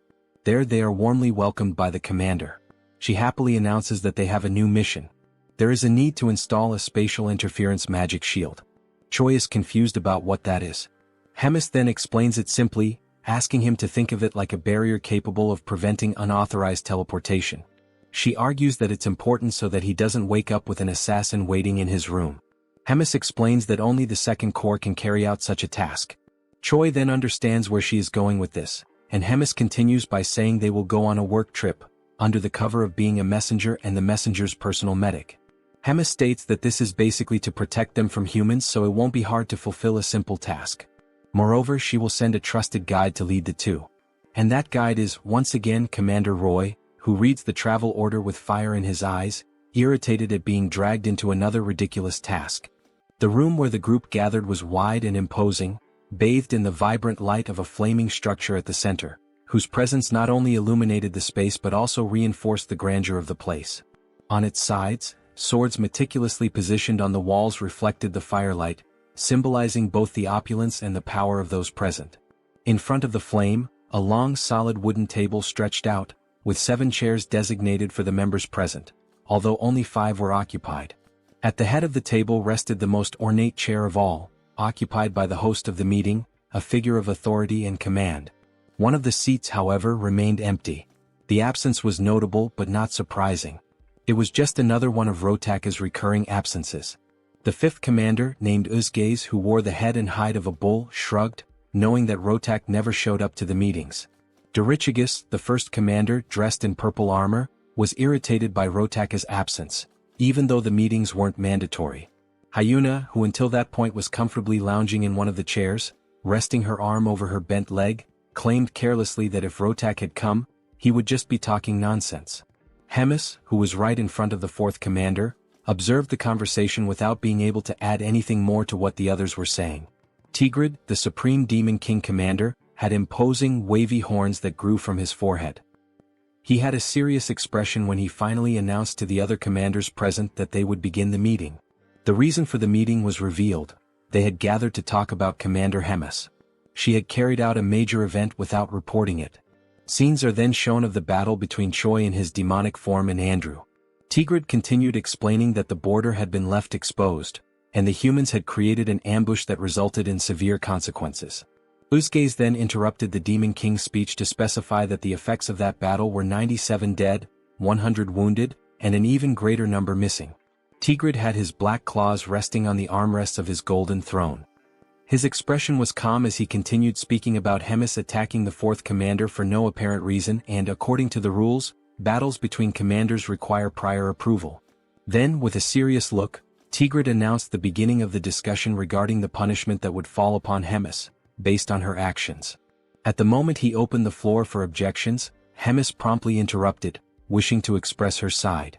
She raised her hand and requested attention to object. With no resistance from the others, Hemis began to speak, aiming to defend herself against the claim that she had acted without cause. She then explained that everything happened because there was someone acting as a spy against her. She explained that the attack on the fourth commander happened because she thought he was the spy, given the circumstances. With that, Hemis raised a question, suggesting that the ideal would be to find out who was trying to harm her, not try to punish her for defending herself from something so sneaky. Tigrid's expression changed. He was irritated by the question, seeing it as an affront. He then asked if such a proposal was a way of challenging his authority. Hemis simply replied that it was nothing more than a humble suggestion. She smiled, and her bold expression spoke louder than her words. Such an attitude only raised Tigrid's indignation, who was stunned by the commander's boldness and clenched his fists on the armrest of his throne. Some time later, Uzgaze, Dorichigus, and Hyuna gathered in the corridors, in front of the meeting room, discussing what had just happened. Uzgaze pointed out how terrible the emotional outburst of both commanders had been in front of them, rendering the meeting useless. Hyuna expressed her frustration, irritated by the possibility that Rems and the Demon King would never be friends again. Dorichigus commented that he thought it impossible for them to be as united as they once were, and Hyuna declared that she didn't like the direction things were taking. In the end, the group decided to put these events aside and not give them much importance, as situations like this would probably repeat themselves frequently from then on, and the only thing left to do was to choose a side to stand on. Meanwhile, in the magical tower of the fourth command, Shai's group approaches, and the hero is soon mesmerized by what he sees. They are then received by the fourth commander's bodyguards, who immediately request everyone's identification.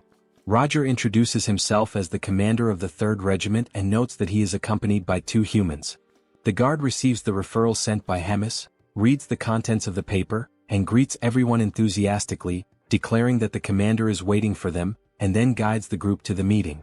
Meanwhile, Rotak is in his office, relaxed in his chair, reflecting on the human who can use dark mana and who, furthermore, has a body in the process of transforming into a demon. Even though he finds the situation interesting after receiving warnings from Hemis, he ultimately reminds himself that the human is still just a human. Soon, the group arrives at the room and greets Commander Rotak, who receives them and immediately jumps toward Choi, who barely has time to greet him and is caught off guard. While analyzing Choi's body, he is surprised that he doesn't feel anything and then begins the infusion of energy into one of the hero's arms, warning that it will hurt a little, but that Choi needs to endure it. Choi doesn't understand the situation, and the only option is to endure the discomfort caused by the energy emitted by Rotak, flowing through his body without understanding what is happening. As soon as it ends, Abelson expresses her concern, asking if the hero is okay, while he is on his knees trying to recover from what just happened. The saint approaches Choi, ready to help him, while Rotak declares he is impressed with Choi's evolution. As the hero raises his head, Rotak asks if he knows about the future that awaits him, and only then informs him that if Choi continues at the pace he's going, he will be dead in about 3 months. This information leaves the hero stunned, surprised by such an unexpected future. Rotak then explains what is happening in the hero's body, and that, since he is rapidly transforming into a demon, he can consider himself fortunate, as only small parts of his body will undergo alteration. However, it won't be long before, sooner or later, his organs will be corrupted by dark mana, and the moment Choi's heart or lungs are corrupted, he will die instantly. Choi doubts it, claiming that he doesn't feel anything, and Rotak turns his back to retrieve something, while simply warning that if Choi doubts it, he just needs to wait and see. He then picks up one of the papers on his desk and presents it to Choi, informing him that it is something called the Demon Contract, whose function is merely to reveal the truth. This surprises Choi. The Demon Contract then confirms the conversation, stating that Rotaka's certainty about Choi's death in 3 months is genuine, and outlining Rotaka's intention to take care of the hero Choi, foreseeing that Choi will agree to participate in Rotaka's experiments, which will also be conducted using methods that will not result in Choi's death, and that the hero will not contest possible deformations during the treatment. Also, if his intelligence or ego fades during this treatment. Choi realizes the commander's intentions, and Abelson is surprised by the presentation of the contract, asking Choi not to agree, since she will take responsibility for caring for him. Rotak then intervenes, calling Abelson arrogant, warning that dark mana and divine power are opposites, and that her healing power only worked until now because Choi still has a mostly human side.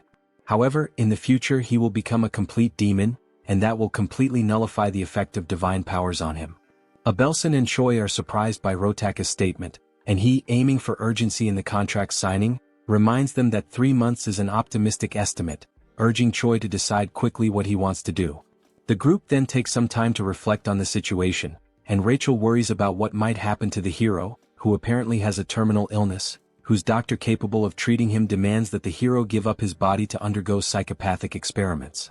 Choi explains that he is trying to buy some time before training the battalion, wondering if there is another way to get treatment without needing to be part of some kind of experiment. Rogers then questions why Choi doesn't try to seek an answer from Hemis. Choi is surprised by the suggestion, and the commander then replies that there is an unofficial ranking among the commanders, where Hemis is at the top of the hierarchy, while Rotak is at the bottom, and that she can easily exert some pressure and make the second commander yield on the conditions.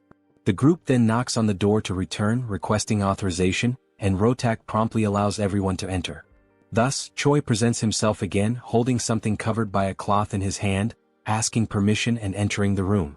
Rotak then notices the artifact and asks what the hero is holding. Commander Rogers places the object on the table, revealing it to be a glowing purple orb, already known by everyone there, and then he begins to cast the spell to contact Hemis. Rotak becomes slightly startled and concerned by the presence of the communication orb, and it doesn't take long for Hemis to initiate contact, greeting Rotak and asking how he has been. Rotak, with a trembling voice, greets Hemis, highlighting how long it's been since they last saw each other. Hemis recalls that the last time they met was at one of the meetings with the Demon King, and Rotak, even more nervous, repeats and confirms that it is indeed true. Hemis then goes straight to the point, stating that she is there only to ask for a favor. In a threatening tone, she asks him to write a few things into the contract, starting with a demand that Rotak do his best to treat Choi. Secondly, that the hero will not suffer any harm. Rotak realizes the direction of the requests and is stunned, unable to argue.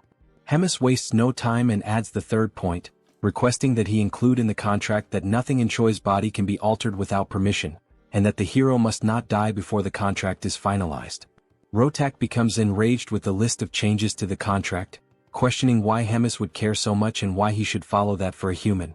Hemis, with a neutral expression, calmly calls Rotak's attention, and he straightens up in submission upon hearing Hemis recall the moment when she took him in and fed him after he had been abandoned by his people 350 years ago, that she also helped him win the commander selection tournament 200 years ago, and that she also saved him from being killed by humans 100 years ago. And with each reminder, Rotak's pride sank further. Hemis finishes by saying that, lastly, she ended up paying the price for having interceded for Rotak, and gives him the ultimatum. If he remembers all that, there is no other choice but to sign everything, leaving Rotak with no alternative but to obey. Sometime later, he expresses his anger, cursing the humans and Hemis, and then calls one of his subordinates to bring him a communication device, as he has something to do in retaliation for the humiliation he suffered. Time passes, and the next day Rotak receives Choi again in his laboratory, which he also uses as an office, and informs the hero that there is quite a lot to talk about. He decides to go straight to the point without much beating around the bush. Choi simply observes the seriousness in Rotak's gaze. But with a calm look, the scientist commander asks if Choi knows why demonic chi is altering his body. The question, combined with Rotaka's posture, surprises Choi, considering that this indicates that for him, something like that happening is perfectly fine. Confident that they are both aligned in the goal of preparing him, he feels free to respond to the question sincerely. And, as an answer, he says that the transformations in his body happen because it is an outrage for a human to use demonic chi. Rotak promptly declares that this answer is wrong. Then he explains that, just as Choi says, humans cannot handle demonic chi, and a normal human should explode and die as soon as demonic chi is imbued in their bodies. However, apparently fate, mixed with a bit of coincidence, made it possible for demonic chi to take root in Choi, thus becoming part of his body. And this allowed the evolution of the demonic shin, to the point where it is causing alterations in Choi's body. It is remolding him not just physically but in his being as a whole, making him something more flexible for the demonic shin, allowing it to root itself even deeper. Choi is surprised by the explanation and asks Rotak if there is any way to stop the changes that are happening in his body. And Rotak, once again being direct, responds that it is not possible to stop the transformation. However, he adds that Choi may be able to create a way to guide the direction the transformation is taking. And for that, Rotak is planning to transfer parts of a demon or a magical creature into Choi's body. The hero does not take the news very well, imagining how grotesque it would be to become part human and part demonic beast. Choi then asks if there is a possibility for him to say no to this idea, since all the substitution options seem bizarre. Rotak simply responds that if he does not accept the idea, the other option is to continue living like someone with a terminal illness until he dies. Furthermore, Rotak explains that there is nothing to worry about, as he intends to maintain the hero's appearance and his main organs intact, doing the transplant only with things that wouldn't be noticeable. Once the subject is closed and sometime later in the training arena, the commander and Choi gather for a noblesse demonstration. Rotak asks him to demonstrate the ability, and Choi promptly begins to focus, and it doesn't take long until the channeled energy displays a purple aura, signaling the start of the transformation. Rotak watches Choi's preparation attentively. He notices that the hero is producing an incredibly efficient output through the combined use of demonic chi and mana. Above all, he notices that Choi has obtained enough physical strength and mental sanity to overcome the result. He is surprised at how talented Choi is for achieving such an outcome. At the end of the noblesse preparation, Rotak quickly asks Choi to activate Promote, and it doesn't take long before the horns grow again on the hero's head. Rotak notes that this is the only major physical difference between Choi's noblesse and Promote characteristics. Rotak then reflects that Choi was perhaps lucky and confirms that this transformation was efficient in the sense that it protects his internal organs. Internally, Rotak despairs at the desire to study more about this and replicate it in his test subjects and future research. He laments that if it weren't for Hemis, he could dissect the hero to better analyze these results. He also regrets not being able to mass-produce the abilities in chimeras, which would make him an unreachable target for his enemies. But the only chance he has to make that possible is through a scroll pact. Choi notices that Rotak has entered a spiral of thoughts and brings the commander's attention back. Shortly after, he asks what he should do after using Promote. Rotak refocuses and informs him that there's no need for further demonstrations today and internally, reflects that he already has all the information he wanted. Then he tells Choi that, starting tomorrow, he will begin working on fixing the hero's body and abilities one by one, and advises that it's best for him to get some rest. After that, the hero performed more Promote demonstrations and also engaged in some physical training, pushing himself to the point of exhaustion. Once he reached that limit, he was subjected to physical interventions by Commander Rotak, causing changes and pushing him to surpass new limits with his altered body, which in turn generated more and more needs and modifications. He was always accompanied by Commander Rogers and Abelson, who monitored everything at all times. The scene then shifts back to a conversation between the hero and Rotak, and it's noticeable that Rachel is also in the room, enjoying some cookies. The system shows some improvements in the hero's status, who in turn, is so tired that he wishes for death, until he realizes he feels so bad that it's very likely he's already dead. Rotak observes the hero's drama and says that, unlike someone dead, Choi's aura and body are much more stable than before, thus declaring the end of another day. The hero thanks him and leaves, his exhaustion evident. As soon as he leaves, Rotak once again activates his communication orb and starts a conversation with someone, asking that person if they can talk now. On the other end, the person asks what's going on for Rotak to suddenly open a call like that. He then asks, with a sense of urgency, what the answer is to a proposal he made earlier. The person on the other side asks which proposal, but quickly remembers something mentioned earlier. It's then revealed that Reuna is the person on the other end who brings up the proposal made by Rotak, an alliance between the two of them to overthrow the third command of Hemis. Reuna smiles, given the situation, but replies with some doubt, wondering if she really understands what all of that means, since even though she has disagreements with Hemis, she doesn't understand why Rotak would want war against the commander, given that she was the one who raised him from childhood and supported his growth to the point of making him one of King Amon's commanders, carrying him on her back. Rotak apparently responds that that time has passed and that their paths have been separate for a long while now. His tone is sharp, distant. We then see a moment in which Rotak and Hemis talk, where he expresses a desire to proceed with his chimera research, claiming that it is undoubtedly a powerful technique. Hemis scorns Rotak's project, asking how long he intends to keep clinging to cheap tricks. She says that no matter how strong his chimeras become, it's all meaningless if he, their controller, remains weak. Her words cut deep, reinforcing how individually unremarkable Rotak is without his creations. Back in the conversation, Rotak asks Reuna to answer whether or not she will ally with him. The commander pauses, considering whether it might be better for him to just keep ignoring Hemis, just as Hemis ignores him, rather than insist on dragging her down. Rotak says he wouldn't mind continuing that way. However, there's an individual in Hemis's hands who changes everything. Someone too valuable to overlook. If he could replicate that individual's abilities in others, their alliance could become something much greater than revenge. It could reshape their position entirely. Reuna quickly realizes that he's referring to Choi, but asks if it might be someone else, still questioning whether he's really worth the fall of Commander Hemis. Rotak confirms that he is. As an argument, he states that no matter how powerful Hemis is, she won't be able to handle two commanders coming at her at once.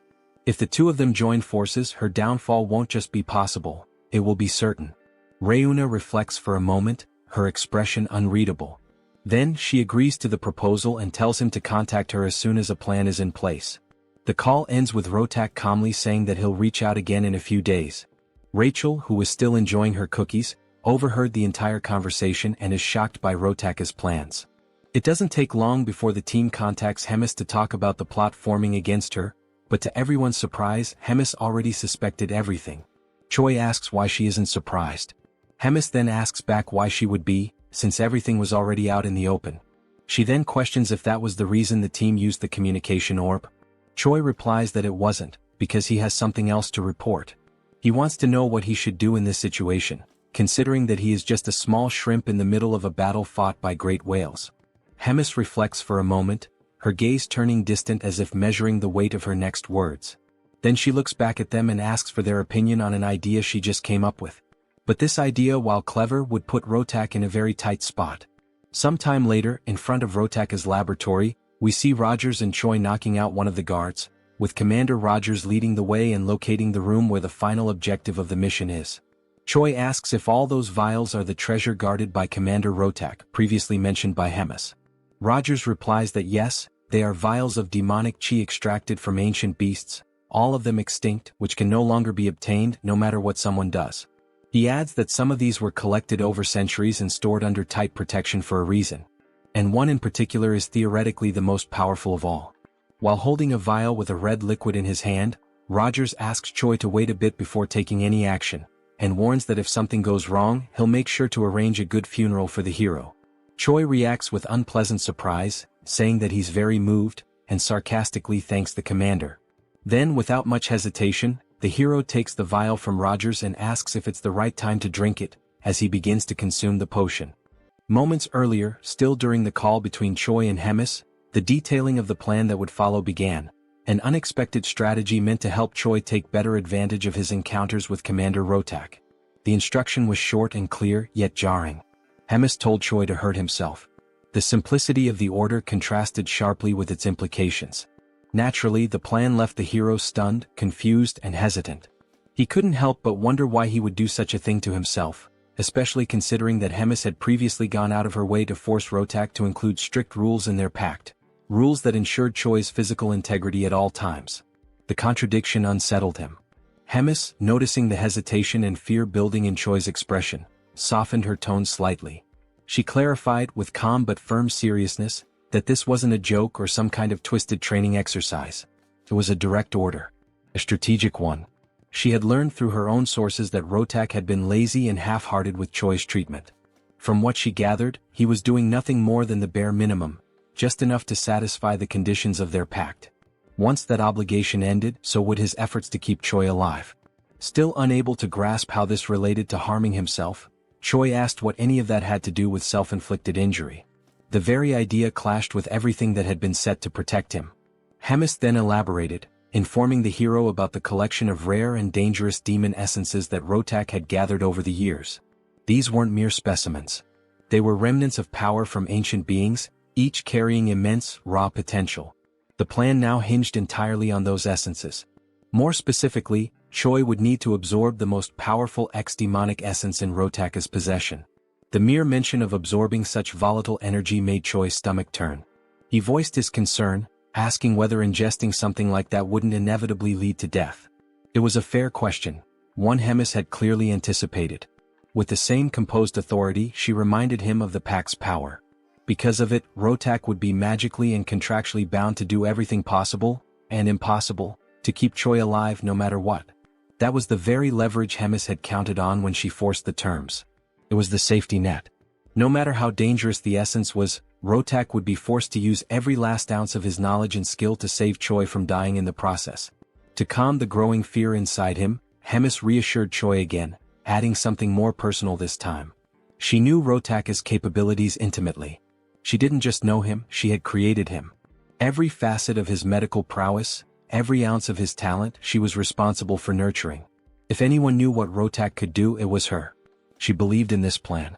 The scene returned to the moment when Choi was reluctantly consuming the supposed potion. As the bitter liquid slid down his throat, Commander Reuters watched him closely, arms crossed, his expression unreadable. Rachel stood nearby, concerned, and asked if everything was all right. With a sigh and a grimace, Choi remarked that nothing unusual had happened, except for the awful taste, which he couldn't help but complain about. For a fleeting second, it seemed like things would go smoothly. But then everything changed. A wave of searing pain crashed through Choi's body. It was so sudden and overwhelming that his limbs locked, and the potion vial slipped from his fingers, shattering against the floor. His vision blurred. His breath caught. The agony was unlike anything he had experienced before. Rachel's voice broke through the chaos, calling his name with urgency. Reuters, though less panicked, narrowed his eyes and murmured something about the side effects having begun. The pain intensified. Choi writhed in place, desperately trying not to black out. In a moment of delirious humor, he sarcastically berated Reuters, accusing him of withholding just how brutal the side effects would be, especially since he clearly knew what was in the potion. Reuters responded with dry indifference, saying it was common sense and didn't warrant explanation. Choi glared at him, opened his mouth to say something more, but the pain took over and he lost consciousness. Sometime later, Choi woke up groggily lying in a bed. He immediately realized it wasn't any place he recognized. The air was sterile, the light cold. He sat up slowly, his muscles sore and weak. Just as he began scanning the room for clues, Rachel appeared, smiling softly. She told him that he was in Rotaka's office. The commander had personally tended to him for 4 consecutive days, using all sorts of questionable but effective methods to keep him alive. Rachel's words were comforting, but her expression hinted at unease. Finally, she asked how Choi was feeling, but before he could answer, the door opened. Rems entered the room with theatrical flair, declaring how long it had been since they last saw each other. Behind her, Reuters and Rotak followed quietly. Rems approached Choi with a pleased smile, commenting that his power had grown noticeably. She noted that he was stronger than she'd imagined he'd become. Choi tried to deflect the praise, modestly insisting that he wasn't that strong, but she ignored him completely. Without warning, she placed her hand on his shoulder and chanted a spell. Choi's right arm turned pitch black. Pain surged through him. Whatever magic she had cast was aimed at destroying his limb entirely. And once again Choi was left stunned, unsure of why or what would come next. Rotak then explains that the demonic essence of the beast Choi ingested is slowly but surely establishing itself within his body. The beast in question was once feared throughout the demonic realms, an entity known for its near-complete invulnerability, a creature considered by many to be indestructible. Now, that same property was beginning to manifest within Choi's body, granting him the terrifying durability of that ancient being. His cells, muscles, and internal structure were starting to reflect the changes brought by the ex-demonic infusion. However, even with such a remarkable result, one fact remained unaltered. The testing process had been excruciating. What Choi endured to reach this state was nothing short of brutal. The pain had been relentless. The transformation violent. His body had teetered between survival and collapse, and it had taken all of Rotaka's knowledge, along with the pack's forced intervention, to keep the hero alive through the ordeal. Still, the results were undeniable. Standing nearby, Rems took it all in. With a faint smile and an arched brow, she admitted she felt a hint of jealousy, though her tone was half playful, half serious. She questioned aloud whether this entire plan had been intentionally kept from her. Perhaps as some personal project Rotak didn't want interfered with. Rotak, for his part, didn't dignify the accusation with a real answer. He merely brushed it aside, stating curtly that the hero's treatment was complete. Then, without any visible emotion, he asked whether it was time to destroy the pact. Rems gave no resistance. She calmly began the destruction ritual, acknowledging that the pact's purpose, to ensure the completion of Choi's treatment, had now been fulfilled. As the last glyph of the contract faded into magical dust, the pact dissolved entirely. The invisible leash that had bound Rotak to his obligations was gone. With nothing holding him back, Rotak didn't waste a moment. He turned to Rems and, in a voice laced with bitterness, made it clear he hadn't forgotten her interference. In a tone more threatening than professional, he promised she would regret everything. His eyes, cold and unblinking, burned with silent fury. Rems, unfazed, merely smiled. Her voice carried a touch of amusement as she questioned if she truly would be the one to regret anything. Her answer was cryptic, a layered warning rather than a rebuttal. She suggested that regardless of how things unfolded, perhaps regret would fall on someone else entirely, and that in the end she would be waiting eagerly to see how Rotaka's threat unraveled. The scene shifted to the training grounds, where Choi and Ryodrun stood amid the dust and sweat of daily drills. The sun hung high in the sky as their sparring session intensified. From the very first strike, Ryodrun noticed a difference. Choi's posture, his timing, the pressure behind each attack, it had all improved. The young hero had indeed become stronger. Choi launched a fierce punch, one that Ryodrun blocked with minimal effort. But the hero didn't stop there. He pressed on with a series of rapid strikes, chaining his movements together with surprising precision. Ryodrun watched carefully, analyzing each blow, studying the trajectory of Choi's fists, the positioning of his feet, the way he adjusted his breathing to manage exertion. There was real progress here. And then, a breakthrough, Choi landed a solid punch to his mentor's abdomen. Ryodrun didn't even try to block it. He took the blow, let it connect. The smile that flickered on Choi's face afterward said everything. For the first time, he had struck his teacher cleanly. All his pain and effort were beginning to bear fruit. But the celebration was short-lived. In a sudden motion, Ryodrun brought his massive elbow down on Choi's head, knocking him flat onto the dirt with a dull thud. The world spun for a moment. Choi lay there dazed, his skull pounding, once again reminded that there were levels to power, and he still had a long way to go. Lying on his back, he reflected on what everyone had been saying. That he had grown. That he had improved. And yet, here he was, laid out once again by Ryodrun's sheer strength. He sighed. Maybe progress wasn't enough. Ryodrun, ever the calm and supportive mentor, knelt beside him. He said that there was no need for discouragement. Choi was unlike anyone he'd ever trained. His rate of improvement was staggering. He didn't seem to have any plateaus in his development, just an unrelenting climb. His body hadn't fully adjusted yet, but once it did, the results would be extraordinary. Choi, still skeptical, rose to his feet. He muttered that he didn't believe it. He remembered how he'd barely survived the last real fight, and that was only because others had stepped in to help. Ryodrun said nothing at first, just smiled at his student's humility. At the end of the session, he extended a hand and pulled Choi back up again. With a reassuring nod, he told him not to be so impatient. The real test would come, and when it did, Choi would be ready. Encouraged by that vote of confidence, Choi promised with quiet determination that he would prove his worth. Meanwhile, back in Rotaka's domain, the atmosphere shifted. Soldiers moved with urgency, preparing for something serious. Weapons were handed out, orders were issued. In another room, cages were being locked, each one containing a chimera ready for deployment. The air was tense. In his office, Rotak received confirmation. Everything was prepared. Without hesitation, he rose. His goal was clear. They were going to retrieve the human from the dark fortress, the one Rems had stolen. With fury burning in his voice, Rotak swore that she would pay. That human wasn't hers to take. He was his experiment, and he wanted him back. Back to the moment when Hydrun and Choi finished their training, and Hydrun speaks words of encouragement to Choi, asking him not to be impatient, as the moment to prove himself is yet to come, leaving the hero with renewed confidence. A great explosion occurs, causing massive damage to the wooden structure surrounding the training grounds. The explosion catches the hero by surprise, leaving him and Hydrun alert for what is to come. The Sentinel team quickly sounds the attack alarm, informing that the Skeben tribe is attacking them. Hydrun immediately realizes it is the troops of the second commander, and with that, both are left stunned. The Skeben tribe, commanded by Rotak, are, as previously seen, rat-like beings about 1.5 meters tall, who are physically weak due to their size and physical characteristics, but are extremely cunning beings. Outside the fortress, the commanders of the Skebens order more firepower, and cannon projectiles are launched toward the fortification that protects the fortress. The scene then focuses on Ryan, who praises Rotak's firepower and had not imagined how confident he and his tribe would be, before Rotak could respond to one of his subordinates. He arrives at the location warning that the wall that was being attacked has fallen, and the speed at which they achieved this goal was thanks to the previous attack that caused delays in the repair of those walls, information that had been passed on by Ryan to Rotak's subordinates. The second commander then orders the teams to attack with the chimeras on the front line and informs Galdeo to capture Choi. Rotak, in turn, states that he will go along with Hyuna to deal with Hemis personally and thus carry out his revenge plan. The scene then focuses on Hydrun and Choi again, who are moving as the hero claims he had already imagined Rotak might pull off some scheme like this someday, but with Tom declaring he didn't expect it to happen so soon.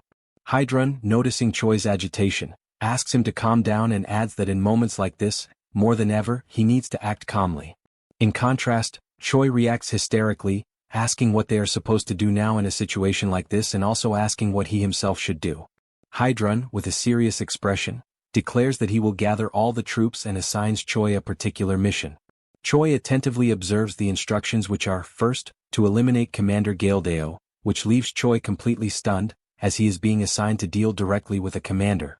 Hydrun gives more details about this commander, explaining that he is a very close confidant of Rotak and adds that in other situations he himself would take care of fighting Galdeo. However, Hydrun declares he has full confidence in Choi's strength, and this vote of confidence makes the hero even happier, feeling ready to accept the mission. Secondly comes the mission that is quickly brought into the scene, where Choi is carrying Abelson by the arm while they run through the corridors. The Saint questions whether Hydrun sent Choi directly to get her out of there, and Choi confirms that indeed that is what happened. The justification for taking care of Abelson was rooted in a simple but strategic reasoning. If she were allowed to simply wander freely, sharing her divine power without restriction, she would quickly become a significant threat to the demonic forces. Her presence alone, radiating sacred energy, would be enough to destabilize entire squads. And if such power fell into the wrong hands, or even just wandered unchecked through the battlefield, it could shift the tide in unpredictable ways. This explanation, while grave in tone, was met with a soft chuckle from the Saint, who found some amusement in how seriously her power was being regarded. Choi, standing beside her with a focused gaze and unwavering seriousness, declared his intention clearly. He needed to find Galdeo. The air around him seemed to tighten with tension. But even before he could consider which path to take, the very commander he sought emerged from the shadows, appearing without warning and commanding immediate attention. The suddenness of his arrival caught both Choi and Abelson off guard.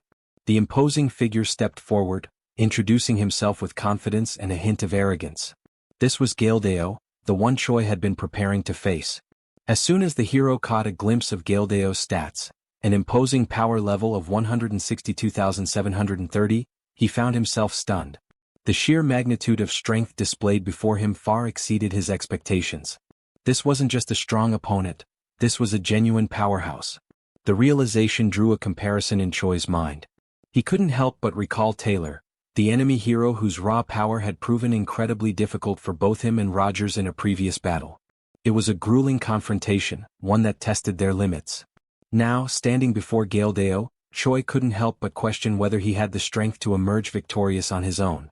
Before he had the chance to assess his surroundings or think of a strategy, Galdeo made the first move. With a snap of command, he unleashed his hellhounds. The monstrous beasts lunged forward with ferocity, aiming directly for Choi and Abelson. Reacting instinctively, Choi placed himself between the Saint and the oncoming danger.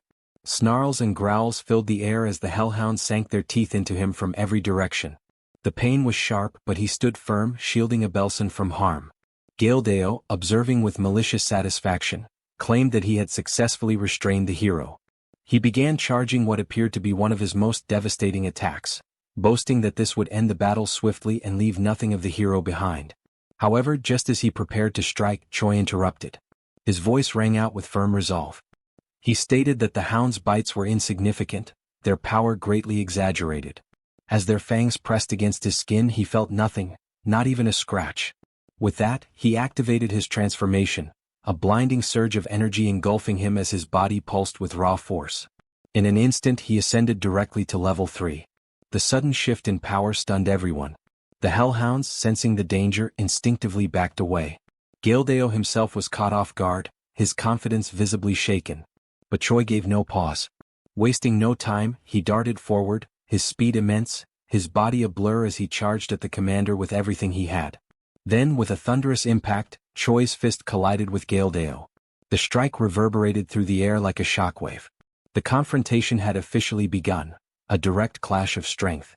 Gildeo snarled, claiming once again that he possessed the finest technology on the entire continent, and that there existed no reality in which he would be bested by a mere human. Fueled by pride and desperation, he shouted for his entire army to converge on the battlefield. The ground trembled as more enemies approached. Abelson, who had remained in the rear, now sensed the danger escalating. Her eyes widened as she witnessed the arrival of the chimeras, grotesque, powerful creatures bred for war. The threat level rose dramatically. In a moment of resolve, she dropped to her knees and began chanting. She focused all of her divine energy into a single incantation, trying to delay or, if possible, repel the monstrous advance. Within moments, the battlefield was illuminated by an immense explosion of sacred energy. Her power surged across the terrain like a tidal wave of light, radiating from her in every direction. The brilliance of the spell could be seen from every corner of the Black Fortress. It was an awe-inspiring sight. But Choi's admiration was quickly replaced with concern. He knew the toll such a spell would take. Abelson, breathing heavily, confirmed that she wouldn't be able to keep going. She had used everything she could muster to deliver a single blast. Her energy had now been spent like a sacred cannon shot. That was all she could give. But it was enough. With newfound vigor, Choi turned his attention fully to Gildeo. Channeling his strength and determination, he began to overwhelm his foe. With a fierce cry, he tore one of the mechanical arms from the commander's armored suit, ripping it free with a sound of screeching metal. Gildeo's expression contorted into one of fear. The commander, once so proud and composed, was now frightened. He couldn't understand how a human could possess such overwhelming power. But Choi didn't allow him time to process. Without hesitation, the hero surged forward once more, gathering all his strength into a single devastating blow aimed directly at the buoy that protected Gildeo's head. The punch landed with tremendous force. Metal cracked and shattered. The buoy split apart entirely, and the impact transferred directly into the commander's body, sending a tremor through him. It was a finishing blow, one that left no room for recovery. With that, the enemy is finally defeated, falling to the ground with a dull impact that echoed through the battlefield, and Choi finds himself unexpectedly disappointed with his rival's overall performance. He tilts his head slightly, observing the fallen enemy with a look of contemplation, questioning whether this individual truly carried the weight and responsibility of a commander. His tone inwardly is skeptical, claiming that the man wasn't all that impressive, at least not compared to the challenge he had imagined. However, as the adrenaline begins to settle, he starts to reconsider his initial conclusion. Perhaps Gildeo wasn't necessarily weak. Maybe, just maybe, the reason this fight felt underwhelming was because Choi himself had grown far too powerful. He reflects on his journey up until this point, training alongside warriors of immense strength, facing trials that demanded the absolute peak of his endurance. For so long he had measured himself against titans, against legends. And perhaps, being among such overwhelming figures had created a distorted image of himself in his own mind, making him feel small when in truth, he had evolved beyond what he once imagined possible. This line of thought is broken as Abelson, still visibly shaken from the recent skirmish, speaks up with a tone of concern, her eyes full of worry as she asks whether the hero is all right. Choi then turns his attention toward her, his expression softening. He answers calmly that he feels fine, still cloaked in the glowing aura of his transformation, Just as he begins to relax, the hero catches a subtle shift. Something about Abelson's posture, or perhaps her aura, catches his attention and fills him with unease. His brows furrow slightly, but before he can dwell on it, the scene transitions, cutting away to another battlefield, a different clash entirely. Now we find Hemis standing tall and firm in her own confrontation. Her eyes are locked forward, facing not one but two enemies. Before her stand Rotak and Hyuna, both exuding menace and confidence. The second commander, with a twisted smirk, asks whether Hemis is ready to face her end. His voice is laced with mockery, echoing across the scorched terrain. Hemis responds not with fear but with biting sarcasm. Her words drip with irony as she mocks their excessive preparation, noting with theatrical dread that they even saw fit to bring the fourth commander just to take her down. The absurdity of it almost amuses her, and she scoffs at what she calls cowardice taken to an entirely new level. But Rotak remains unfazed, dismissing her words with cold indifference. He makes it clear that he doesn't care what Hemis calls him, coward, weakling, dishonorable, it makes no difference. What matters is the result. And for him there is only one conclusion to this battle: her destruction.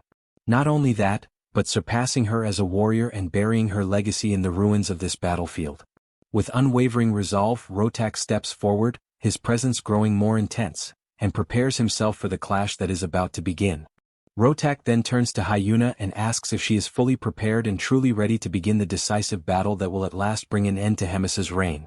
Hyuna reacts to his question with a sinister, almost mocking smile and a sharp, scornful gaze, as if she cannot fathom how naive and foolish Rotak has been all this time.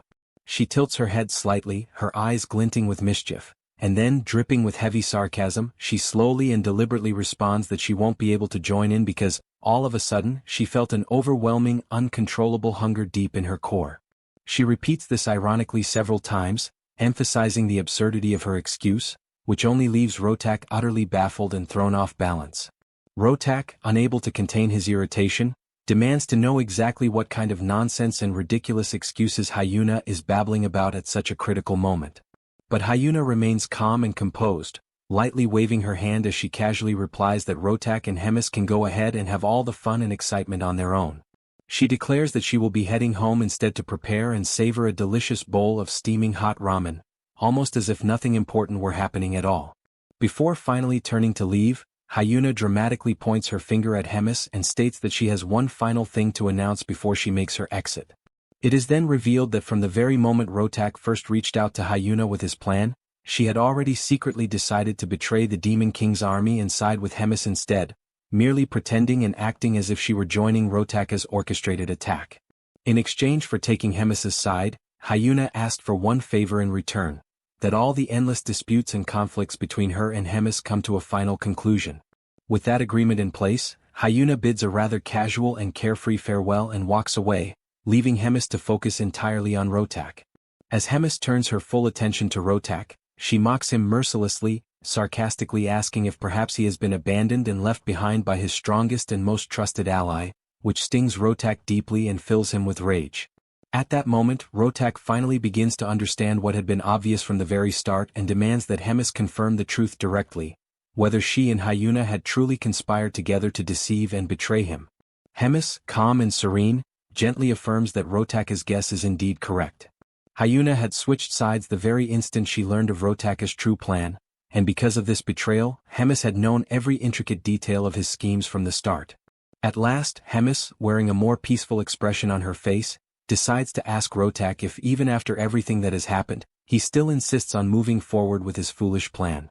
Despite the shocking situation and betrayal, Rotak, seething with anger at what he perceives as Hemis's pity and condescension, activates a strange, hidden device embedded deep in his chest. While doing so, he fiercely declares that nothing else matters anymore and that he will finish this no matter the cost. By activating the device, he begins to generate a strange, complex technological armor that wraps and twists tightly around his arm, emitting a dark, ominous crimson energy that fully envelopes him and finalizes his transformation. Now fully armored and brimming with murderous intent, Rotak stands prepared for battle, clearly determined to demonstrate in the most brutal way possible everything he has learned and all the skills and experience he has gathered through the hundreds of years he spent living and training in Hemis's shadow, always yearning to surpass her. Meanwhile, back with Choi, it is revealed that the moment he noticed a figure was actually the moment Hyuna approached him, leaving him shocked and completely caught off guard to see her there. Hyuna calmly explains that she was merely passing by and happened to become concerned that Choi might get caught up and hurt in all the surrounding chaos. However, she quickly adds that she is relieved to see that he has obviously become much stronger, admitting that she worried for nothing and had overthought the situation. This unexpected revelation leaves Choi utterly puzzled and speechless, since she had originally been his enemy.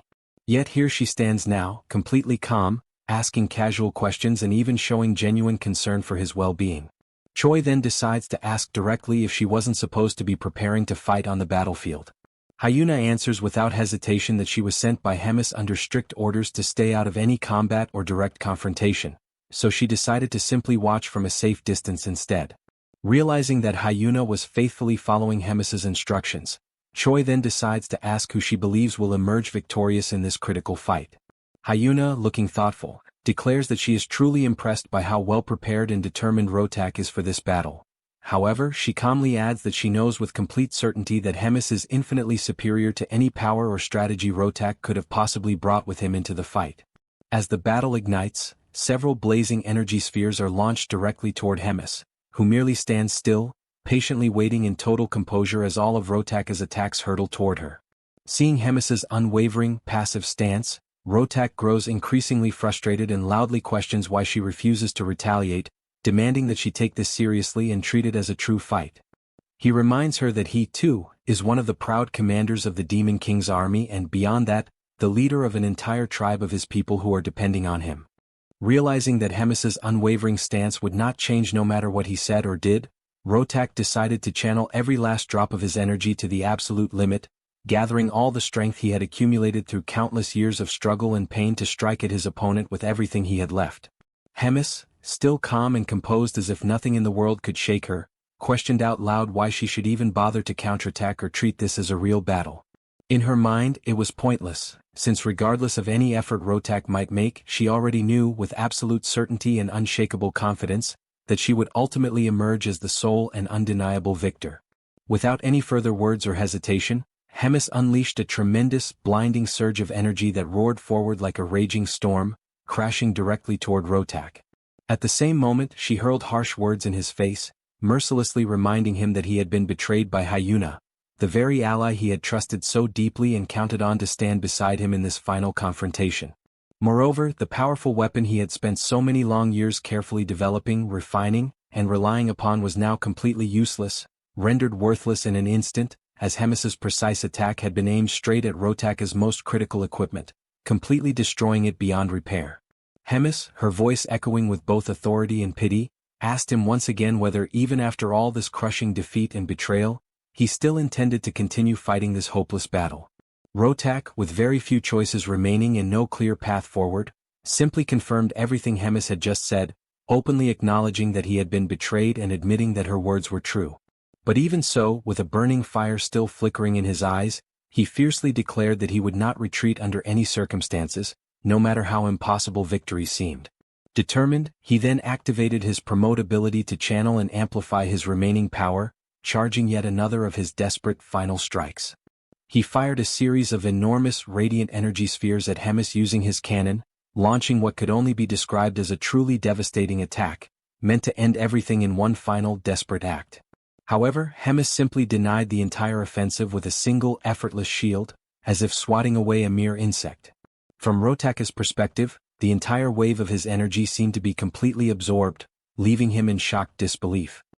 He briefly grew excited, a tiny flicker of hope sparking in his heart, wondering if perhaps even Hemis could not withstand such overwhelming power. But Hemis then responded with an almost amused tone that it had indeed been a good move, an attack worth acknowledging. Suddenly, a deep purple aura began to spread like a dark mist over Rotak's energy blasts, and it didn't take long before Hemis's own energy completely overwhelmed and crushed Rotak's offensive, erasing all traces of it from the battlefield. She then appeared before him, standing tall and victorious, and stated with unwavering certainty that Rotak had indeed changed dramatically compared to the weaker, lost version of himself she once knew. She even admitted that he had genuinely improved and grown stronger over the years. Nevertheless, Hemis firmly announced that it was now her turn to strike, and there would be no mercy. With a chilling grace, she slowly licked one of her fingers, her eyes locked on Rotak, and then pointed it directly at him, activating her formidable ability. Countless black claws suddenly materialized and surged forward like a pack of ravenous beasts, advancing rapidly toward Rotak with lethal intent. Rotak quickly recognized the immense danger of Hemis's conjured technique, and in an instant, all the fierce determination he had gathered was replaced by pure, paralyzing terror. He stood frozen in place, unable to react, helplessly waiting for the swarm of claws to reach him. It didn't take long before he was completely caught, wrapped up and immobilized by the relentless claws. The assault quickly intensified, growing ever more savage and merciless. With overwhelming ferocity, Rotaka's limbs were torn and separated from his body, leaving only the trembling, weakened torso of someone who had come so determined to eradicate Hemis and her people. Knowing his end had finally arrived, Rotak decided to use the last remaining moments of his life to ask something of the woman who had once been his beloved mentor. As Hemis slowly approached his broken figure, she questioned whether he was about to beg her for some form of mercy, her voice carrying a distant, cold sadness. Rotak then asked, with his last flickering strength, whether she still saw him as weak, useless, and pathetic, recalling his entire painful journey. He remembered vividly how he had once declared he would become as strong as Hemis and rise to be a true leader, a leader who would stand equal to or above all others. Yet, his path had been completely shattered and derailed by the torment of being scorned and rejected by Hemis, turning his only goal into a desperate mission to surpass her and make her pay for all the humiliation and pain. Hemis paused in heavy silence to reflect deeply on his words. Instead of giving him a direct answer, she remarked that time is cruel and unrelenting, lamenting how certain things seem as though they will last forever. But as time inevitably moves forward, people change, making choices and taking actions they later come to regret. Despite it all, she expressed her sincere gratitude to Rotak for, in the end, being able to find and enjoy at least something meaningful in his journey over the many long years, and for the destiny that his actions had helped shape. These final, heartfelt words drew a faint, peaceful smile from Rotaka's face, and at last he collapsed, his eyes closing for the final time, as Hemis softly wished that he may now rest in peace. The scene slowly transitions to the crumbling remains of the Black Fortress. Once a formidable stronghold, the structure now teeters on the edge of collapse. Its towering walls are scarred with deep cracks, and dust drifts from the ceilings with every minor tremor. The air is heavy, stale with age and decay. In the heart of this battered ruin, a tense meeting unfolds between Hemis, Choi, and Riedrun. The topic at hand is the inevitable. The fortress can no longer serve as their base of operations. Then comes the announcement, sharp and unexpected. Hemis informs them that they are preparing to relocate. The news lands like a thunderclap, catching the others off guard and momentarily silencing the room. Hemis, ever composed, elaborates on her decision. She states firmly that no matter how many repairs are attempted, no matter the effort poured into rebuilding, the fortress will remain fundamentally broken. Its integrity, both physical and symbolic, has been compromised beyond saving. Riedrun and Choi listen intently. Though neither openly argues with her reasoning, it's evident from their expressions and posture that accepting this truth does not come easily. Breaking the silence, Riedrun asks where they will go, what destination awaits the entire Third Command. He frames it as a logistical question, but beneath it lies concern for their future and safety. Without hesitation, Hemis answers. The Third Command is to be moved to the 8th Division. Their new home will be Fort Gadrick. The declaration lands heavily. Riedrun begins to object, perhaps to voice doubts or propose alternatives, but Hemis immediately shuts him down. Her tone is sharp but resolute. Her mind is already made up. She orders him to write a letter demanding the evacuation of the current commander of Fort Gadrick, making it clear the fort will now belong to them. With no room left for discussion, Choi and Riedrun exit the chamber. As they walk through the deteriorating corridors of the fortress, Riedrun falls into uneasy silence. In his mind, questions swirl. Of all the divisions, of all the fortresses available, why had she chosen the 8th? What could possibly be going through Hemis's mind? Noticing his companion's troubled expression, Choi finally speaks. He asks what it is about the 8th Division that's causing such worry. Riedrun responds after a pause. He explains that Fort Gadrick isn't just any fortress, it is the one closest to the forward outposts maintained by the human forces. In short, it is the closest thing they have to a frontline base. A dangerous, volatile position. Choi's face hardens as the implication sinks in. It's a deadly place to be stationed. And yet, he reasons, if the fort has survived this long under such pressure, then surely the one commanding it must be highly capable. Riedrun disagrees, shaking his head. He reminds Choi of Fort Hemron. The reference seems to confuse him, which visibly irritates Riedrun. That's where they first met, he says with a touch of frustration. He recalls the fierce battle that forced the command to retreat, an unforgettable moment of loss and tension. He goes on to remind Choi that Grat had been the commander of that division during those days. Choi then asks how they managed to deal with Hemis's wrath in the aftermath of the defeat. Riedrun answers soberly. Amid the chaos, Grat had somehow managed to protect Fort Gadrick, his personal base of operations. Choi gives a brief nod, commenting that Grat must be someone who knows how to protect what's his. But Riedrun doesn't agree outright. Instead he responds carefully. Perhaps Grat truly defended it with skill, or perhaps he resorted to some other method. It's impossible to say for certain. The scene shifts to Fort Gadrick itself. Grat, seated in a dimly lit office, finishes reading Riedrun's letter. The veins on his temple twitch as his hand curls into a fist. Without warning, he slams it onto the table with a loud crack, shouting Riedrun's name in fury. The arrogance of the message enrages him. The order is clear. He is to evacuate the fort so that it can be claimed by Hemis's third command. The insult stings. He mutters bitterly under his breath, calling Hemis an old witch, and questioning what her true intentions could possibly be. Despite his outrage, Grat knows there is no escaping this order. Still, something in his expression suggests he is not finished. He stalls briefly, then reaches toward a communication orb nearby. With practiced hands he activates it, initiating a magical connection. Once it stabilizes, he announces himself. Grat, commander of the 8th Division under the Demon King's army. A voice on the other end responds with dry amusement, remarking how long it's been since Grat last reached out, and asking what he wants this time. Grat doesn't waste time. He states plainly that he has a proposal, an urgent and significant one. The narrative now cuts to the Holy Capital, where a conversation unfolds in shadowed halls. One of the Pope's subordinates speaks, visibly disheartened.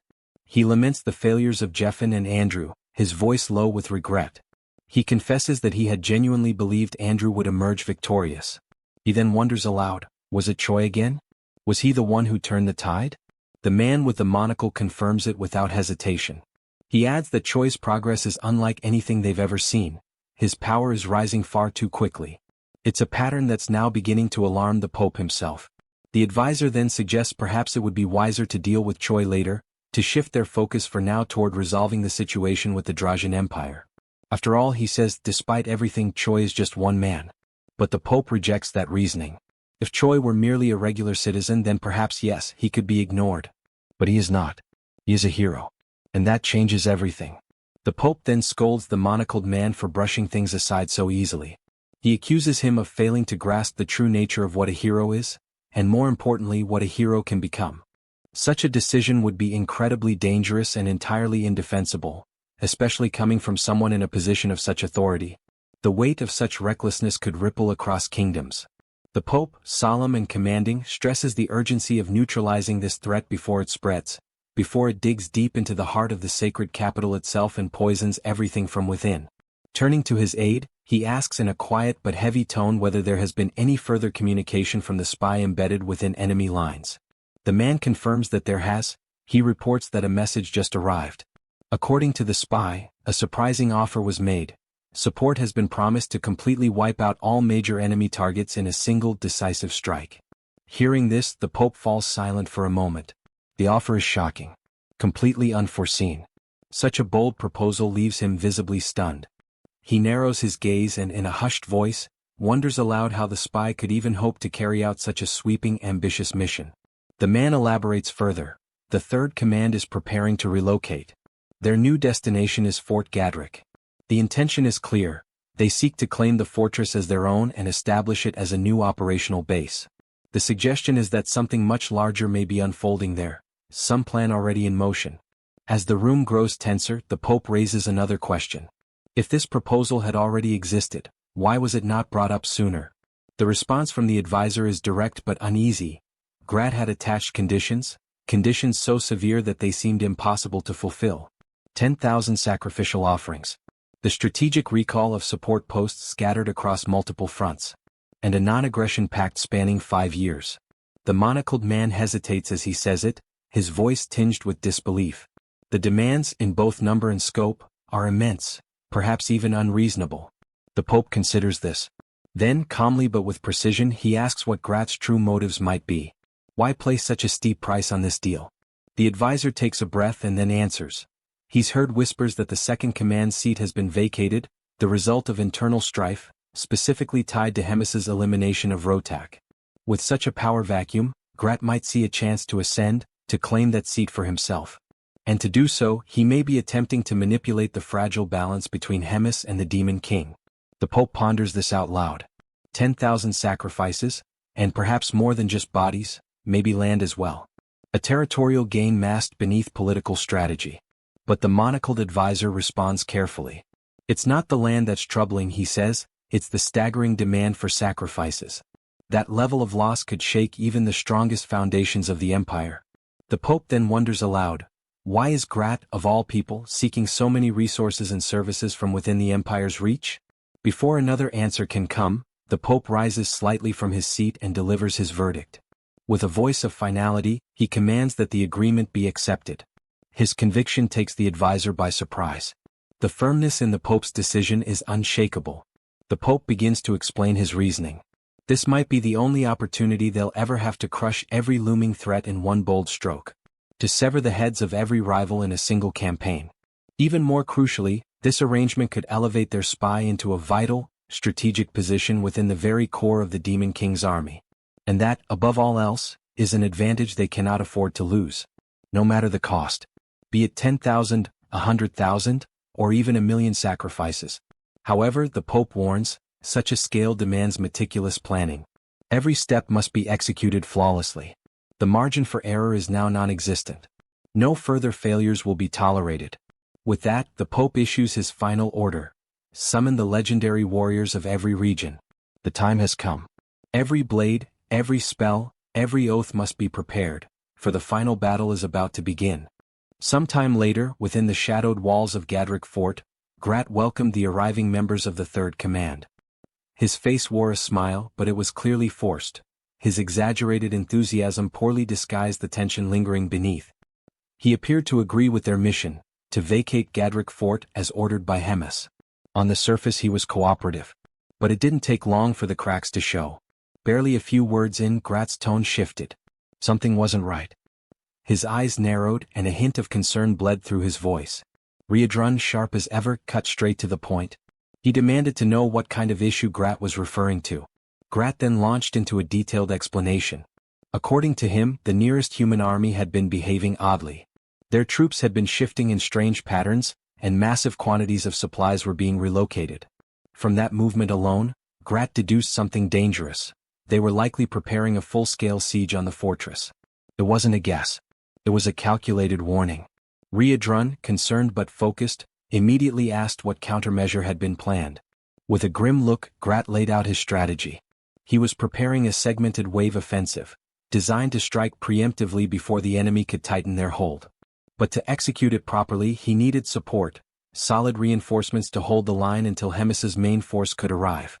According to Grat, the 8th Division had been suffering from ongoing complications, minor setbacks here and there, that left them undermanned and overstretched. They were in no shape to hold out on their own. Riadrun gave his word. The Third Command would provide the necessary backup. Then he asked if the rest of their team would also participate in the counterattack. Grat hesitated for a moment, then shook his head. He claimed their presence might slow things down. Their involvement, he argued, could be more of a liability than an advantage.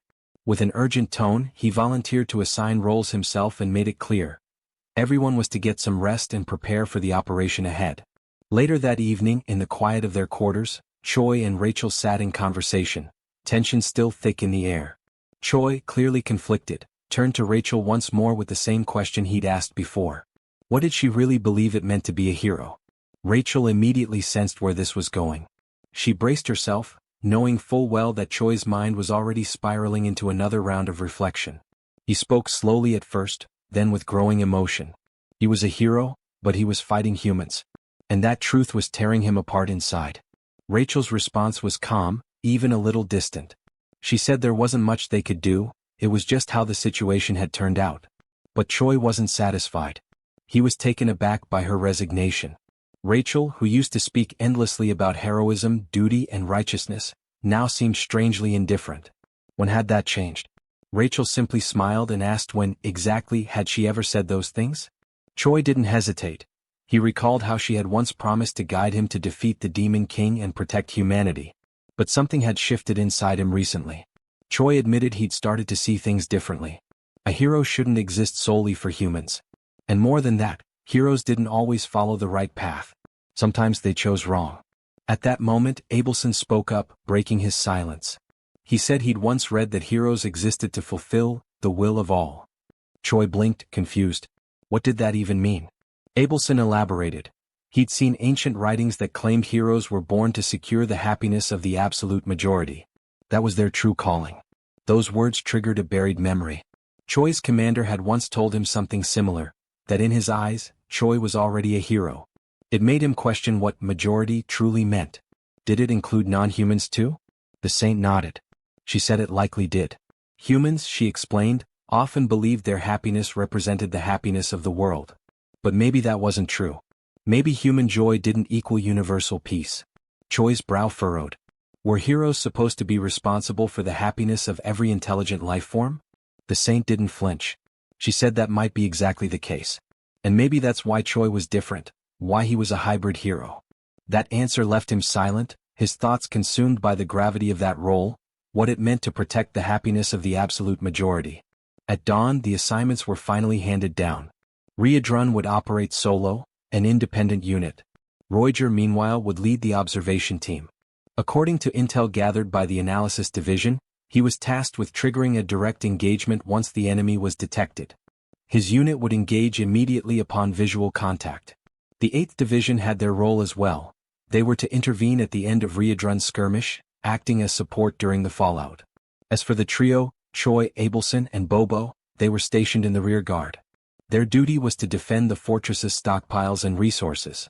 Following instructions, the trio moved into what appeared to be a mess hall. It was a modest section of the 8th Division's domain, repurposed for quiet waiting. There, surrounded by crates, benches, and distant clatter, they awaited the moment the real battle would begin. Choi didn't wait long before voicing his discontent with the orders they had been given. There was something wrong, he could feel it in his gut. Something about the plan, the placements, it didn't sit right with him. Rachel, catching the seriousness in his tone, leaned in and asked what kind of bad feeling he was talking about. Choi paused. His eyes scanned the room as his thoughts raced. Then it clicked, he had noticed something strange about the group formations.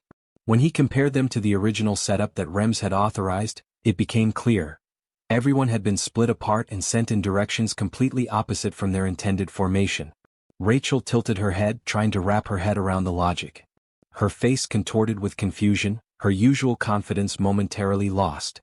She mumbled something, half thinking aloud, trying to figure out what it meant for them all to be positioned on opposite ends. But her puzzled expression said it all, she didn't get it. That's when Abelson stepped in, her voice calm but heavy with implication. She explained that Riedrun had been dispatched to a dangerously hostile region. Roiger, though not far behind in terms of risk, was placed in charge of the observation team, putting him right in harm's way.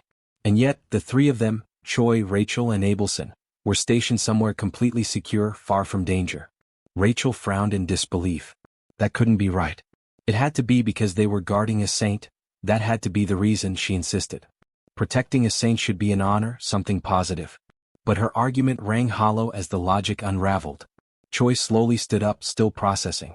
He pointed out the strange contradiction.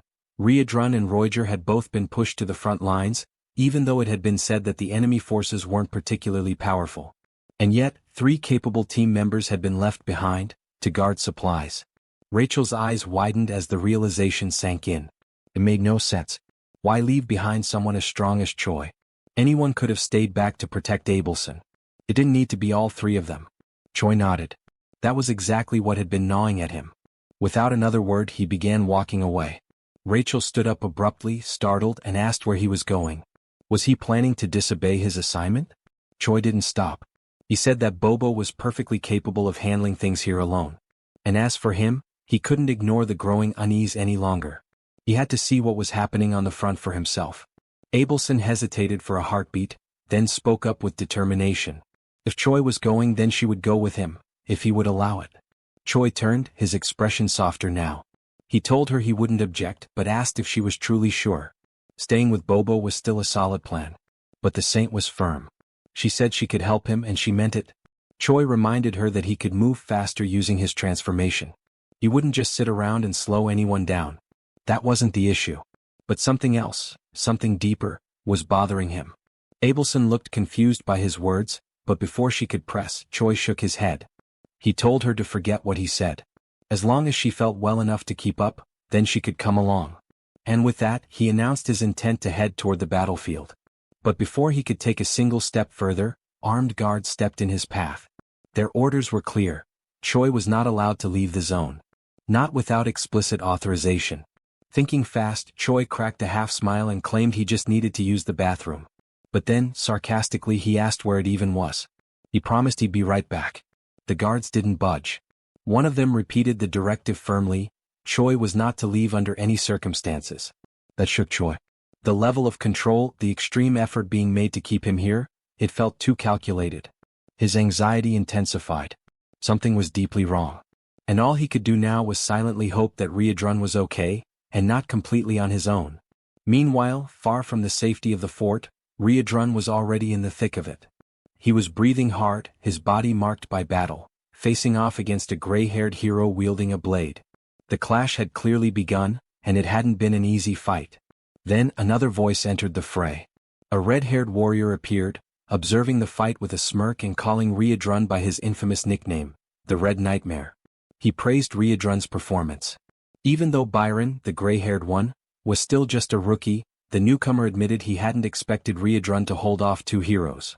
Byron scoffed. He said that if he hadn't let his guard down, he could have defeated Riedrun on his own. But the red-haired hero snapped at him, telling him not to get cocky. He reminded Byron that he was still green, and now wasn't the time for boasting. Then came the order, end the Red Nightmare. At once he called in the Holy Magic Unit. From the shadows, a wave of soldiers surged forward, taking formation with precision and discipline. Riedrun's eyes widened. It had been a setup from the beginning. All of it, a trap. And in that crushing moment of betrayal, the truth hit him like a blade to the back. Grat was the traitor. Back at Gadrick Fort, Choi and Abelson made their move. They slipped past the guards, pushing into the night at full speed. Soldiers tried to intervene, but the two were too fast. They left Bobo behind, not with worry but confidence. No one would dare harm him. Everyone knew that dog belonged to Rems. That knowledge gave them the freedom they needed. And as Choi surged forward, his breath quickened, not from exhaustion, but from the growing dread pulsing in his chest. He just hoped it wasn't already too late. Back to the siege against Riedrun, he realizes that beyond the two heroes, the other knights are armed with magical tools, and that is clearly excessive considering he is alone.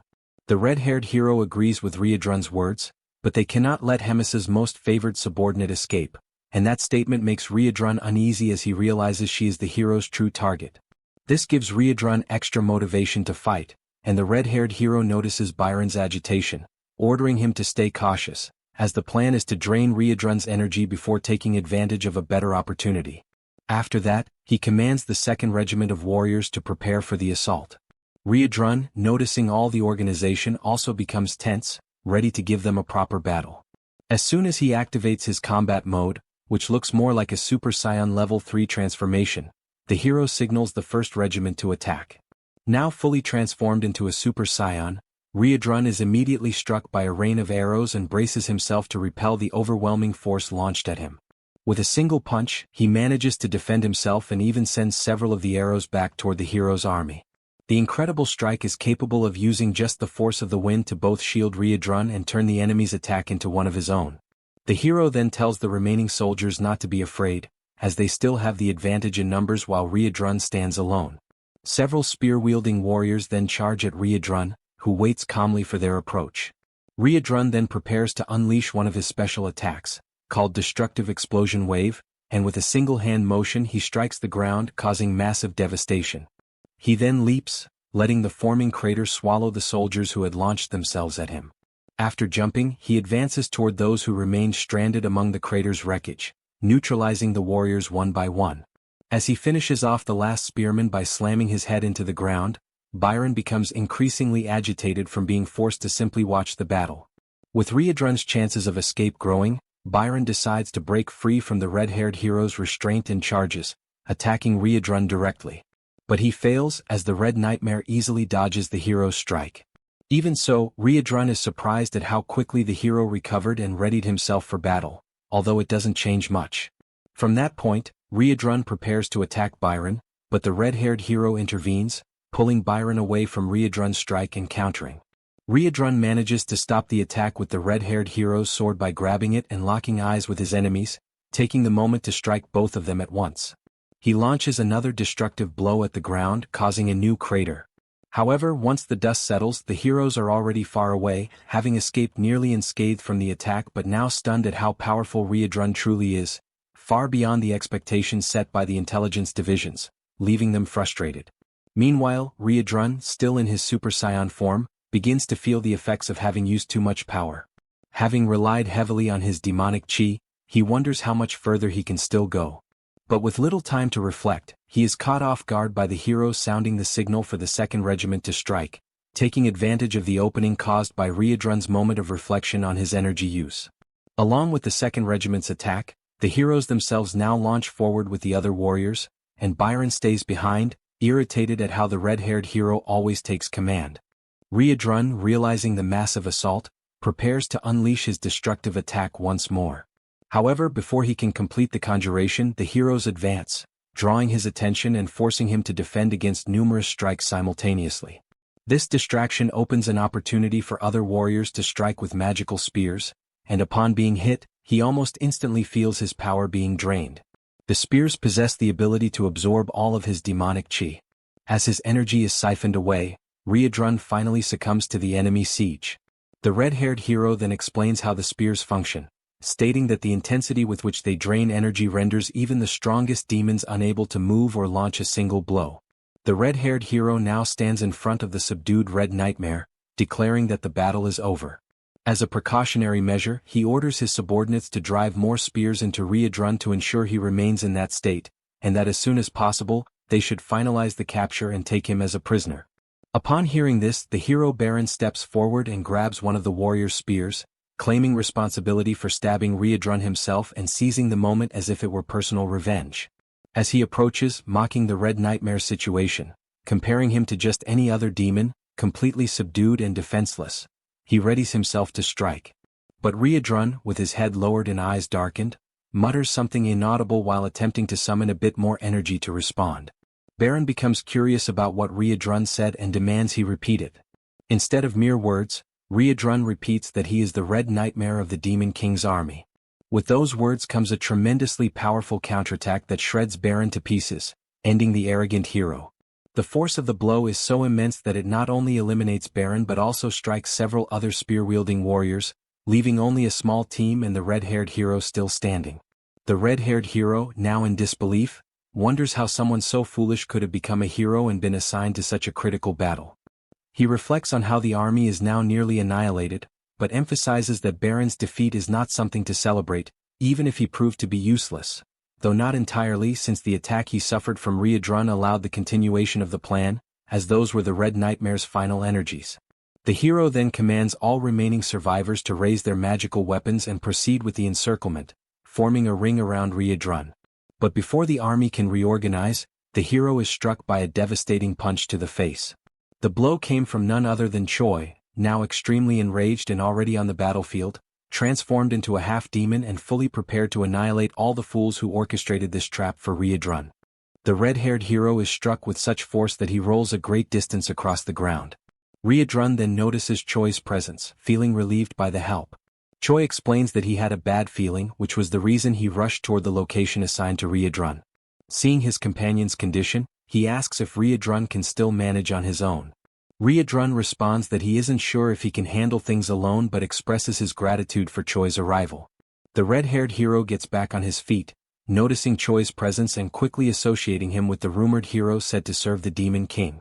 Meanwhile, Choi lifts Riadrun, trying to hurry and get them out of that place. The red-haired hero then reflects once more on how the soldiers had been wiped out, leaving no one else to help execute the plan. With that, it becomes clear Riadrun will surely escape, and the only options left are either to give up and let him go or to fight to the death. The red-haired hero chooses the most drastic option. The duo, realizing the hero won't give up so easily, watches as he activates his kamikaze mode, offering his soul to his god and radiating a flaming aura. Choi realizes he has seen this kind of transformation before, during the battle inside the Black Fortress, where one of the heroes conjured an untouchable fire that burned everything, but also consumed the hero's life. The red-haired hero continues with his transformation, and the power he gains is immense, visible from far away as a streak of blinding light. Ryudrun realizes that although it is the same technique, this hero's strength makes the outcome entirely different, on a level far beyond those who fought Choi previously. The technique is called Divine Summoning, an evolved version of the fire that burns all, and it can only be conjured by sacred warriors who reach a certain level, as it is an extremely difficult technique to withstand. The red-haired hero hears Ryudrun's explanation and confirms it, signaling not to compare him with the weaklings sent before. He asserts his superiority over the weakened duo, claiming he possesses the true power of a god. Ryudrun concludes that just as promote is to demons, divine summoning is to the sacred warriors. The immense power provided by this invocation also comes with a deadly risk, as anyone who uses it is doomed to die. The red-haired hero is surprised by all the details given by Ryudrun and confirms that once the power fades, he will die, because life is traded in exchange for sacred strength. But with that, both Ryudrun and Choi will also die, making it worth it to perish knowing they will fall too. The hero finishes his words and charges toward the duo, striking directly at Choi with his sword. However, Choi blocks the attack without much effort, reflecting on how he managed to stop the blow easily, though the impact caused something unusual. The red-haired hero then explains that sacred power and demonic chi are polar opposites, and apparently Choi is no longer human at this point, as he is almost entirely consumed by demonic chi. The battle continues as the hero attacks and the duo defends themselves as best they can. The moment arrives when the red-haired hero decides to intensify his assault and claims that Choi is nothing more than a walking corpse, with nothing left to defend himself. What follows is a devastating explosion that creates another massive crater in the battlefield, hurling Ryudrun far away and leaving him severely injured, while Choi still manages to withstand the blast and remains standing after the strike. Even with difficulty, as he turned his head to the side, he noticed that Ryudrun had been far more affected, and his condition was much worse than expected. He observed Ryudrun gasping, trembling as his body began to collapse under the effects of the battle. He then compared the side effects of the transformation and the attacks, effects that were tremendous. However, considering he himself was half-human, they were still less severe than what Ryudrun, a pure demon, had to endure. This meant all effects on Ryudrun were intensified, causing excruciating pain. Even so, Choi renewed his hopes, realizing he only needed to endure. Once the sacred power was exhausted, the red-haired warrior would be defeated. And if that opponent continued launching reckless strikes like before, he would burn out quickly. Still, Choi wasn't sure how long he himself could remain standing. He weighed between staying on his feet or provoking the enemy into unleashing more powerful attacks to burn through his remaining energy. In the end, fate was left in luck's hands, because no matter how much Choi could endure, there was no telling how long Ryudrun would last. Just as Choi finished this internal reflection and refocused his gaze on the red-haired hero, he was surprised. His opponent was shaking, struggling against the effects of having already overused divine power. Going beyond expectations, side effects had already begun to manifest. Loss of vision, a ringing in the ears. Still, he wouldn't need those senses much, for he could feel the presence of demonic chi, making it possible to continue his attacks. Choi then caught the hero's attention, curious about something, and the hero asked what a walking corpse had to say. Choi questioned if the red-haired hero was having trouble seeing. The hero replied that he had wondered what Choi would ask, and confirmed it. Yes, he was going blind. But it didn't matter because he reiterated that he could still sense demonic chi even with his eyes shut. The duo then exchanged a remark, with Choi realizing this could be a disadvantage, even if the red-haired hero could still strike. Choi's behavior puzzled both Ryudrun and the red-haired hero. Suddenly, someone wielding a bloodied club arrived on the battlefield. Choi prepared to deliver the finishing blow and declared that the red-haired hero was now nothing more than a random blind man, mocking him with an indifferent expression as he gave the command for Abelson to attack. She had approached from behind the red-haired warrior, gripping the club. We then flash back to a few minutes earlier. From atop a mountain, she had been watching the battle unfold, worried that the duo might die if things continued as they were. She wondered what she could do. Suddenly, someone grabbed the saint by the ankle, taking her by surprise. It was one of the heroes, pretending to be dead. The soldier explained that he had been waiting for Choi to move away so he could advance toward the saint and have the chance to take her with him. Abelson was unsure of what to do, considering she had no one left to lose her body for. However, realizing she was cornered, she knew she could no longer rely on others for protection. Reflecting on all the times Choi had protected her and spared her from a cruel fate, giving everything, even willing to die for her safety, she, in turn, had simply remained complacent, living under the same roof, day after day, never giving anything back to the one who always defended her. She had portrayed herself as fragile, and that had made Choi constantly worry. The saint then noticed the club nearby and decided that from now on, she would defend herself. She gathered courage and eliminated the soldier. The scene returned to the present moment, when she struck the red-haired hero in the head. With that blow came not only victory, but also the relief of knowing that she would no longer be a burden to the one she called the hope of the world. The scene shifts to a tense meeting between Grat and the army of the Divine Empire. Grat finds himself surrounded on all sides, the sharp edges of countless weapons pointed his way, and the eyes of the soldiers filled with hostility. The atmosphere is heavy, every breath drawn feels like a challenge, and Grat's confusion grows with every passing second. He cannot understand why they are treating him as an enemy. After all, by his own reasoning, he had done exactly what had been agreed upon. He had managed to contain Riadrun, keeping the dangerous demon in check. That, in his mind, should have made him a trusted ally rather than a target. One of the stern-faced leaders of the Divine Army steps forward, his voice echoing across the field. He demands that Grat remain silent and punctuates his order by calling him a vile demon, his tone dripping with disdain. The words sting, and the accusation lingers in the air like a blade yet to strike. Without hesitation, the leader goes on to accuse Grat of orchestrating deceitful schemes that had led to disaster. According to him, the demon's tricks were the direct cause of the defeat of both heroes sent to the front. The outcome, he claims, was nothing short of catastrophic for the Divine Empire. Grat listens in disbelief, realizing that he had been completely unaware of such events. His mind races trying to piece together the chain of events. How could this have happened? How could Riadrun, on his own, have been capable of defeating not only two heroes but also an entire army?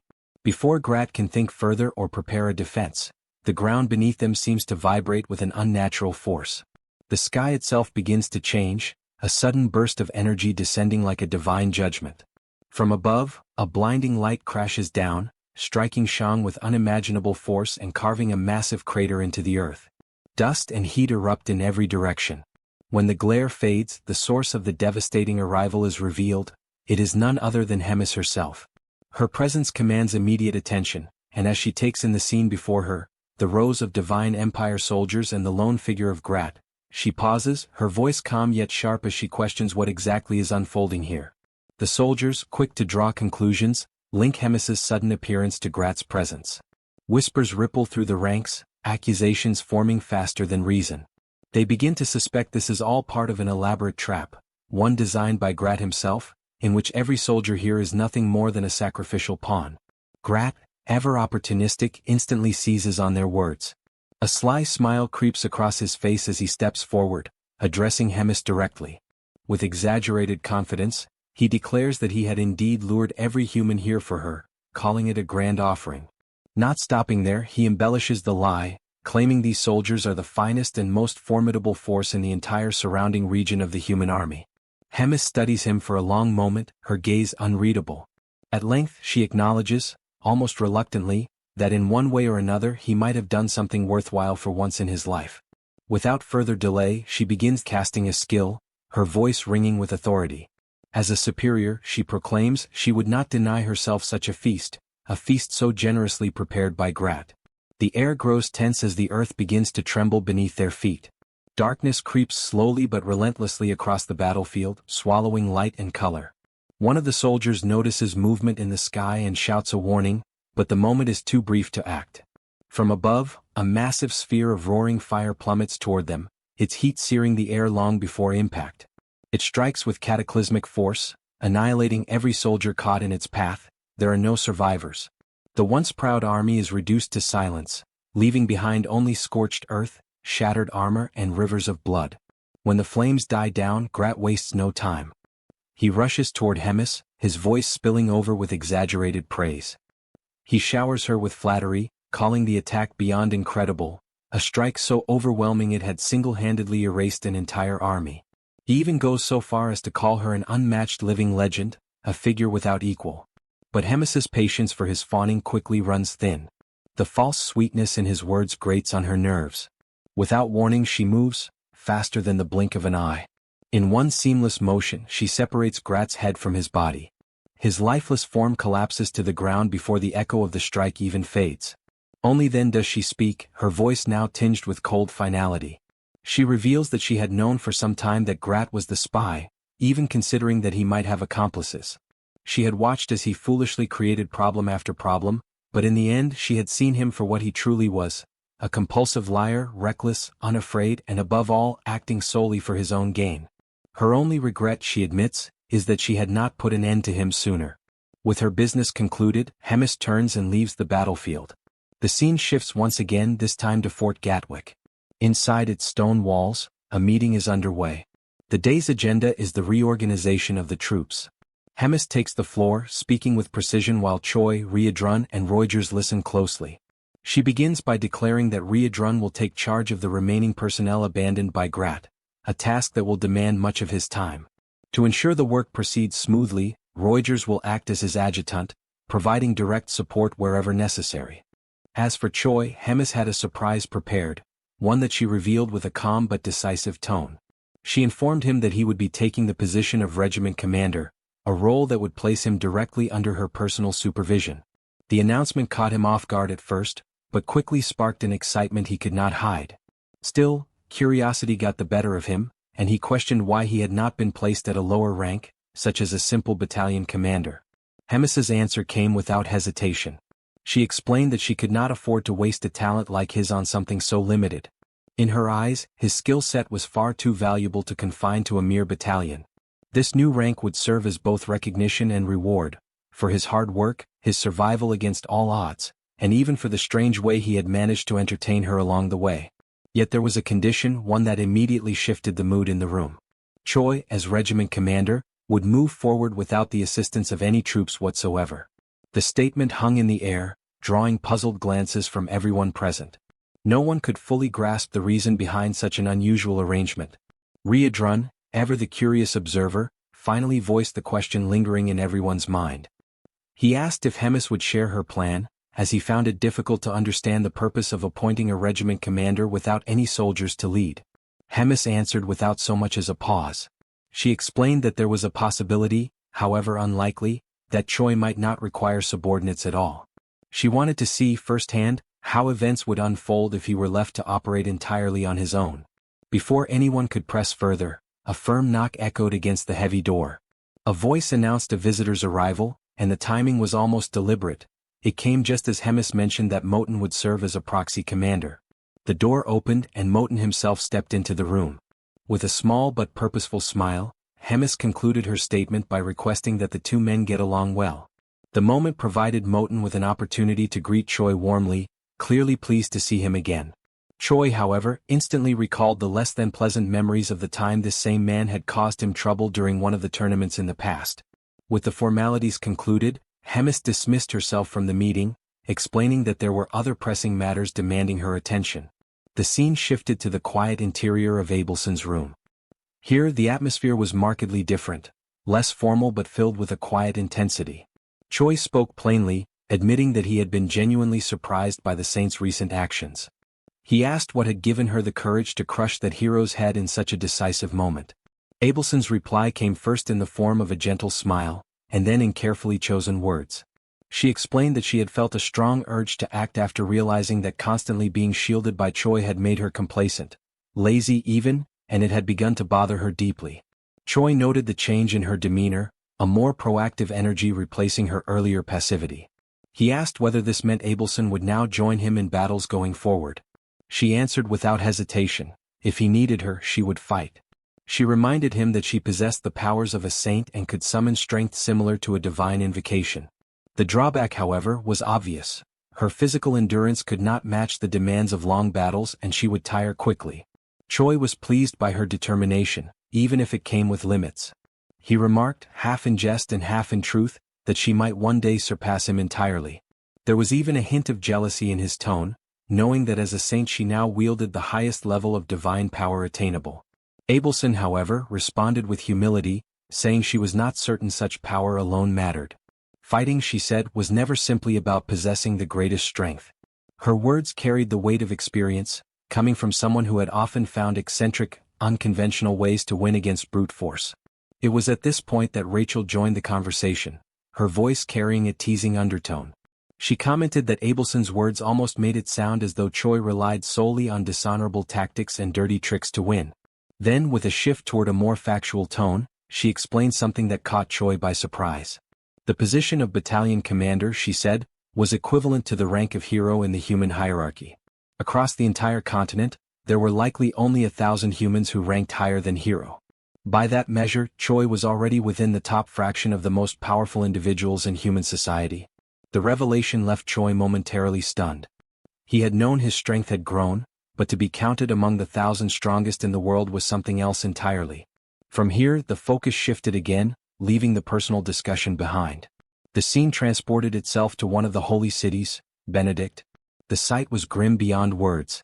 The city streets were lined with devastation, collapsed buildings, shattered defenses, and the lifeless bodies of countless soldiers. A dark trail of blood wound its way through the main avenues, leading toward the grand silhouette of a towering church. In front of its massive doors stood only two figures, Hemis and a lone survivor trembling in her shadow. Hemis took a moment to absorb the scene, her expression unreadable. When she finally spoke, her voice was steady and commanding. She told the man she would spare his life, but not out of mercy. It was so he could carry her message far beyond these walls, across the land, to every ear in his people's domain. The man's trembling intensified as she continued, explaining that from this day forward, she would wipe every single village of the Divine Empire from the map, one by one, leaving no survivors. And in that moment, the only thing left for the man to do was to fall to his knees and beg for a mercy he knew would never come. 500 years ago, the continent was plunged into chaos by endless wars. The Great Drazen Empire sought to expand its territory, swallowing smaller kingdoms that resisted. The conflict grew fiercer day by day until suddenly, a new region appeared in the middle of nowhere, accompanied by a massive pillar of light. Speculation quickly spread. Could this be the legendary supercivilization of Valington? A civilization that had vanished into the ocean without a trace 1,000 years before the Great War, once hailed as the apex of magical arts. Rumors suggested that if these were indeed the ruins of Valington, they might hold the key to reviving ancient magic, a power nearly lost when Valington fell. Every nation believed that whichever kingdom succeeded in reviving this magic would gain unmatched supremacy.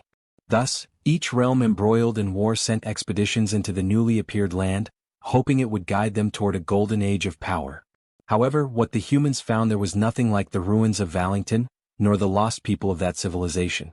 Instead, they encountered beings from another realm, demons, hostile, lustful for conquest, and utterly alien to humankind. Faced with this common threat, humans ceased their wars against one another and united for the sake of survival. Their armies turned against the demons, beginning a new war, one that would last for centuries. At first, it was the demons who seemed destined to win. Their innate belligerence and overwhelming physical strength far surpassed that of humans. On top of that, they possessed the demonic chi, a force of cunning and power that tipped the scales in their favor. When all hope seemed lost, a new light emerged. Clerics, healers and priests who had until then served as non-combatants, declared their intent to join the battlefield. With them came divine power, a force capable of countering the demons. Their presence was decisive. Not only did it balance the tide of war, it also spread the influence of religion across the continent. From this, the divine empire of Gartran was born, a union of faithful nations bound together by belief. Over the next 2 centuries, the power of faith grew stronger, and the number of combat clerics multiplied exponentially. Humanity, once outmatched, eventually surpassed the demons, gaining complete military superiority. It was during this period that a new figure emerged, the greatest contributor to the war against the demons. He became a legend known as the Pope. Through his unparalleled martial skill, he trained countless knights and soldiers, and even summoned heroes from other worlds. Under his leadership, demons were driven to the edges of the continent. A new age of peace dawned. But peace brought with it a new problem. During a great council with leaders from every region, the Pope raised the issue. He asked if they knew why humanity once again faced danger after so long. And he answered himself, It was because the demons had not been completely annihilated when the chance had been given. Instead of eradicating them, the humans had chosen to prioritize rebuilding their ruined cities. This was not wrong, for the well-being of the people had to come first. Yet, in the end, the survival of the demons meant that all nations still bore the shadow of their threat, and each nation's way of life had been negatively shaped by that choice. Before the worst could happen, the Pope urged all nations to unite their strength once again and retaliate against the rising threat through a holy war. The divine empire of Gartrum would lead the charge, sparing no effort, no resource and no warrior, with one ultimate goal: to consolidate an era entirely dominated by humankind. The scene shifts to a religious setting where a message is being delivered. The speaker warns that the demons once more threaten human life. 3 cities have already been annihilated within days, and no one knows which will be next. Perhaps, even as he speaks, he and everyone present could be the next to die, for the demons show no mercy, not even to women or children. The man then points to Father Levi, the sole survivor of Benedict. With a hollow voice, the priest confirms that everyone in the city was slaughtered in a single moment, while they were merely living their ordinary lives. Only he remains to deliver the message, but his soul, he confesses, was left behind in Benedict, dead alongside those he once cared for. He admits he has no reason to go on. The speaker resumes, stressing the cruelty of the demons, who grow stronger with each passing day. He declares that the Pope has proclaimed a holy war and refuses to stand idle in the face of this threat. He also announces that Azahel Bald, the legend of Gatling, has ended his long seclusion to take part in the war. Other nations too have promised to send forth their legends and heroes to serve the people. A large-scale offensive is already underway. Yet this alone will not be enough to eradicate the demons completely. For the future of the continent to be secured, every man and woman capable of fighting must lend their support and strength. Now more than ever is the time. The call goes out to all: join the holy war, the will of God, which shall guide them onto the path of peace. The speech ends with a rousing cry, shared by all present, united in a single desire: to eliminate the demons once and for all. The scene shifts again. In private, the Pope speaks with one of his subordinates. He reveals that, though competent, Cardinal Elrond has failed gravely in recent times. His blunders have led to the deaths of 2 heroes and the failed capture of Riadrun, a disaster that achieved nothing while costing tens of thousands of lives. For this reason, the Pope orders that Elrond's duties be reassigned within 3 days. Once this is done, all his possessions are to be seized and he, along with his entire family, executed. The scene shifts once more, this time to Riadrun, who storms into a room abruptly, visibly excited by Hemis's arrival. Hemis greets her with mild surprise, remarking that she never thought she would see the day Riadrun entered a room without knocking first, joking that it must be driven by longing. Riadrun ignores the comment and immediately presses the issue. Why had Hemis attacked an entire city alone? Hemis replies calmly. She had indeed acted alone, but her actions were part of a greater plan, one that, in the end, would benefit all demons. By acting as she did, she forced the humans to deploy their legends, for no ordinary warrior could stand against her. Hemis explains that the legends of each nation are the pinnacle of their strength, and by eliminating these figures, the demons would gain more time. Riadrun, now both nervous and confused, demands to know what she means by gaining time. Rising calmly, Hemis answers, the time she seeks to win is so that the hope carried by these new winds may grow. Looking out the window, Hemis spoke quietly to herself, addressing Moten. She wondered whether Riadrun had truly been convinced by her plans. Moten replied that Riadrun was likely unconvinced simply because suspicion was in his nature. Then he shifted the subject. He asked Hemis if she truly no longer had any intention of working alongside the Demon King. His concern was clear. No matter how strong she was, the path she intended to follow was dangerously reckless. Hemis answered firmly. There was no longer any chance of them working side by side. Even if their relationship could somehow be restored, it would surely come at a price, one she was unwilling to pay. She added that she bore no resentment, for she understood why the Demon King wished to avoid another war with humans. But then she attempted to clear Moten's mind, pointing out that the Demon King had recently begun making foolish choices, guided by meaningless feelings, worrying about things such as the deaths of subordinates, comrades, or even family members. Such thoughts, she declared, were useless. If someone died, it was because they were weak, and thus deserved their fate. In a proper hierarchy, those at the top, the strongest, should trample without mercy upon the defeated and claim victory. This, Hemis stated, was what she believed, and what the Demon King himself once upheld as the natural order of the world. For that reason, his newfound empathy was incomprehensible to her. She decided to confront his cowardly actions, but in the end she lost patience. Giving him one last warning, she turned her back on him, telling him to compose himself and return to his colder, truer self. Yet even then Hemis admitted to herself that she felt a touch of remorse. She was about to make a choice she would never have made in the past. Moten listened, quietly observing the inner conflict within his commander. Hemis lamented that perhaps, had she realized sooner what it meant to want to protect someone, she might have understood the Demon King earlier, and better. That thought led her to regret that better choices could have been made. She then turned to Frisch, apologizing for having dragged him into trouble. Frisch approached with a calm smile. "It wasn't such trouble at all," he declared. "It was an honor to carry out your orders." He was then revealed as the Pope's right hand. Hemis smiled faintly when she noticed that Frisch was still wearing his priestly robes.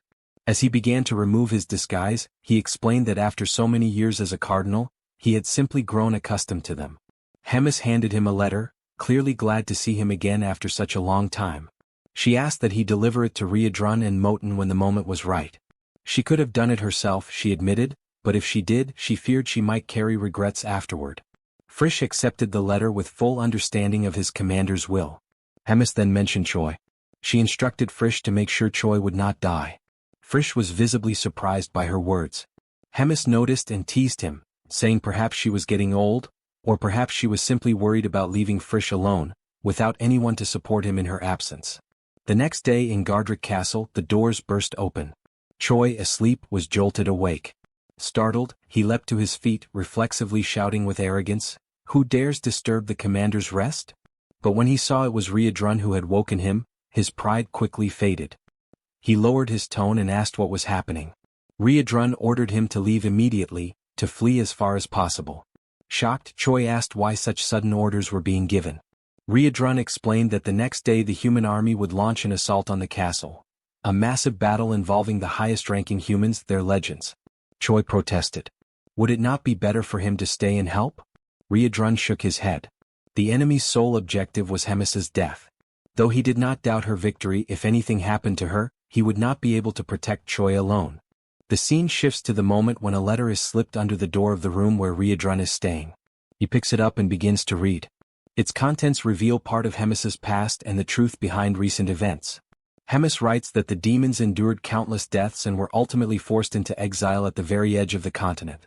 Yet, despite having cornered them completely, the humans never carried out a full extermination. There were many reasons for this decision, but the most significant one was the existence of the Holy Empire. For the empire to remain valid, it needed the demons to exist. The Demon King exploited this convenience to form a secret pact with Gartrum. They agreed to maintain the front lines and preserve each other's territories. Thus, the very survival of the demons became tied to the humans' perception of a war, kept alive only through small-scale skirmishes and minor threats. This balance became a key element in maintaining unity among Gartrum and the other nations. Only Hemis was entrusted with knowledge of Gartrum's proposal. Yet she rejected it outright. To her, a proud death was far better than a life of servitude. The price she paid for this defiance, however, was exile. Using Rotaka's actions as a pretext, she was banished to the Black Fortress. Hemis clarifies in the letter that this long explanation was only the introduction. What truly matters now is what comes next. According to Frisch, the humans are preparing a massive attack, an unparalleled battle involving the legends and heroes of every human nation. While she faces this threat directly, Riedrun must protect the castle and take her place as its commander. She admits openly that she knows his current strength may not be enough to make this task easy. However, when the vote to select the next commander takes place, Hyuna and Ashjas will support him. This was arranged beforehand, and Ashjas in particular required no convincing. His affection for his nephew made it impossible to ignore such a request. "This," Hemis writes, "is all I can do for now. From here onward, everything rests in your hands. I believe you will handle it in the best possible way." She thanks Riedrun for making her confinement in the suffocating castle feel just a little lighter. As a postscript, she mentions Choi. She tells Riedrun not to worry about him. His path has already been arranged. Choi will leave the Demon King's army, and if all goes well, he and Riedrun will meet again. For now, however, Choi must depart together with the saint. Later, preparations for departure are made. Riedrun assures Choi that once everything is settled and he has taken his rightful place, he will reach out through the communicator. Choi, uneasy and unwilling to accept what is happening so suddenly, nevertheless agrees to the plan. Suddenly someone calls out to Choi, drawing his attention. Abelson and Frisch appear. Hemis's aide steps forward, introducing himself and stating that he has been assigned to accompany them by Hemis's orders. He explains their next step. They must infiltrate human society and observe events as they unfold. During this time, Abelson will act as a priestess in training. Frisch distributes false identities for them all. He declares that both Choi and himself will disguise themselves as mercenaries. If there are no further questions, he says, everyone should board the carriage. Abelson climbs in first, followed reluctantly by Choi, who is still overwhelmed by denial, clinging only to the hope that everything will turn out well. Once inside the carriage, Choi asks Frisch where exactly they are heading. Frisch sighs, regretting that he had not explained it earlier. He clarifies, the regions of the Holy Empires are extremely dangerous, and Drazen is known for rejecting heroes. That is why they are moving toward the kingdom of Marriott. The next morning as the sun rose, Riedrun found himself alone in his new room. He sat in silence, thoughtful about the next steps he should take, his eyes fixed on the desk that had once belonged to Hemis. His mind wandered, reflecting on the many demons who had already died up until now. He knew that if things continued in the same way, the number of losses would inevitably grow. Riedrun, aware of the truth surrounding the war between humans and demons, reached a painful conclusion. All these losses had no meaning at all. Suddenly, a knock at the door interrupted his thoughts. It was Reuters, standing firmly and declaring that it was already time to depart. Riedrun, taking in one last breath of inspiration, raised his resolve and declared that from that moment onward, demons would be different. He would give his all to ensure that his will prevailed. The scene then shifts to the moment when Riedrun gathers his army. Standing before them, he demanded that everyone pay close attention to his words. He began his speech by exalting who they were, reinforcing that demons are a warrior race, born to fight, and that no other race would ever be able to tame them. For that reason, he told them, they must face the battle to come without hesitation. And if necessary, they must be willing to die for freedom, to die as the warriors they were, for the sake of the future of their entire race. Riedrun raised his voice as he reached the climax of his words, declaring his own way of combat, and as he finished his speech, he emphasized with force and conviction that demons are warriors of pride. The focus then shifts to Hemis, who quickly realized that Riedrun had already begun his movements. With that, she too would have to begin her own, acting from her side. At the top of a mountain, Hemis looked down before leaping gracefully to the lower part. The moment she landed, she came across a man leaning calmly against a tree. The man spoke first, declaring that he had known she was on her way and had been waiting eagerly for their encounter. Hemis recognized him immediately and stated that it had been 150 years since their last meeting, remarking with some surprise that he had grown younger with the passing of time. Basil Scott, the Legend of Drazen, was this man's name. Upon hearing Hemis's words, he explained that his youthful appearance was the result of having reached the realm of legends. Hemis, however, replied that she had been expecting a different human in Scott's place. The one she was truly searching for, it seemed, had been cowardly enough to hide and conceal his magic. Scott, unfazed, declared that Gartram's command was positioned at the exact opposite location from where he and Hemis now stood. With that assurance, he drew his sword, announcing that their fight would happen here and now, without any interruptions. Hemis understood his intention but remained unconcerned about the battle about to unfold. She answered his challenge coldly, saying that he should choose his words more carefully when daring to confront her, for she remembered well how, in the past, while lesser soldiers blocked her path, Scott himself had fled cowardly in search of survival. She then acknowledged that his bravery now was driven by his desire to cleanse his stained name. With that, she activated a magic that created her personal domain, known as the Boundary of Lamentation. Scott, undeterred, declared that back then he had been defeated by a technique he had never seen before, but that now things would be different. As soon as the words left his mouth, he charged toward Hemis with full force. Hemis immediately prepared her attack, the Stars of Loss. Yet the strike had no effect on the hero, for he deflected every blow and continued his advance. He pressed closer and closer until he was nearly upon the commander, his sword now channeling a strike of immense power. At that moment, Hemis reflected briefly on his words. Perhaps this time, it truly would be different. As the attack drew near, the hero struck at Hemis, but she swiftly blocked the blow and mocked him, claiming that she had not noticed any difference in his strength so far. With a sneer, she ridiculed his lack of evolution. Their weapons clashed violently, the sound echoing with each strike, and in that brief moment the hero reflected on how his powers seemed to be evenly matched with hers. Realizing this, he concluded that all he needed to do was remain cautious of the magical projectiles raining down from above. These projectiles, known as the ability Tears of Lament, were conjured instantly by the commander. This time, however, they did not fall solely from the sky, they also erupted from the ground. Taken completely by surprise, the hero was forced into evasive maneuvers, dodging desperately while at the same time avoiding Hemis's relentless physical strikes. At one point she leapt into the air, preparing a devastating combined assault that nearly struck the hero's head. By the narrowest margin he avoided the fatal blow. The feat left Hemis impressed, for it proved that he had indeed improved, managing to evade attacks that once would have overwhelmed him. Irritated by her condescending remarks, the hero shouted for her to be silent. He reinforced his energy and steadied himself, preparing to advance once again. Their clash resumed with even greater intensity. Hemis, however, sought to break his spirit through psychology. With a cold smile, she asked him where he thought the next tears would come from, the ground or the sky. Amused by his visible struggle to cope with so many simultaneous threats, she declared that the moment he let his guard down, she would finish him with a single strike. Her words became reality almost instantly. Before the hero could even attempt to dodge, the ground beneath him erupted, releasing countless magical stakes that pierced his chest and pinned him in place. Stunned and defenseless, he could only grit his teeth. Hemis looked upon his suffering with sharp eyes, remarking that the mere fact he had managed to evade so many times before was proof of his progress. The difference between the man before her now and the one she had faced years ago was clear. Yet before she could continue, the hero's body began to blur and fade, as though he were being teleported elsewhere. For a moment, Hemis wondered if it had been a clone, but she quickly dismissed the thought. She was certain she had struck the real one. Meanwhile, the hero emerged from a portal, already charging with a new technique that took her by surprise. For the first time, she was genuinely impressed by his growth.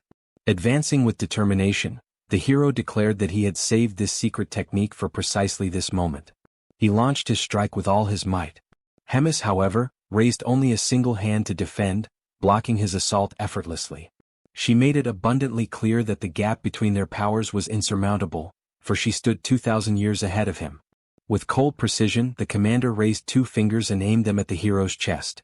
A burst of devastating energy exploded forth, striking him directly and rendering him unconscious in an instant. He collapsed, unable to respond, his strength utterly spent. Cornered and stripped of every skill, the hero questioned if this was truly the end. Humiliation weighed heavily on him. He had not managed to land even a single decisive blow.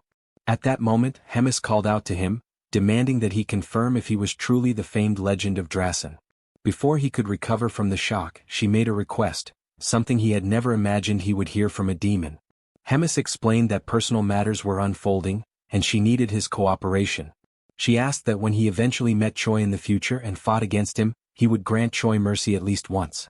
The hero was stunned, unable to comprehend why a commander like Hemis would lower herself to ask such a thing. But before she could say more, the sky split open and a massive surge of golden energy descended upon him. The overwhelming force struck with such intensity that the legend of Drasen was annihilated completely, his body erased, leaving not even dust behind to tell the tale. Hemis, caught off guard, analyzed what had just occurred. She was certain that the hero was now dead. Frustration welled within her, for she had deliberately granted him time to converse, only for their encounter to be interrupted in the most brazen and discourteous way possible.